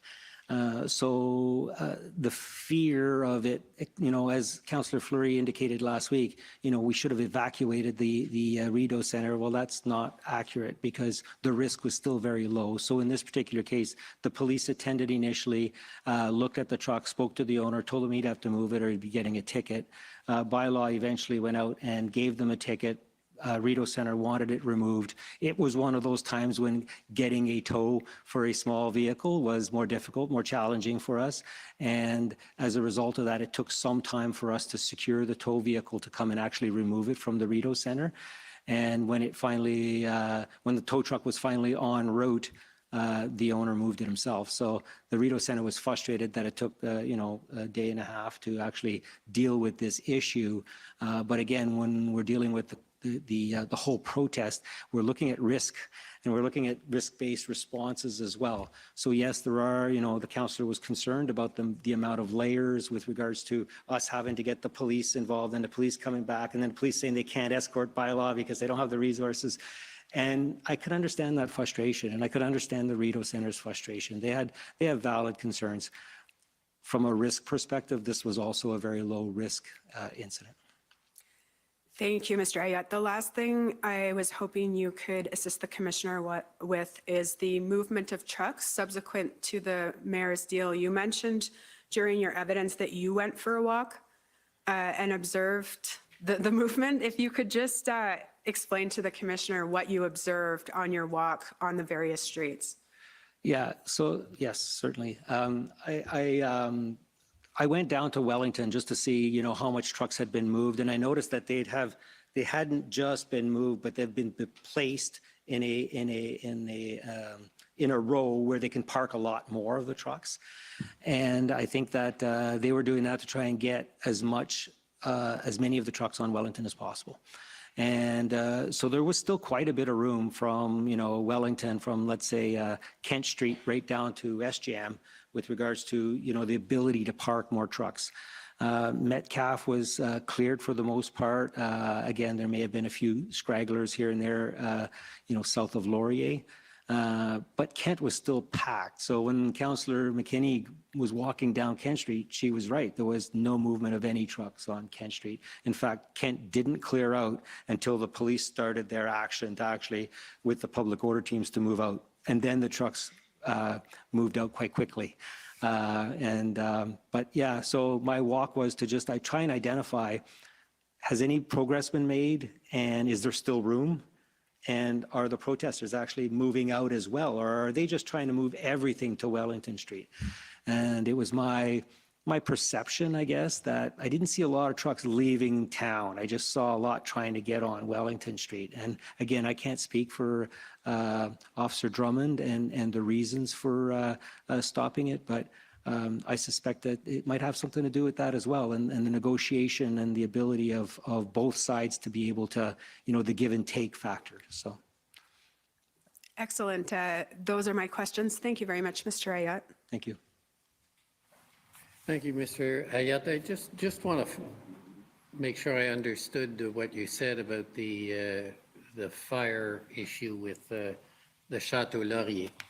And you said they dispatched 4 fire trucks. Yes.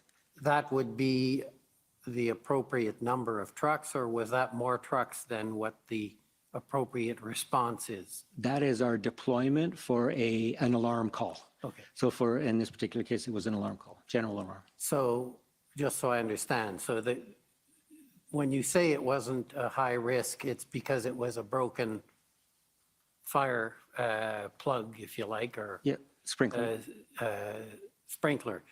But if there had been a real fire, that would be a real problem, having not all of the trucks that were dispatched, and presumably there would be more trucks dispatched if it were a real fire. Correct. How it unfolds is depending on the information that the 911 or that the dispatch center, the Ottawa Fire Dispatch Center, receives. If it's just a general alarm, then we proceed with our staffing for a general alarm, and that's enough to get things started. And then if there is a fire, other rigs would be coming in, and they would continue to come in. So that's a general alarm assignment. If it was a fire, if the information came in that we actually have a fire in one of the rooms, there would have been several more vehicles responding because it's a high risk. We would have had 25 firefighters in total responding. So you're looking at 8 or 9 rigs responding.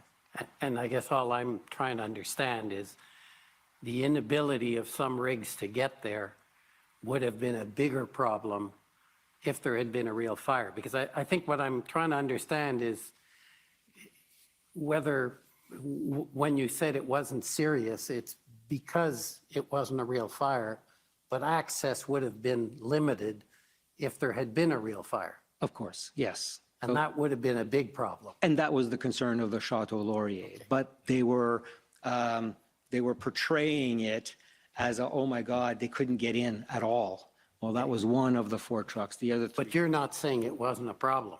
No, I'm saying it's a problem. It was a problem everywhere with the congestion. Ideally, there's a reason why we have large roads so that we can get the trucks set. And the same thing for Kent Street. If there'd been, because we saw, I think yesterday, apartment buildings on Kent Street that were inaccessible, right, because Kent was blocked, that would have been a serious problem if there'd been a serious fire. No doubt. And we planned for those, but again, we were lucky there were no serious fires. Okay, I thank you for coming. There's just one more. You may have some re-examination. No, there is no re-examination. So we're done for the day, and we want to thank you for coming and testifying today. And thank you all for ending it a little earlier than I thought. And we are back tomorrow at 9:30. The commission is adjourned. La commission est adjournée.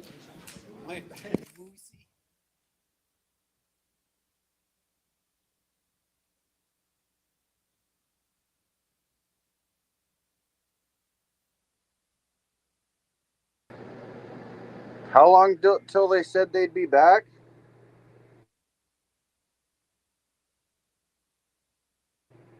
Oh, tomorrow, okay. Sweet. Now I can nap. Well, have a good night, everybody. Stay tuned for High Live tonight. Peace, love, and freedom.